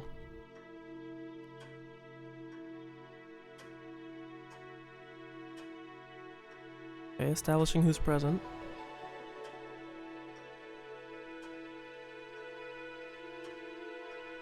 Okay, back to Shannon. And Goda. Why are we showing everybody? And Kanon, and Genji. This is the guest house though. Kumasawa. Nanjo. Is it just to show that we don't know where those people are? That Nanjo, we don't have his position? We know where everybody else is. He's in the study, so we don't know where Nanjo is.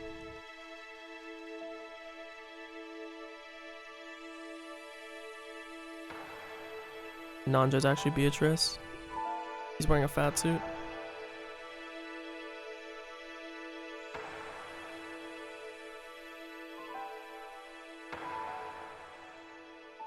Interesting.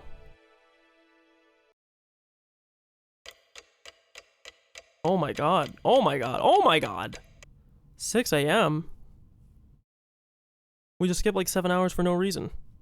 Sacrifice is chosen. I said this, man. No. Notice how he skips so much time too. Oh no. Oh no. Did we just skip a chapter there? What chapter are we on? 10. We actually, that was a whole chapter, bro. It was that tiny little thing. Okay, that's obviously going to be an important chapter. One sec, we're opening up the notes here.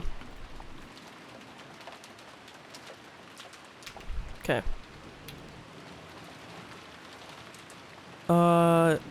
Chapter 9 was extremely short. Showed us the positions of everyone that we know in the mansion / guest house. The only person that we didn't know the whereabouts of... Wait, no. No, I'm wrong.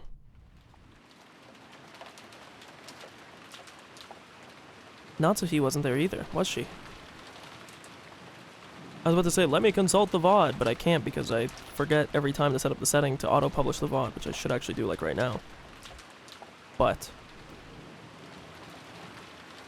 I don't think we saw Natsuhi there.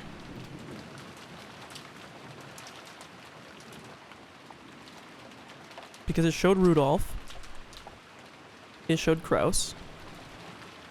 It showed Ava.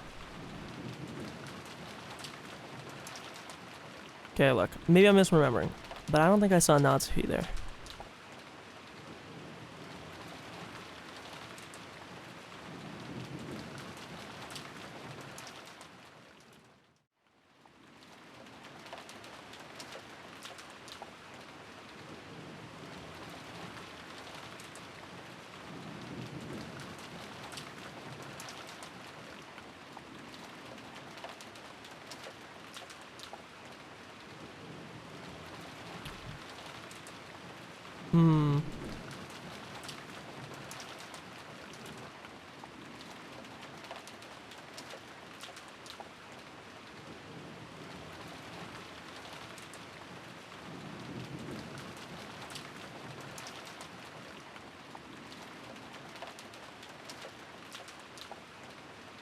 It was 7 hours, right?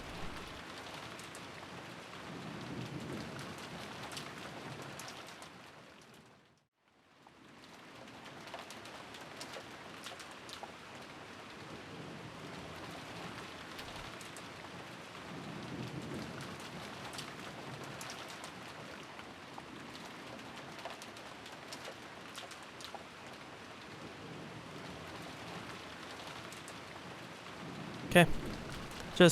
I'll read this out loud now that I just typed it. Chapter 9 was extremely short, showed us the positions of everyone that we know in the mansion guest house. The only person that we didn't know the whereabouts of was Nanjo and Natsuhi. Again, I will say that Natsui maybe was shown and I just forgot, but I don't remember it showing her. Natsui, as I recall, was not shown. She may have been shown with the family, and I just forgot, but everyone else was accounted for. The picture frame was also shown twice. I didn't notice any major difference between the before and after, I should say, of the picture frame, to make that more clear. Of the picture frame. Then 7 hours were skipped, I think. Again, at the start, we didn't get the starting time. I don't know why. We didn't get the starting time, but the clock before the chapter showed 11 p.m., before then progressing to 6 a.m. in the following chapter's start. Just something to keep note of. Okay. Cover the notes. Genshin once again tightened his bow tie and looked outside through a crack in the curtains. And now this chapter is called the 6 Sacrifices by the Key, so we're gonna find out. Maybe the rain had died down a tiny bit since the previous night, but it didn't look like the thick rain clouds were planning to let any trace of the morning sun get by. The morning was dim and far from refreshing. As expected, it doesn't seem that it will stop today. My apologies for keeping you waiting, Genji. Cannon finished checking his appearance and exited the washroom. In a normal schedule, it was rare for anyone to have to suffer going straight from midnight shift to a morning shift. It was a special system for just the 2 days of the family conference. But then, as long as the typhoon didn't leave today, the relatives' stay on this island would last until tomorrow. Cannon thought that it was best to be prepared for the special schedule to be extended one more day. The two of them left the guest house, opening their umbrellas. Also, if we think about the 6 sacrifices, right? Let's count the amount of people that we know we saw. We know we saw Kraus. We know we saw Ava. We know we saw Hideyoshi. We know we saw Rudolph. We know we saw Kiri. Actually, the other person, we didn't see Maria either. They didn't show Maria. A second.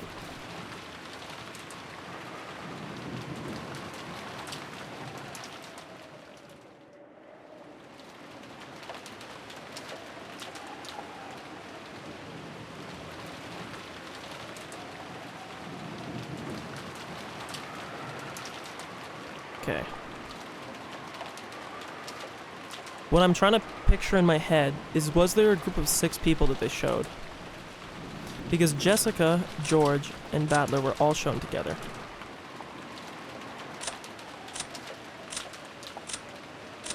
That's 6 though.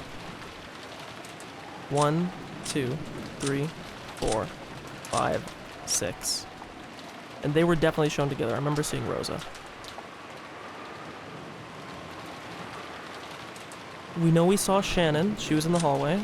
We saw these. Everybody else here was accounted for, so we don't care about the servants. You weren't shown. You weren't shown. Nanjo was shown but not shown. Like, we don't know his whereabouts, but he was shown. But these 2 were not shown.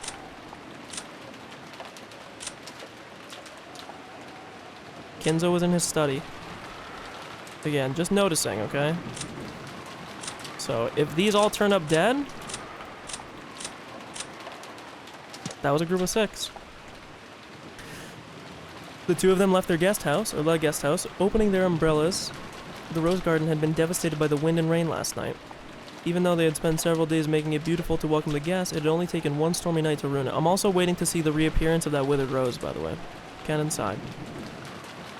The 2 headed for the mansion. They were supposed to meet up with Goda and prepare breakfast. Goda was such a perfectionist that he would undoubtedly have been up for some time already. Wait, pause, too.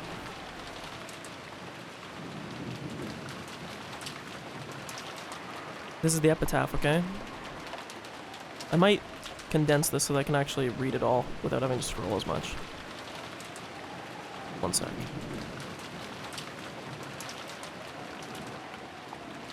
I'll just keep the twilights together because then we can do it like this. On the first twilight, sacrifice the 6. That would be Rudolph, Kiri, Rosa, Ava, Hideyoshi, and Kraus. That was the 6.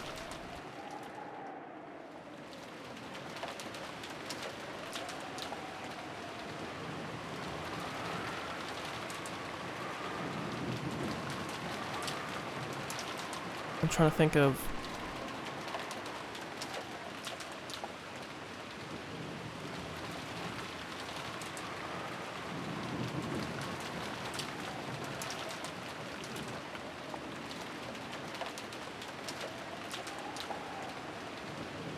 Okay? Because now we got that. Yeah, welcome. It is Umineko Friday. It's gonna be Umineko every day for a little bit here. But now, we had those 6 that were in a group. We had the 2 that were together. Those who remain will praise my noble name. I think all this means is that the people that are still alive will respect that Beatrice is real, that there's no fuckery that's going on anymore. But we just saw in that 9th chapter, there was 6 people that were together. We have no... Nanjo I would almost throw out, but Maria and Natsuhi... Not being able to see them is really questionable. The 2 being ripped apart, I should say, that are in love. Shannon and George.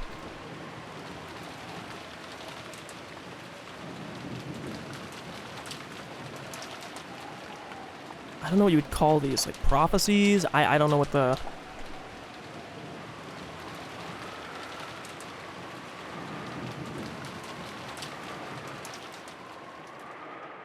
Because the Twilight, if I'm making sure that it's not just the vampire movie,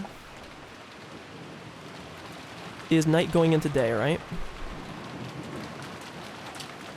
Soft glowing from the sky when the sun is below the horizon caused by blah blah blah. Before sunrise, after sunset. Daylight illumination provided by diffuse radiation when it's below the horizon. Yes, so this is the morning, and then dusk is at night. So then... Oh, fuck.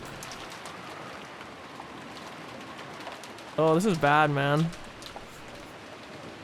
Not good. Yeah, so it should be the morning of the crimes, which would make sense. Or the crimes.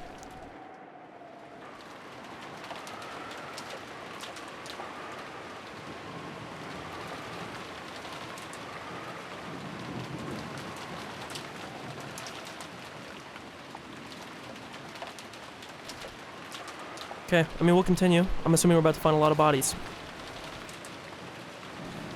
Goto was such a perfectionist. I think I read this already, but I'll read it again. Goto was such a perfectionist that he would undoubtedly have been up for some time already, and now be in the middle of preparing a breakfast both exquisite and as elegant as glasswork. The other thing, too, if people were murdered, why would they not convey the message already? Oh, I didn't click back into the window. They reached the overhang by the entrance to the mansion and folded up their umbrellas. Genji took from his pocket a bundle of several keys. Notice he has keys again. We were talking earlier about whether or not the keys were both a metaphorical thing and an actual real physical thing. Again, just remember. And used it to unlock the front door. There was nothing on Rokenjima outside the Ushiramiya family mansion, so there never used to be a custom of locking up. However, Natsuhi had ordered that it be part of their duties to lock up the mansion from around midnight to early morning. Ooh, god, it even looks more like Paladin here. Unlocking in the early morning was to be done by the servants who had the morning shift. Since Goto would begin the preparations for breakfast as soon as he woke up, this task would be undertaken by Genji and Kanon. Silence had fallen in the mansion, giving the impression that the mansion itself was still asleep. Well then, let us begin the morning chores. Yes. The 2 of them split up and began opening the curtains throughout the mansion. If the curtains remained closed, the inside of the mansion would be unable to shake off its gloom, as if it hadn't yet managed to escape the previous night, which even more so is another thing, like, oh, well, the lights on the mansion haven't been turned off, it's still concealing the crimes or, like, the horrors of the prior night.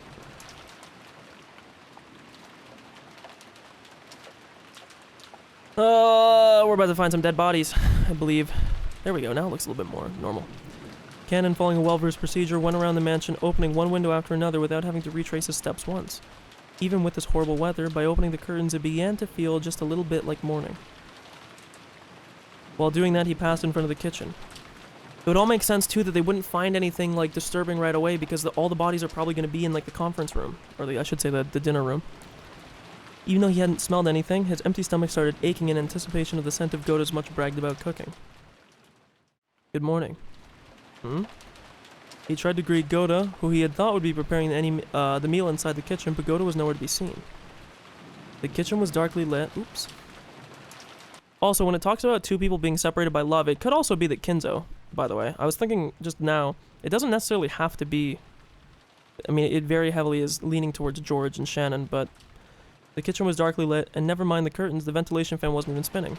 It was still cold in the room without a hint of a flame, and of course no preparations for breakfast were taking place. Although it must not be allowed to happen, maybe Goda had overslept. Servants are humans too. Apparently they're furniture, not humans, so I don't know. They can sometimes fail to wake up or something and be late as a result. In the rare case of that happening, it was the virtue of a servant to casually smooth the situation over so as to not cause an unsightly scene, and to make sure that their masters never even noticed that such a mistake happened in the first place. Kenan took up the receiver of the phone fitted to the wall and dialed the extension number for the room where the servant slept. Please don't tell me the phone lines are cut. He couldn't hear the character. Oh my god, the lines are cut. Kenan tried picking up the receiver again, but even so, he couldn't hear the usual dial tone. This is like, dude, this is why, oh my god, I love like these older things where they rely on like landlines and shit. Oh my god, could they not, it's so much, just show me the bodies already, man. But it had no apparent effect. Could it be that the lightning last night had caused a mechanical fault and broken the internal telephone lines? Who would cut it, bro? It would have to have someone that has access to the mansion. I still think Beatrice is a 19th person, but the equipment in this mansion was all worn out. Kenan fully understood that even the smallest thing could have caused it to break down. Kenan gave up trying to wake him with the phone and dashed off to the room where the servants slept.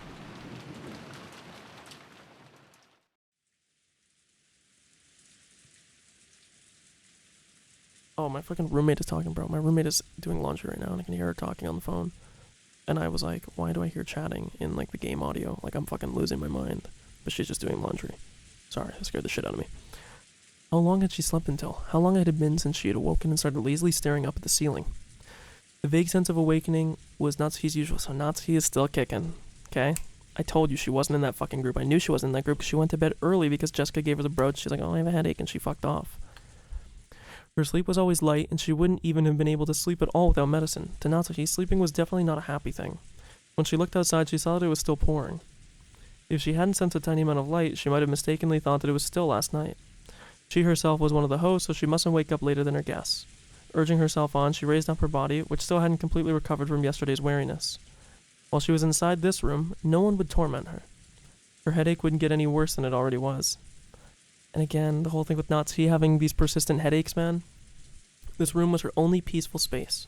So when she left him and returning to the world of her husband's siblings, probing each other's minds. And wouldn't it be better to just stay locked up in this room forever? Natsuhi smiled bitterly at this fantasy. She was starting to sound like Kinzo. Even though most of the time she would call Kinzo names for staying locked up in his own room, and taking no notice of anyone, the truth was that she actually longed to do so herself. Natsuhi gave her head a small shake, and her fantasy was replaced by the reawakening of her usual headache.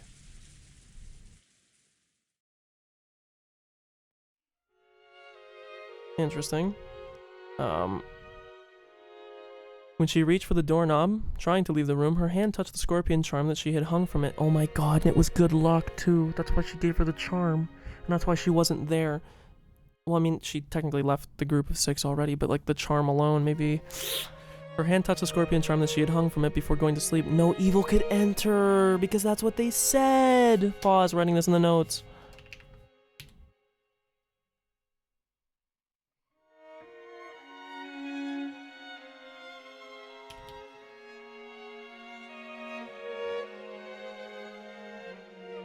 Okay. Sorry, I just wrote a quick little note about that. It was Maria's charm that Jessica had given Natsuhi. If she remembered correctly, Jessica had said something about it having the power to repel magic, and that she should hang it from her doorknob. Maybe it was thanks to this charm that at least this room had been protected from her husband's siblings' malice. Good lord, that's a lot of izzes. As she thought this, her mood began to get a little more cheerful. So perhaps it was thanks to Jessica that I was able to get a peaceful sleep. I mean, kind of Maria in a roundabout way, but, you know. Then Natsuhi remembered. That's right, last night I promised Jessica that I would give her a charm of my own in exchange for this one, didn't I? Natsuhi opened a drawer of her dresser and took out an antique accessory case that she had treasured ever since she was a child. Inside there were many small objects that Natsuhi had thought were valuable at the time. From amidst those, she pulled out a red pouch. Inside was a small round mirror about 10 centimeters across. It looked quite old, but the design on the back of the mirror was very ornate, and it felt like something with historical value. At the very least, it looked much more effective when compared to the other charm, which looked like a plastic scorpion key holder.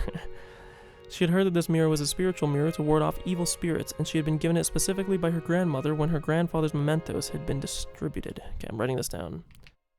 Natsuhi has an ornate mirror that is said to ward off bad spirits in her possession as well. She intends to give it to Jessica. Okay.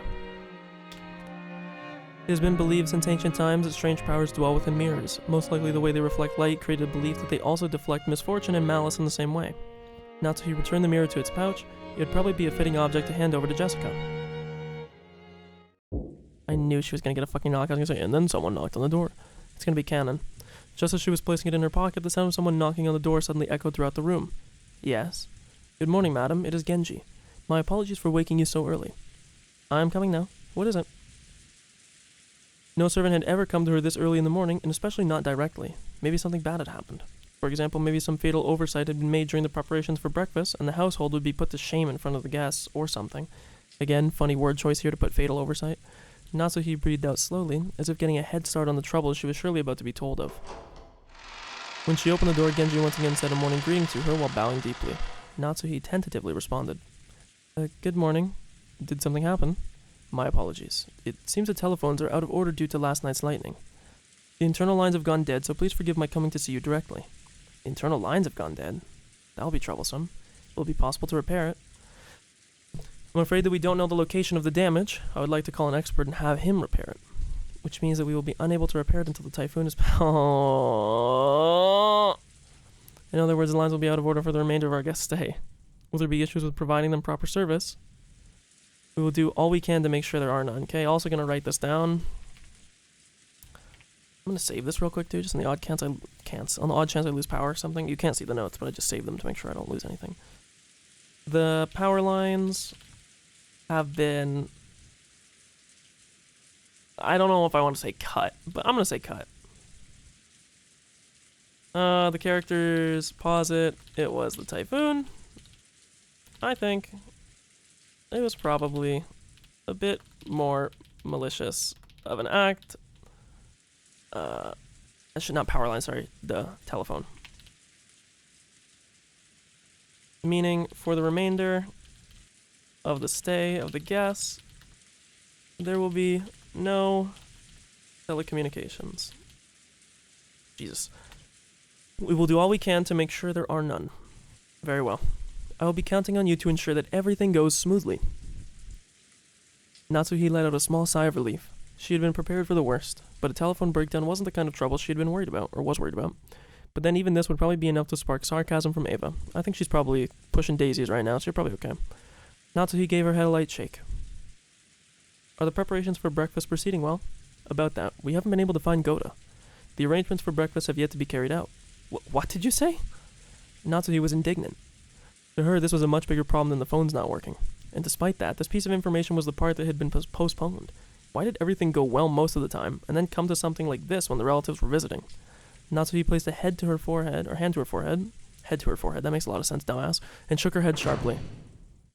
Most likely he is oversleeping. Anyway, it doesn't matter who does it, just hurry with preparing breakfast. Why would we just hear the big lock on his study undo? That was what that noise was. What? Natsuhi had exited into the hall and turned around for a second to close the door to her room. The unpleasant thing that she saw there silenced her completely.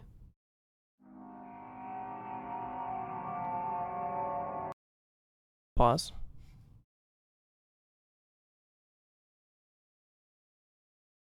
So there was blood on her handle of her thing. It was an unsettling sight, as though someone had dipped their fingers in a dark red liquid and clawed at the area around the doorknob. Oh my god, the charm, bro. As though someone had soaked both of their hands in blood and groped at the door and the knob. Like someone had wanted to stage something like that and left this mark as an awful prank. What wicked mischief is this? How awful. I also just noticed it as I came to call you. I will clean it later. Most likely the kids, probably. A vulgar joke by one of the guests. Disgusting. Truly disgusting. Who in the world would pull such a childish and disgusting prank? Natsuhi had a pretty good idea, but of course there's no proof. Probably Ava, right? So even if she pushed the issue, it would just seem as though she was making a fuss about nothing. On the contrary, it would definitely be better for her to say she hadn't even noticed that such a prank had been played. Oh my god, and she's gonna conceal info. Holy fuck. Natsuhi gave the order to have it cleaned and headed off to the parlor with clacking heels.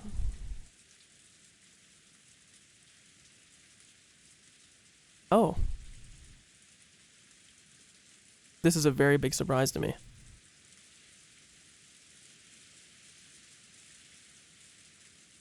My brain kind of broke. I was expecting these two to be dead. To be fair, that feels like I was being led around by a leash, so this seems a little bit too obvious. Who else could have been in their lieu? If these two were gone, let's say we cut Hideyoshi and Ava out. The only other people that were inside the mansion, I guess we could sub in Goda. But Natsuhi is alive. Right? It was these...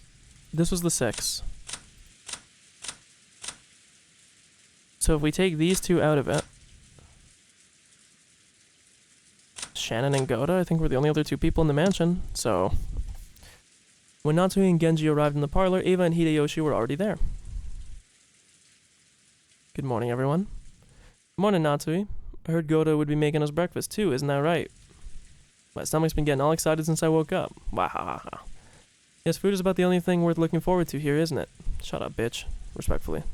In a non-misogynistic way, Ava's the one that we should all be allowed to be misogynistic against, all I'm gonna say. You too, Ava. I'm pleased to hear that you two are well this morning.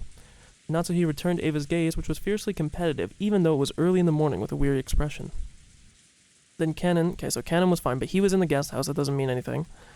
After bowing an apology to the relatives for running inside the mansion, he approached Genji and told him something in a small voice.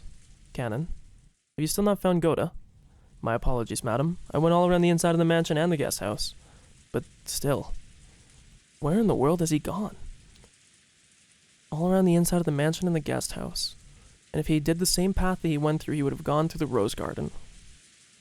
For now, breakfast is a higher priority than finding Goda. Quickly, take care of it. Yes. Oh, excuse me, I'm gonna take a drink. Ugh.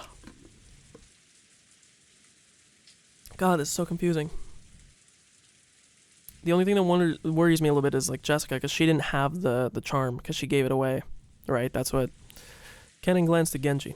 It looked like he had something else to report, but needed to ask Genji whether he was the right person to say it. Genji nodded and decided to give the report himself. Madam, it is not only Goda. Your husband is also nowhere to be found. My husband? Yes. I thought I would report to him before you about the lack of preparation for breakfast and visited his room, but I did not find him there. And then who would have warned Natsuhi? It would have to be Jessica or Kraus, right? Why the fuck would anybody else warn Natsuhi of all people? Furthermore, it was not only he who was missing, Rudolph and his wife, as well as Rosa. Okay. So, weirdly, and now you two. Why were you two spared? You're gone. You two are missing. You're missing. Goda is missing. Not even in the guest house? And not in the mansion? Yes. Nor are they in their rooms in the guest house. When she had heard that Goda alone was missing, she had thought that he might have slept in or was loafing around somewhere. Once she heard that several of the relatives were also missing, she began to start thinking a little more optimistically. Last night's family conference might have continued all night, and in fact, might still be going on. It would then be imaginable that they had wanted to cool off their heads after being in that stuffy room. See, now this is... I'm super sus on Ava, especially. And had all gone off on a group walk through the rain. The part about cooling off their heads really sounded like something Kraus would like to say. Probably, Goda had been called to go with them to aid with something. Goda was not a man who lost track of time. He had to have understood that, if he did not return, the preparations for breakfast would be hindered. So perhaps as much as he'd like to leave, the atmosphere would not permit him to, and the conference was continuing in that manner even this very moment. Yes, Natsui thought this to be an extremely persuasive theory. Natsui remembered the illusion that she had felt that morning of being sucked into a continuation of the previous night. And upon learning that the feeling wasn't just an illusion, she once again let out a deep, weary breath. Because the banquet of the filthy vultures circling around Kinzo's property was still continuing. Most likely, they're still repeating that same discussion about the inheritance somewhere in the garden, or maybe the beach. In any case, we must call Goda back, or we will never be able to complete the preparations for breakfast. So what are you saying? Are Nissan and the rest still continuing their discussion? She had thought she'd spoken in a small voice, but Hideyoshi had overheard her, and managed to grasp the situation. Nissan and Rudolph sure are tough, and maybe it's just youth in Rosa's case. The two of us were so tired that we, after midnight. Okay, we're putting big sus on these two, okay? There's just like something too fucking weird going on with these. Popping the notes up real quick, one sec. Not really there's a whole lot to write, but just so you can see the notes.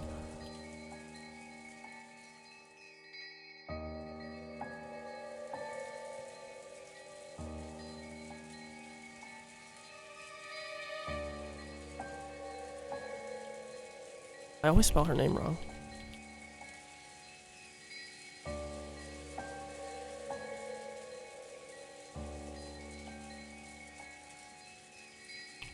Jesus fuck.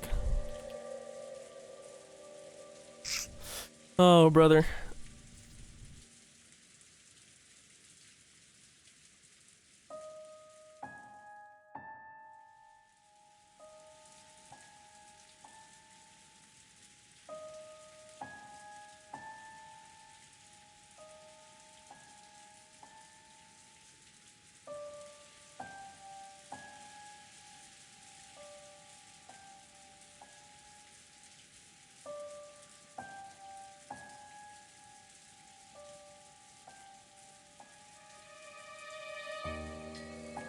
Okay, just putting this down here that even Hideyoshi left before the conversation finished. At least that's how I understand it currently. Currently, Gota, Kiri, Rudolph, Kraus, and Rose are known to be missing. Shannon and Kumasawa are unaccounted for, as well as all of the cousins, currently as of this moment of writing. Worried about Jessica, if it was Ava's doing, Jessica and Kraus disappearing would be beneficial to her as it would skip the whole leg of succession. So, just... especially because Ava does not seem the type to avoid underhanded means. Two of us were so blah blah blah. Oh, didn't click back in. I do remember the Nissan and the rest were still having a heated discussion at that point. Men sure are nasty when they get excited. Natsuhi snorted, her face still blank. Cannon, search outside. If you find Gota, tell him to return immediately and begin preparations for breakfast. Certainly. Who would be the other person, though? Because part of me thinks it's not Shannon. Because if it's Shannon, it feels like it doesn't make sense, because we haven't hit the second twilight yet. Natsuhi, they aren't necessarily outside, right? Couldn't they also be inside Father's study?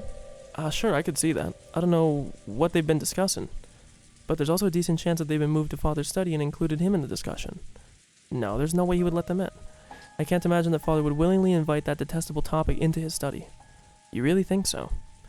Well, then there's nothing we can do. And also, again, like, why are we glossing over the fact that there's fucking... Also, does this just disappear? Oh, wait, it does. I don't have to even hide it. It'll pop up every time I alt... Oh, wait, that's sick. Okay, never mind.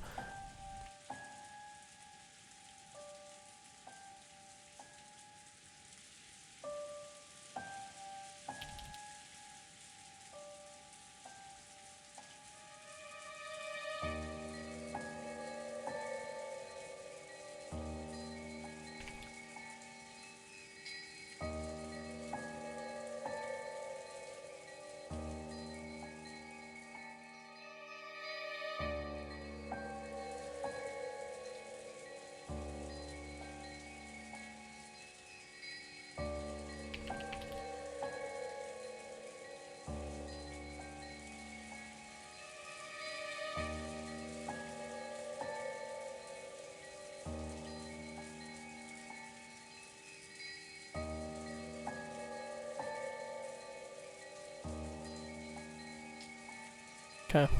So I just have still the unaddressed fact that there was bloody claw marks on Natsuhi's room door. Either a foreboding / evil warning. What I mean by that is that, you know, let's say it was like Beatrice or like a spirit. Or it was maybe that one of the people that got attacked tried to warn her of what was happening.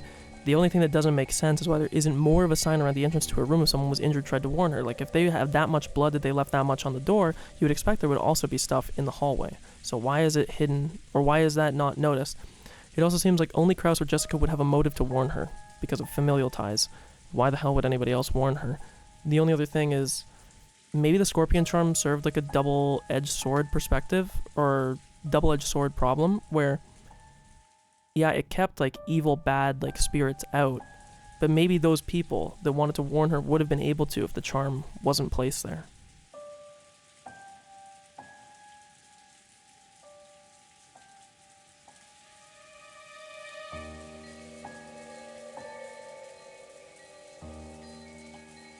So I'll just put, either way the charm saved Natsuhi or stopped her from finding out at the time what the fuck was going on. Possibly both. Could be like a Higurashi thing where people get like the condition X or Y or whatever the fuck it was called. Also, I didn't need to hide the notes because I could have all tabbed back in. Nope, and it didn't hide this time. You know what? This game has been acting really weird with window capture, but it's fine. You really think so? Well, then there's nothing we can do. I'm sorry, Genji Cannon, but could you switch outside? Bitch, why are you taking over the, like, the order here? That's, like, not your position at all. The only other thing I wonder, too, is there's if Beatrice is one of the 18 people, because it didn't say when Shannon was back, and Ava does kind of have the same hairstyle, because Beatrice in the thing, she had bangs. She had like a, I don't know if you'd call it like a fringe or bangs, but she had like this exact like straight across the brow style. It wouldn't be impossible that Ava would be, but Ava also took the flight in with us.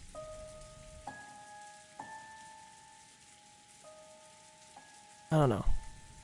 Sorry, I apologize for all the pausing and like theory shit, but this is, you know what? I'm not gonna change, so you gotta get used to it. I'm sure it wouldn't be odd for Nissan to propose that they go outside for a walk to cool their heads, even in this weather. See, that's weird again, the fact that you had that same line of reasoning. I will go to Father's study. After all, there's still some chance they'll be there, isn't there? Ava, a guest such as you mustn't trouble herself. I will go. I can also tell him good morning. Really, then I'm counting on you, alright? But I somehow doubt whether he will return your greeting. Natsuhi, were you on good terms with Father? Were you on good terms with Father? Why are you speaking in past tense? Why is she speaking in past tense here?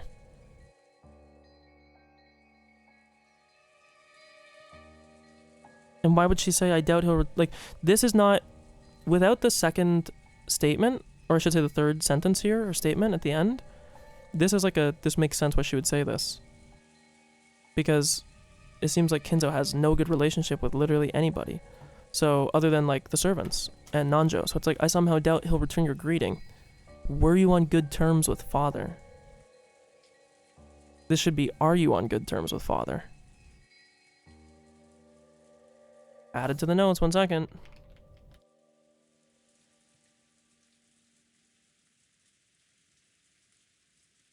Maybe Kinzo died. And again, that would also make more sense too, because if you talk about the list of people, I actually will pull the notes up again. If we have... Because this is the other thing too that you gotta remember. Some of these people might be causing the events to happen. In the sense that, like, these aren't, like, ordained to happen. But that these people had, like, the seed implanted in their mind. So if we think of the 6 people, right? The only one that wouldn't line up... Actually, no, it doesn't really make... Because, so we think about Ava. Who would Ava have the motive to kill? Kinzo. Kraus. Jessica. Kind of Natsuhi, not really, but mainly those 3, right? Maybe... Because if we think about these 3, right? There's a reason that she would have to kill these 3. Because Kinzo's the current head, Kraus is the next successor, and Jessica would be the one to get after that. So if Jessica got killed, that jumps to her. I don't want to have to pull up the, I have it saved here. I will pull it up actually real quick here. Where is the picture? Here it is. And let me... I'll actually just switch it off my notes to this. Actually, no, I can't. 1 second. I'll just display capture. It's easier. You can see here. Oh, my notes are covering it. If this is the line of succession, right? Ava's the one that's most benefited by this. Because now that we know... Let's edit this real quick. Now that we know, right? That if Kinzo dies... switch to markup. If Kinzo dies... we know it would pass to Kraus. And then from Kraus, we know that it would pass to Jessica. I was confused about this yesterday because I feel like we hadn't had the, does this? Oh, God. This is so bad. Cancel. I was confused about... Can I open this in Paint instead of doing this shit? Edit with designer. No, this is cringe. Okay, sorry. I apologize for this little brief pause here, but this is... Kinzo, if he were to die... it would pass to Kraus. From Kraus, it would then pass to Jessica. So, if she can get all these whacked, there's no further line in succession for Jessica to pass down to. So then it goes to Ava. She would have a reason to kill these 3, right? It would make sense if she wanted to immediately have control. Now, the only thing that's confusing about this, let me hide display now and go back to notes. The only thing that's odd about this is that if we include the people that are currently missing,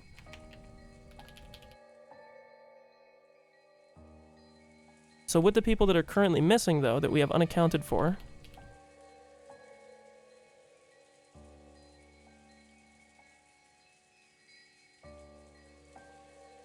I'll just add, because these are the ones that we only know so far, right? I won't add the other people because we just don't know about them. With these 4, I always spell her fucking name wrong. I don't know how. Goda, maybe because he might be more loyal to Kraus and Natsuhi. And maybe she would have tried to kill Natsuhi but couldn't. But why kill Rudolph and Kairi? Or Kiri, sorry. They have no benefit to killing them. Unless it was to keep them quiet, of course, like a happenstance thing. But there's no purpose to kill Kiri and Rudolph. They were behind her in the line of succession. Regardless, let's continue. I don't want to content cuck too long, but sorry, this is the way my brain goes through these things. I don't know whether it could be called good terms, but I'm certain that I have gained his trust as the wife of the successor to the Ushiromiya family. See, this is the thing too, she's not talking in past tense. Like, this is like Omega sus on Ava, by the way. Then I'm sure that he will at least answer you, won't he? I want to at least eat breakfast with father. I wonder if you could convince him to come down and join us. It seems that he thoroughly despises the rest of us, but I'm sure if his trusted Natsuhi asks, he will surely listen. If you can't convince father for speaking to me so sharply, and have to come down by yourself, I doubt you'll ever be able to say that you have gained his trust, will you? I'm not confident, but I will try. Natsuhi responded, discouraged. However, knowing Kinzo's temperament, she had absolutely no confidence in her ability to bring him out. Ava herself was treating it like a joke, expecting that it couldn't be done. Even so, Natsuhi would lose face if she gave up, said it was impossible for her, and let Ava go instead. Ava's mean-spirited and unreasonable demand caused Natsuhi's tightly clenched fist to shake. When Genji realized this, he softly spoke to her over her shoulder. Madam, if you would please take this. Is that... Genji handed Natsuhi a sparkling gold key of ornate design. It was the key to Kinzo's study. See, why? The study would always lock itself, and couldn't be unlocked as long as Kinzo forbade entrance. However, since Genji was especially trusted by Kinzo, he was allowed to carry a key to that door. But if this key is used, won't you also receive the blame? When the master is sleeping deeply, simple knocking on the door may not... Yeah, dude, this guy's fucking dead. May not reach his ears. He might not have died, you gotta remember too, because again, with the 6 sacrifices, it doesn't necessarily mean that they have to be murdered, right? Like, he could have just died in his sleep, but I already know he's in bad health. And when persuading the master to leave his room, it would be more difficult if you must talk through the door. But why would Genji pass this? Holy fuck, I'm sorry, this is like so dense of like confusing behavior. I just...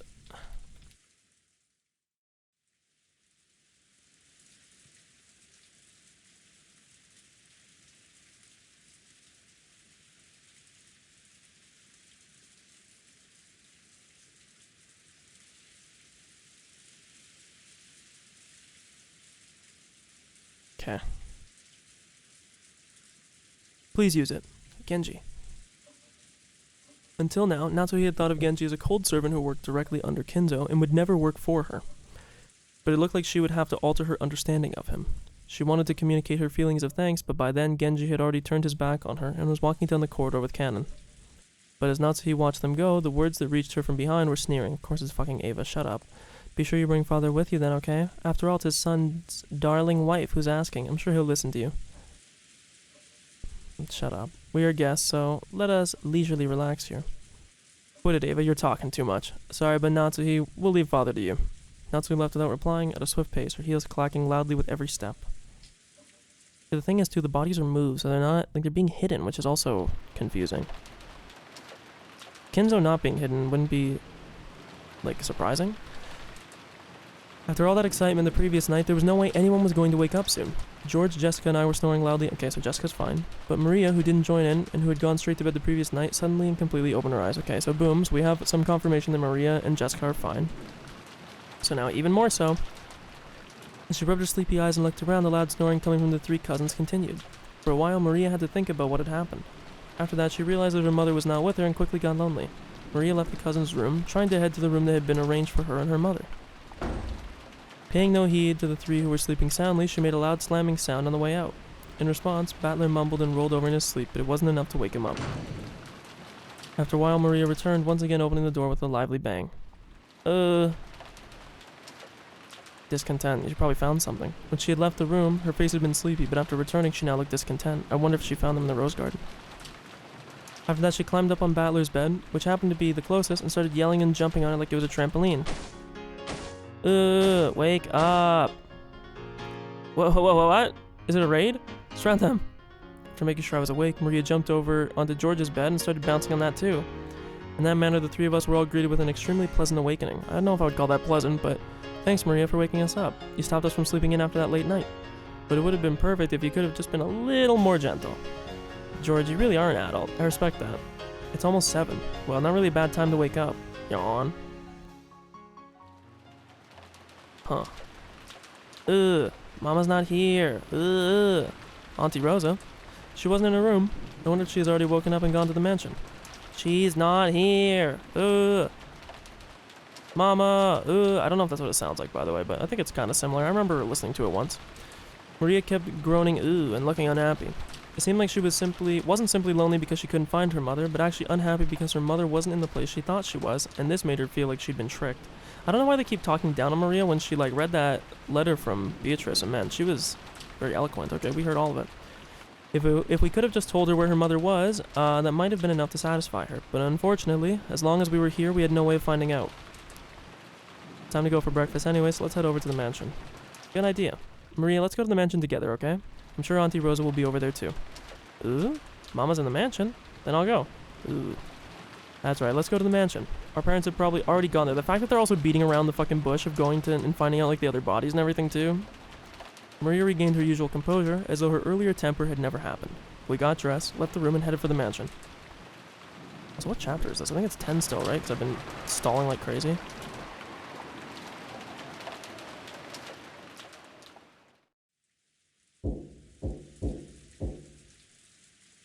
Let's see, it's chapter 10. The door to the study was once again knocked upon, but there was no answer. He was still sleeping, and she couldn't wake him. If she returned downstairs saying something like that, Ava would be amused and triumphant. And even aside from the whole Ava issue, there was the problem that yesterday, during this once-a-year family conference, he had stayed locked up all day and had still not come out to greet the guests. Even though he was the head, no, especially because he was the head, he couldn't fail to make an appearance. Could she convince him? Natsuhi readied herself, and using the key that she had borrowed from Genji, opened the door. Dead Body Inc.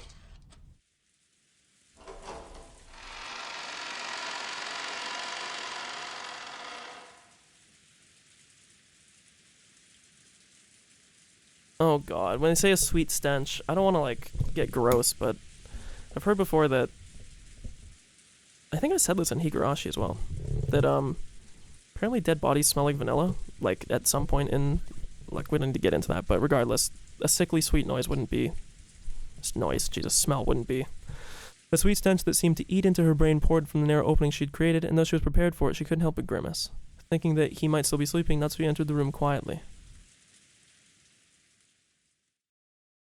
Oh, Jesus, bro, I'm getting omega baited. I'm getting when she did, Kinzo, already awake, was looking down out the window. So you're awake. Good morning. How did you get in? Kinzo spoke with his back still facing her. His voice was not harsh but calm, and Natsuhi was slightly reassured. However, he was at least in a bad enough mood that he had ignored the sound of all that knocking even though he had been awake. Natsuhi wasn't able to break the tension. My sincere apologies. I asked Genji and he allowed me to borrow the key to the study. Oh, Genji did. If my friend thought it was that important, then I have no choice but to listen. Tell me, what business do you have? Yes, breakfast will soon be prepared, and I would greatly appreciate it if you could join us. I will eat here. Have it brought here like always. But father, this is the annual family conference. Please at least let them see your face. You asked me to go downstairs and join in on the discussion of how my inheritance is to be chewed apart after I die? How foolish. They can keep talking about that kind of thing as much as they like without me. And if that's what you want to call a family conference, it's nothing so important that I should leave my room for it. I am busy. Do not bother me. With his last words came the threat that any further questions would be useless. Natsuhi realized that adding any further pleas would finally bring his wrath down upon her. It would be annoying to hear Ava sarcastically say that she hadn't been able to convince him after all, but there was nothing more Natsuhi could do. Is that so? Understood. I'm sure that everyone will be sorry to hear it, but I will tell them. Natsuhi decided to give up. Bowing silently, she made to leave the room before Kinzo's spasmodic temper could fire up. You gonna say something? Yeah. As she did, Kinzo called out to her. Compared to the usual Kinzo, this voice was calm and gentle, like it came from another person. Natsuhi. It's been quite some time since you married into the Ushiromiya family. Yes. It's been a while since I was first permitted to bear the name Ushiromiya. Do you still sometimes long for your previous family? No. Marriage means throwing away your parents' family. I am Ushiromiya Natsuhi. If I have a family to return to, or to reminisce over, it is only the Ushiromiya family. It was definitely not an exaggeration. Such was the level of Natsuhi's resolve in calling herself an Ushiromiya. That was why she was so sorrowful that despite all of her effort, it had been fruitless, and she was not even accepted by her husband. If Krause had been a woman, and you had been the husband... No, I won't say that. What do you mean by that? Father? Sorry. When it doesn't have, like, the arrow at the end, I can't advance it, so my bad. Natsuhi was shocked. If Kenzo's words just now had been meant literally, they wouldn't have been more than enough, or they would have been more than enough to make up for all she had suffered up to that point. Forget it. It's just the nonsense of an old man. Kenzo once again faced away from her. He had told her to forget it, but Natsuhi couldn't help but feel a warmth in her heart. Father, even though I am not connected to you by blood, I am still your daughter, the honor and glory of the Ushiromiya family, and everything that you have left. I guarantee you I will see you protected myself. You do not have the qualifications to wear the one-winged eagle. However, the one-winged eagle is surely engraved in your heart. Aw, that's so cute of him to say. In that case, you are unmistakably my blood relative, and one who will inherit the glory of the Ushiromiya family. Some will sneer that there is no eagle on your clothes. However, that is nothing to lend an ear to. Only those who hold the eagle in their hearts are my true blood relatives. Okay, that's actually a fire fucking line. I'm adding that. Says to Natsuhi that only those who bear the one-winged eagle in their hearts are his true blood relatives, and that she need not be bothered by the fact that she does not bear it on her clothes. I now believe it is an honor that I was able to welcome you into the Ushiromiya family. Aw. Without saying anything more, Kenzo remained with his back to Natsuhi. However, Natsuhi couldn't help but feel something warm well up inside her that she hadn't felt since long ago, when she had been just a child. Natsuhi bowed silently to his back and left the room. Ah, what perfect timing. How is father? You were talking for so long I came to check, you see. I don't like Ava, bro. I don't trust her either. When Natsuhi left the study, she saw Ava climbing the stairs and their eyes met. Ava was smirking unpleasantly, thinking that Natsuhi had just left the room trudgingly after failing to convince Kenzo. However, the way Natsuhi was now, such a frivolous laugh would not disturb her. She was not permitted to wear the family crest on her clothing, but she was permitted to wear it in her heart. So she spoke calmly, clearly, and confidently with the dignity of the one who would protect the glory of the Ushiromiya family. Father said that he would not join in on the family conference. He says that he has no interest in such an obscene topic. Yes, excuses. If you weren't able to persuade father, say so frankly. How pitiful. I'm beginning to understand father's feelings of regret. What do you mean by that? Natsuhi did not answer. Just as Kenzo had done earlier, she showed Ava her back as she headed down the stairs. Actually mogged on. Struggling to gather what had happened, Ava could only determine that she had been made fun of and that something had happened to quickly bolster Natsuhi's confidence. Even so, she didn't have the courage to risk Kenzo's wrath. Unable to even knock on the door, she could only scratch at the air in front of it, cluck her tongue, and follow after Natsuhi. So were Nissan and the rest there? Did father tell you about them? I didn't get the chance to ask, but they were not inside the study. Father would never let them into his room to discuss such a lowly topic, so it is unlikely that he knows where they went. Let us go downstairs and wait for the servants to return from their search. Breakfast may be late, but how about some tea, Ava? I will be fine. Ava couldn't hide her confusion over the complete difference in Natsuhi's demeanor. She was acting so boldly, and while Ava hated to admit it, she even had a sense of dignity about her. Unable to find fault with anything, she could only follow Natsuhi back to the parlor. Interesting.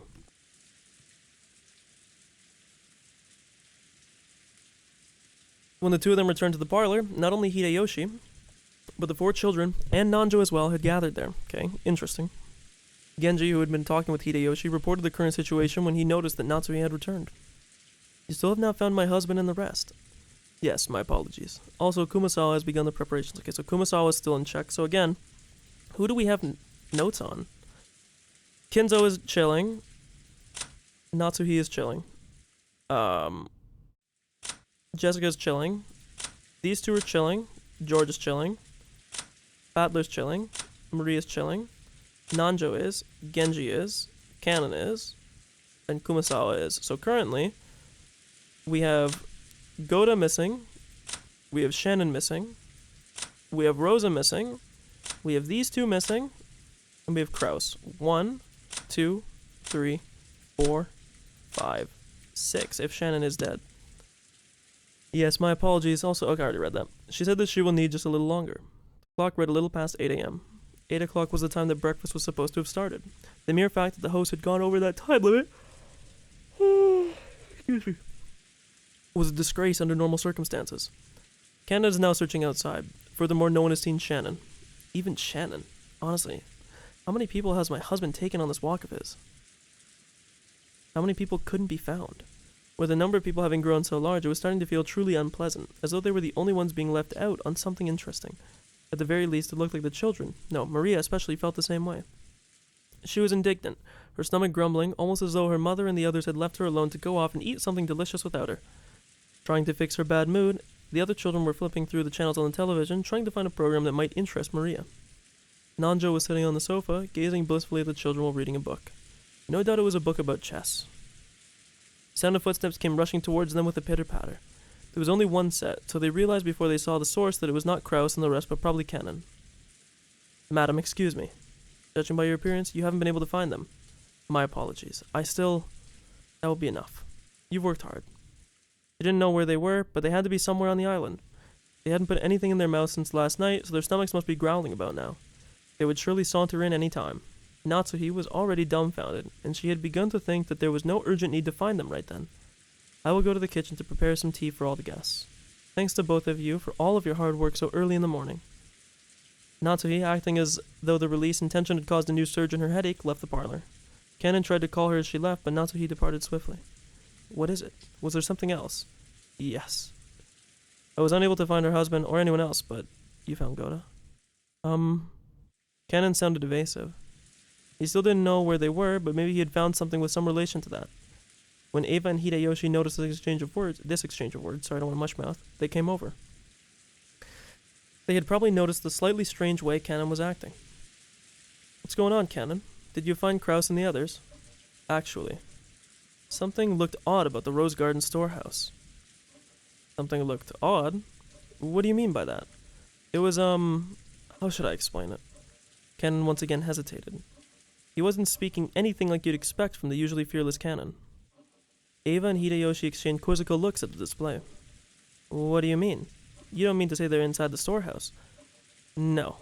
I'm going to inspect the inside now. I was just returning to get the key, but, I don't really get it, but it sounds like we just gotta investigate inside, right?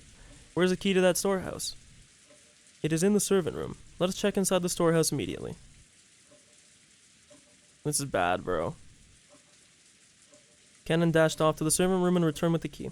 Genji left the parlor, saying that he would go check, but Eva and Hideyoshi also followed. What was this something odd about the storehouse that had caused the usually fearless Cannon to hesitate? I wonder if the door looked like it was busted open, but then why would he come get a key? It was still pouring outside, but their curiosity over this something that Cannon couldn't talk about won out. While the children made a big fuss watching television, Cannon and the rest dashed off to the entrance. Don't you dare go to the children. Okay, I was about to say, bro, if you're gonna cuck me even longer... The Rose Garden storehouse was a place that housed various tools used to manage the garden. It was definitely not a pretty building. Because of its appearance, it had been built hidden in a corner of the Rose Garden. Cannon, Genji, Eva, and Hideyoshi came cutting across the Rose Garden holding umbrellas. They entered a small path just off the Rose Garden, which was not used by those simply appreciating the garden, but only by those maintaining it. As they dashed further along it, the front of the storehouse came into view. Oh god, it's like a storage locker. Okay, I don't want this to sound really bad, but assuming we're about to find the bodies here, which I would imagine we are about to, I hope this game does not shy away from gory things as, Higurashi did. Higurashi had really gory scenes, but I'm not saying I need, obscene gore and everything, but, I would like something. Regardless. It was a very old shed of a storehouse, and compared to the flawlessly perfect beauty of the Rose Garden, it was pretty seedy looking. It was easy to understand why it had been built in a hard-to-see place. Eva and Hideyoshi arrived at the storehouse long after Cannon and Genji. You two sure are fast. I thought my heart was gonna explode. I guess they did build a storehouse over here. But, what is that? Is there blood on it? When Eva looked at where Cannon was pointing, she was at a loss for words. Noticing this, Hideyoshi also followed Cannon's finger and was likewise too shocked to speak. I bet you there's blood or something on it. The entrance to the storehouse was a kind of shutter, and there... Was it like tagged? I'm gonna guess. So either it's covered in blood, maybe it's tagged in blood with like a sign. Is there like a message on it? Everyone there now understood why Cannon had been unable to find the words that could describe what he saw.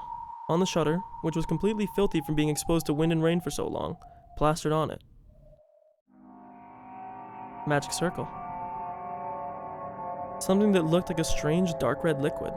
Mucus? Or maybe it was some sticky paint. Oh, yeah, no, not the other, like, very well-known red bodily fluid. Some kind of ghastly substance had been used to draw an indescribably eerie shape. The rain had caused it to drip down in several places, but like fresh blood leaking from an open wound. There was no longer any point in being choosy with words. A ghastly dark red substance meant to look like blood had been used to draw some kind of figure or mark, intended to suggest something ominous.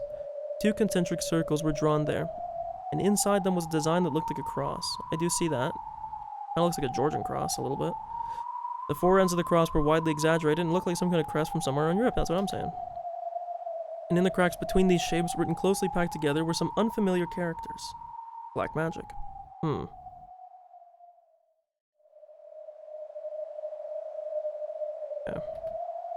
Or possibly symbols. What a vulgar bit of graffiti. Could this be one of those? Also, I said the, yeah, no, Georgian cross, yeah. But I don't know what the cross was. The Iron Cross? Is that what it's called? The Nazi cross? Iron Cross, I'm googling this. Yes, it looks like the Iron Cross there a little bit. Could this be one of those magic circles used in demonic rituals? With reference to this ghastly shape, drawn with a deep red dripping substance, Hideyoshi's comparison was not unreasonable. When was this drawn? Last night. I came here before it started raining, but there was nothing drawn here at that time. We must do something before anyone else sees it. If they laid eyes upon it, it would cause them great discomfort. That's right. Even though it's just a shed, I don't want to leave such an unpleasant scribble untouched for even 1 second. There is some paint inside the storehouse. Let us paint over it temporarily as an emergency measure. Okay, so this is when they're going to open it up and find everything. Then repaint it again someday when the weather is good. Genji remembered that he had just recently seen another piece of graffiti, and that it too had been made with a strange dark red substance of the same color as this. That must have been. That's right. He had seen it on the door to Natsuhi's room. Cannon, let's remove this graffiti quickly and return, alright? The other thing too that I'm trying to remember is if Natsuhi, let's say we have the suspicion that I had earlier about Natsuhi being Beatrice. If that is the case, is it like a split personality meme that we're going to get into? Like she got up and did this without knowing, and that explains why the door was red, but then why wouldn't anything else in the room be red? Like, I don't know. Cannon, let's remove this graffiti quickly and return, alright? Even though it's just a storehouse, it's really irritating to have graffiti around the home I was brought up in. Yes, I will take care of it immediately. Cannon squatted in front of the shutter and unlocked it. He then lifted it up with all his strength. A boisterous noise resounded, and the eerie shape drawn on the shutter began to get sucked in through the top as the shutter was raised. At least for the time being, that ominous thing disappeared from their direct gaze, and they all breathed a sigh of relief, until... a scream? Of course it fucking flipped away. Thanks to a kids program they had come across, Maria was feeling much better. Badler and Jessica were making fun of the kids program at every turn, cackling. George was enjoying the program along with Maria. Nanjo sat on a sofa by himself, passing the time by reading quietly. They heard hurried footsteps coming from the hallway. They were footsteps from a single person. Did that mean it wasn't the group of 4 that had just left? Genji was the one who had returned. It was very rare for Genji, who considered being out of breath a violation of a servant's virtues, to be gasping for air. He had probably come dashing back from outside the mansion. His shoulders were soaking wet, and he didn't have his usual smart appearance. When Genji noticed Nanjo looking at him, he gave a small silent bow and quickly approached him. Dr. Nanjo, my apologies. Please come with me quickly. What has happened? As Genji whispered something into Nanjo's ear, Nanjo's face changed color. He stood from the sofa, trying not to be noticed by the children who were still engrossed by the TV. And the 2 of them rapidly left the parlor, muffling their footsteps. Just as they were leaving the parlor, they came across Natsuhi, who was pushing a serving cart loaded with a tea set. Genji whispered something into Natsuhi's ear, and Natsuhi's face too changed color, shocked. Then, leaving the serving cart where it was, the 3 of them started dashing towards the entrance. George noticed them running down the rose garden through the window. What's this? Genji and Dr. Nanjo and that's Aunt Natsui, isn't it? What's up, Aniki? Maybe something has happened. They looked horribly flustered. Jessica and Maria also realized that something had happened from the fact that Eva, Hideyoshi, and Nanjo were no longer in their seats. And because the serving cart had been abandoned at the entrance to the parlor, Could there have been some kind of accident? Let's go check it out. It's no fun if we're the only ones left out. Yeah, I'm sure it's a lot of fun, bro.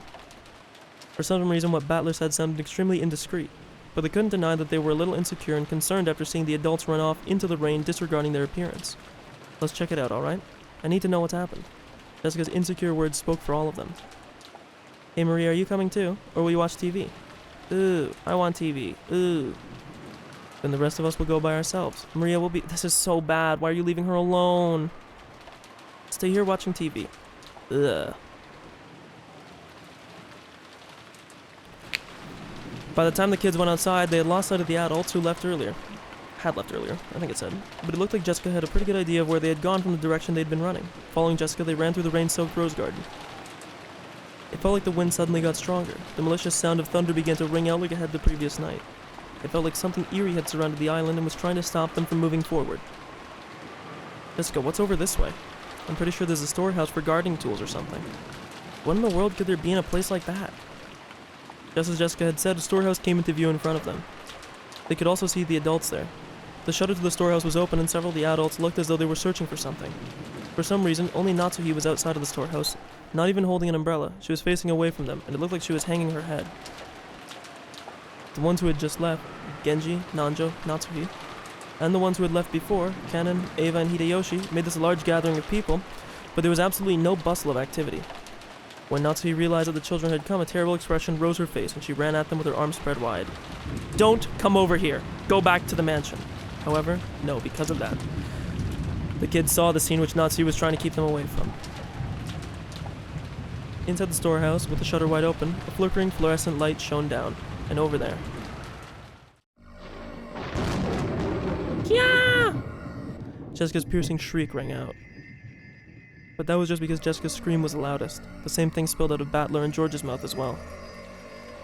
Eva, just like Natsuhi, spread her arms, and with a terrible expression roared at the kids.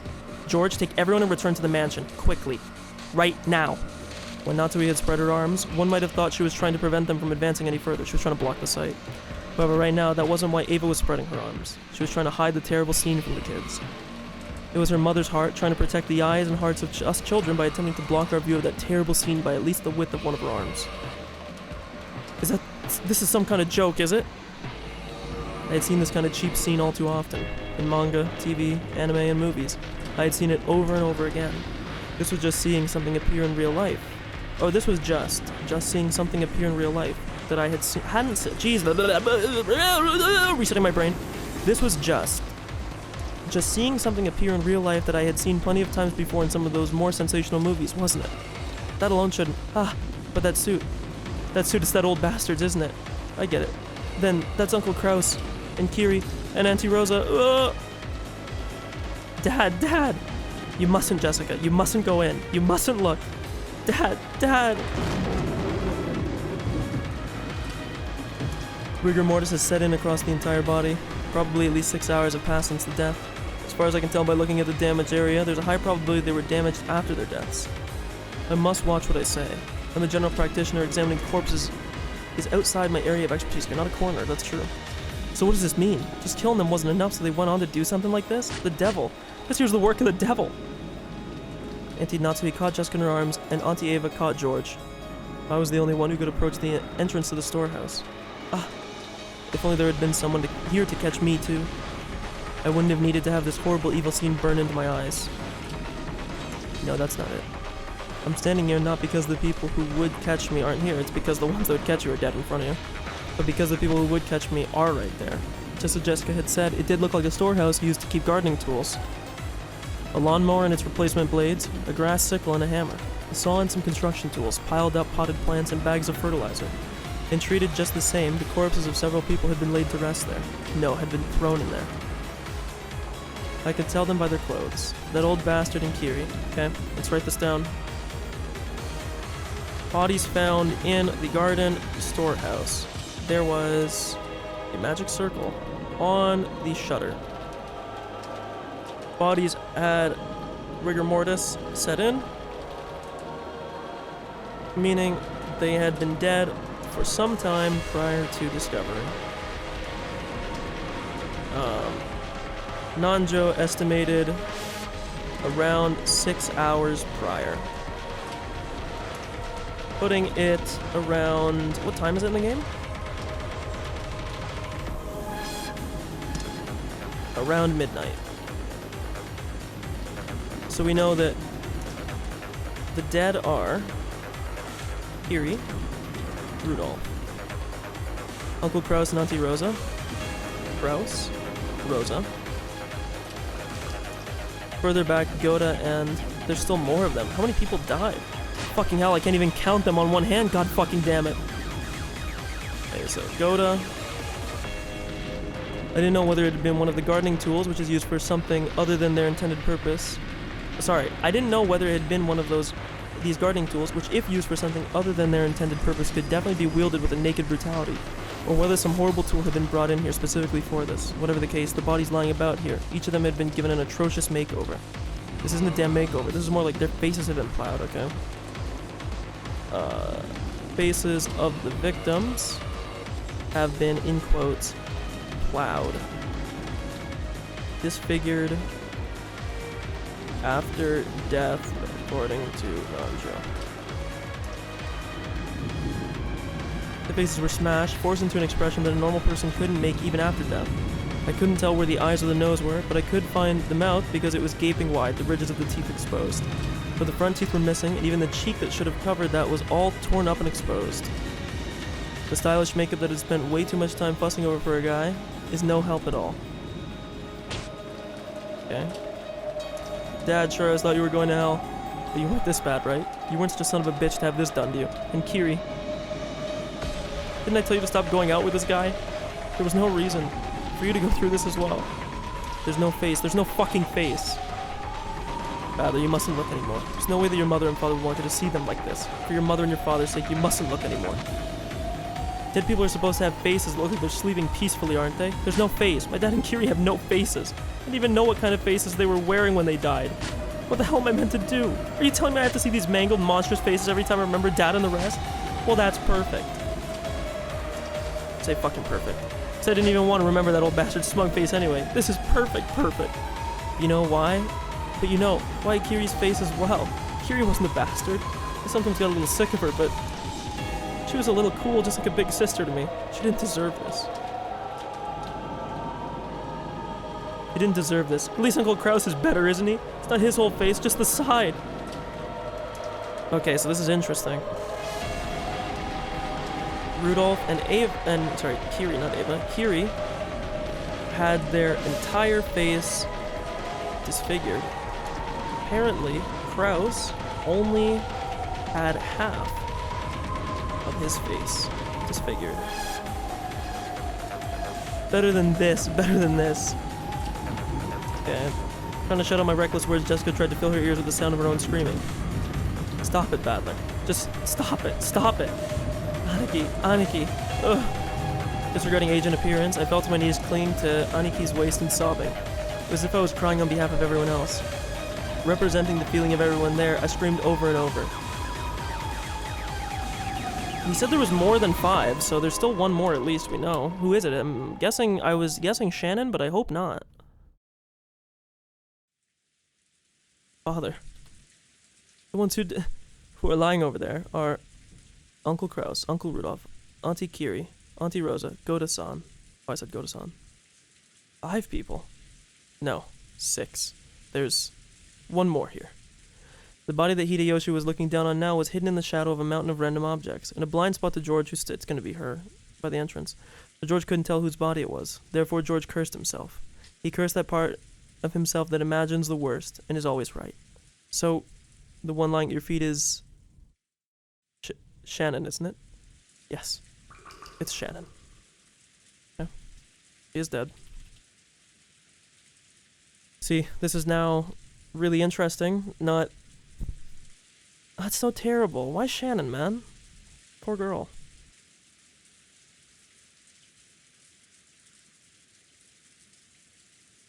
Shall tear apart the two who are close. So maybe it doesn't mean those who are in love.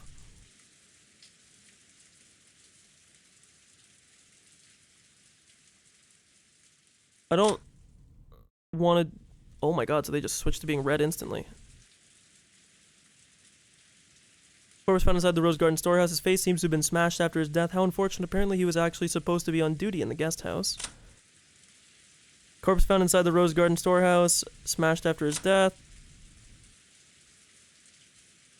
Smash after her death. Smash after his death.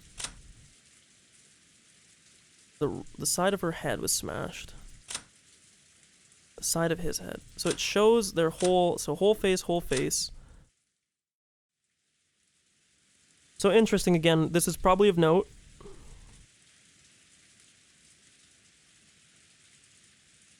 Let me continue this in the notes. Sorry, I'll show this real quick. I wrote this and I'm just recopying it.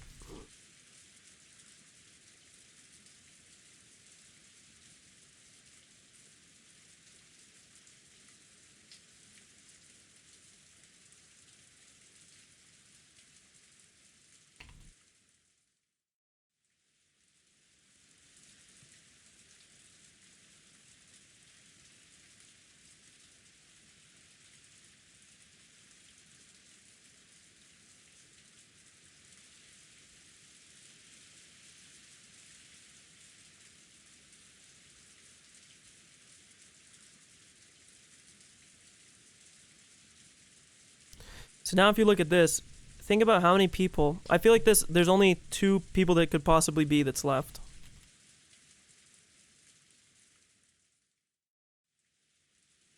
Dude, you know what they're gonna do here? They're gonna show Shannon's body and she's gonna have the ring on her finger. I'll bet my life on it.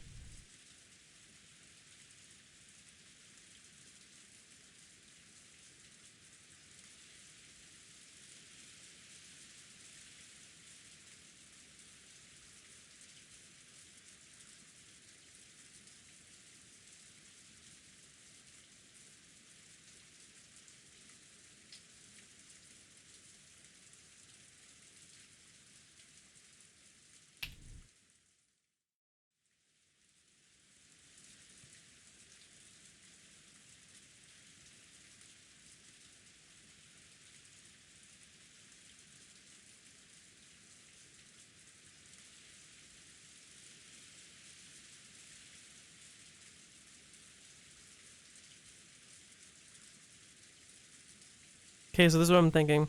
If it wasn't those 2, which I thought it was going to be George and Shannon, it's going to be Kinzo dying, separating him from Beatrice, because that's supposed to be their pairing. Ava and Hideyoshi, they're the only couple remaining, right? That of the adults that hadn't lost at least one of them, or potentially one of Natsuhi or Jessica, the only remaining family cell that has 2 people alive, because this family cell... Oops, sorry. Probably not didn't see the notes anymore. This family cell is still alive. So I would like, if I had to put a bet on it, I'm gonna guess it's these 2, Ava and Hideyoshi. But you have that family, but then you have these 2. Battler doesn't have any family left, you know. Maria's mom is dead now. So, just... Yes, it's Shannon. George was completely silent. Aww, his sprite. He shook slightly, his lower lip trembling. He wanted to run up to his beloved, screaming and crying. But before rashly running up to her, he mustered up all of his strength and asked his father. Is Shannon also the same as Uncle Kraus and the others? Hideyoshi deeply understood the meaning of those words, but he couldn't give George a quick answer. No, he thought that to George right now that was the only possible sincere and loving response. When George had asked whether she was the same, he hadn't meant to ask whether her corpse was the same as the others. Since Hideyoshi hadn't denied it, it meant that the body was just as horrible. Can I look at Shannon? No, you can't. Why? After all, I won't be able to see Shannon's face again, right? Oh, that's terrible, man. As much as I joked about him being like a diaper sniper, it's still terrible. So why can't I see her last face? The last time you met Shannon was yesterday? And he's gonna say like, what was her face? Was it happy? You want to remember her face as it was then, not as it is now. Yes. I see. When you left her, what kind of face was she showing you? It was a wonderful smile. After receiving the ring, she was bewildered even though her heart should have been decided, bashful, and so embarrassed to show him that the face that she ran away. That expression was revived in George's mind. the face. Sorry, some of the placement of the words. I wonder if it's a translation thing. I think I bitched about this in Higurashi, but some of this is like, after receiving the ring, she was bewildered, even though her heart should have been decided, bashful, and so embarrassed to show him that face that she ran away. Or it's missing punctuation. So embarrassed to show him that face that she ran away. That expression was revived in George's mind. See, but I'm sure Shannon would have also wished to leave you with that smile. Hideyoshi looked down upon Shannon's body lying at his feet. Just like the other bodies, it was in such a horrible state that it would make anyone want to cover their eyes. Half of the face had been smashed off, and no more than half of her expression remained. If that remaining half, soaked with blood, had been wiped clean, that graceful smiling face might have peeked out. Only half of it. Jesus Christ. Without thinking, Hideyoshi slapped his hand over his eyes. How cruel. If only all of it had been crushed, if they were going to crush it, then he might have been able to deceive George's heart for a while by saying that it was just someone else wearing Shannon's clothes. Yet, they had left half of the face, caused the body so much humiliation, and also made it clear that this body was none other than Shannon. How inhuman. How monstrous. I forgot that's his sister. There at Hideyoshi's feet, trying his best to burn the image of the remaining half of Shannon's expression into his eyes, was Kanon. Kanon was not crying. Tears had risen to his eyes, but they did not drip down. But that didn't mean that he wasn't feeling as much sadness as everyone else. Losing Shannon, who had lived with him in the gospel house, whom he had loved as a sister, must have been just the same as losing a blood relative. George, I'm sure Shannon would be grateful. She wouldn't want you to see her like this. I'm sure she'd be thanking you for staying strong. I understand. I understand, Father. I understand. George leaned against the outside wall of the storehouse, sinking down powerlessly. Oh, Father, I have a request. He's gonna ask her about her hand. What is it? I want you to look for me. On Shannon's finger. Is there a ring? A ring? Let me see. Hideyoshi crouched down. As he did, Kanon silently pointed to one of Shannon's hands. Yeah, there is. Oh, it's a diamond ring. And not a chip diamond. Must have been pretty expensive. And which hand? Which finger is it on? Left hand ring finger. The ring finger of her left hand. I see. So Shannon was engaged. George, you couldn't have. Ava. Right now that doesn't matter. A man made a lifelong promise to Shannon. Jesus. A man promised her happiness for life. It doesn't matter who it was. Being told that by a man, it's a woman's dream, isn't it? I don't know when she received this ring. I don't know who gave it to her. But even so, Shannon took this ring, and she accepted it, and put it on her left ring finger. I'm sure that man who gave it to her was happy too. To most of the people there, Hideyoshi was simply disturbed by this extraordinary situation, and was blurting out strange things. But to those who really knew the truth about George and Shannon's relationship, everything he said made sense. I see. Thank you, Father. George stood up. The traces of tears still streaked his face, but his expression had returned to its usual calm. Let's go. Badler, Jessica. If we stay here any longer, we'll get in the way of the adults. You're right. Jessica sniffled once, and trying to say she was alright, she showed her face to her mother, who had been holding her the whole time. When she faced George again, she once again had on her usual face, although she still couldn't recover her smile. Badler, don't lose heart. Badler kept on crouching in front of his parents' bodies. I'm sorry. It took this much crying to calm me down. You bastard, Dad. I bet you're laughing at me. Always talking shit about you, then crying like a baby just because you died. It's not my fault. It's wired into our genes to cry when our parents die.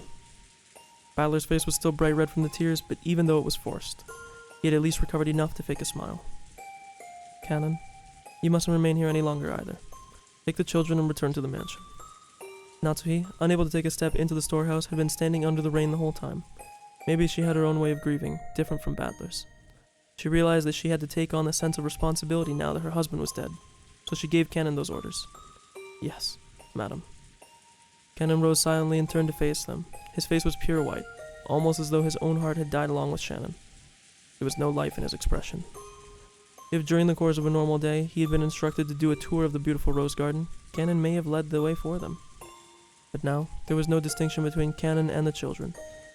They were now just kids of about the same age, with the wounds of having lost someone close to them. After seeing the children go back, Natsuhi gave orders to Genji. Genji, contact the police immediately.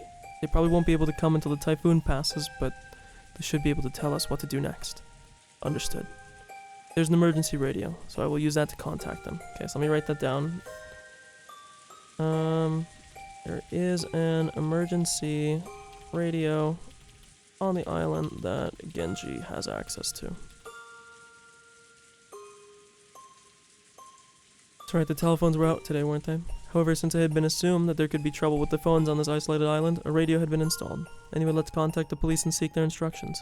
Everything else can wait. Dr. Nanjo, is there anything further you can do here? Unfortunately, I can't do anything. Understood.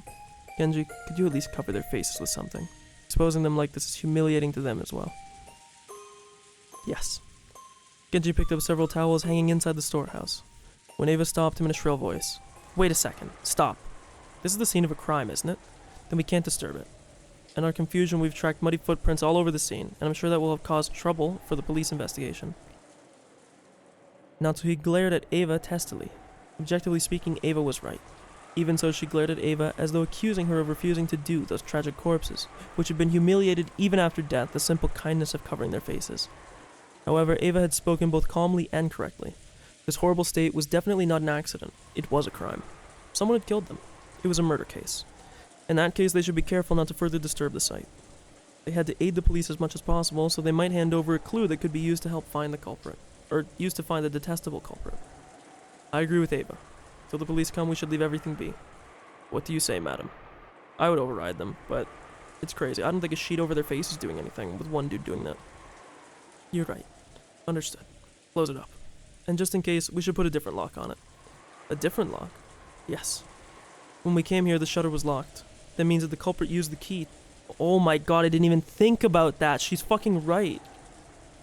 Person who accessed the storehouse had the key at the time of the crime because the shutter was locked when they approached. That makes sense. Then does that mean the key which opens this shutter will have the killer's fingerprints? Sure, it'll be worthwhile to submit it to the police as evidence, but Cannon handled it just as normal and used it to open this. It'll probably also have his fingerprints on it. Also, the key was handed to Genji just now, and he took it with his bare hands. It doesn't look like it will be very useful as evidence. That was careless of me. My apologies. Genji, are there other keys to the storehouse? No, only this one. Which means that the killer walked out of the servant room with that key. And then conscientiously returned the key to where they found it, right? Okay. Key was taken from the servants' quarters and returned.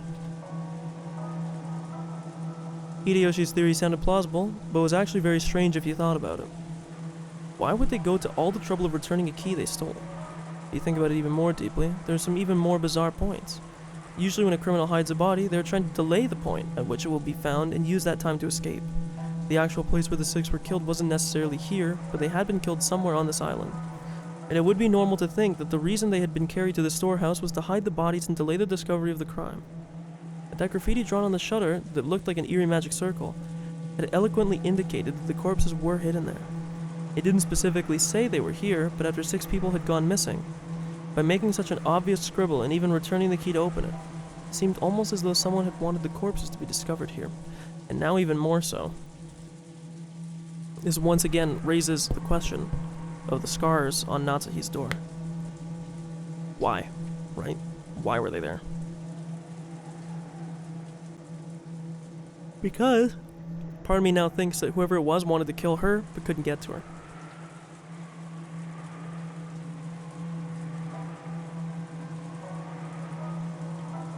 In any case, the lock that the killer has opened once before will not be sufficiently trustworthy on its own. If we want to protect this place from the killer's hand, I think we should put a new lock on. I think that's a good plan. I agree. Genji fished around inside the storehouse and unsealed a brand new padlock which had been inside a small box. What would you have me do with the key? I will take it.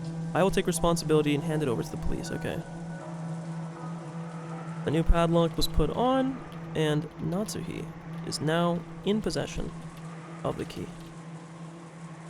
Natsuhi took the key to the padlock from Genji's hand. After that, they all exited and lowered the shutter. Because of that, the corpses were once again sealed behind that shutter, covered with that gruesome magic circle. Genji crouched down in front of the shutter to fasten the new padlock. In addition to the main lock on the shutter, there is sometimes a place where you can attach your own lock in front of it. This was one of those types. In the midst of the roar of thunder and the pouring rain, the storehouse stood there ominously. On its closed shutter was the magic circle, drawn in a creepy blood-like substance and swallowing up the bodies of 6 whole people. To Natsuhi, putting the new lock on may not have been entirely to preserve the scene for the police, but rather she might have felt like she wanted to shut that mouth for all eternity, to prevent any more victims from being swallowed by that eerie demon. Come, let's go everyone. Dr. Nanjo, thank you very much for your work. Genji, quickly contact the police. I will contact them as soon as I return. The adults left the storehouse. The ghastly magic circle drawn on the shutter, still swallowing the 6 bodies, loomed eerily, occasionally lit up by the lightning. Okay, wow. That was fucking insane. We've only advanced 15 minutes. Curtain rise on tragedy. 8:45. The other thing too is the bodies were found at about 8, not 6. To 2 a.m. as it was around 8 when discovered. Okay, I'm gonna call it there. We'll be back tomorrow. I do not know how long the rest of this episode will be because I don't think there's very obvious 5:10. What does that mean? Regardless. Oh, October 5th. So it uses the correct format. Hell yeah, day, month, year. Let's go. Okay. I'm gonna call it there. I don't know how much is left in this, but we are on chapter 11 now. I think tomorrow we are going to do a long stream to try and finish everything. I'm gonna try to polish off at least this episode. The one thing that I do want to say though, I am very much enjoying this game so far a lot. It reminds me of Higurashi in the sense that it grips you pretty quickly. The only thing that I'm wondering now is how the fuck is there 7 more episodes?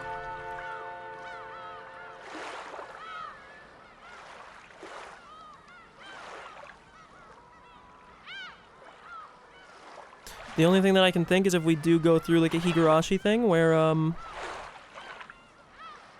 we're not actually running through the exact same timeline every time, potentially. It could also be another Higurashi thing where we like swap perspectives depending on the episode, but regardless, I don't want to belabor the point too long. Had a really good time reading today. I feel like my voice is a lot less sore than it was yesterday. Maybe my voice had its training arc yesterday and it feels good. So you can expect that tomorrow will be long stream, and we're probably going to try and finish off episode 1 no matter how long it is. Thank you if you stopped by today. Loving this so far. Pissed that I delayed it as long as I did, but thank you again. And I'm going to try to have these episodes uploaded on YouTube, like, basically as soon as I'm done streaming. So once again, you can see the VODs in the description, and I know YouTube is much more convenient for most people. When I say in the description, sorry, under the stream, you can click there, it'll lead you to the VOD channel, everything will be in a playlist. Once the videos are processed and exported through Twitch, I will have them up on there. I know YouTube is a much better player than Twitch, and people generally prefer it, so it will be there as well if you want to see it. What is likely going to happen, I was thinking about this earlier today, I will probably only release, I will probably only publish the videos once the whole chapter has been done, with the exception for this first one. I will probably just publish these 2 as soon as they're available. But, yeah, again, thank you very much if you stopped by today, or if you will in the future, if this is, long in the past when you're here.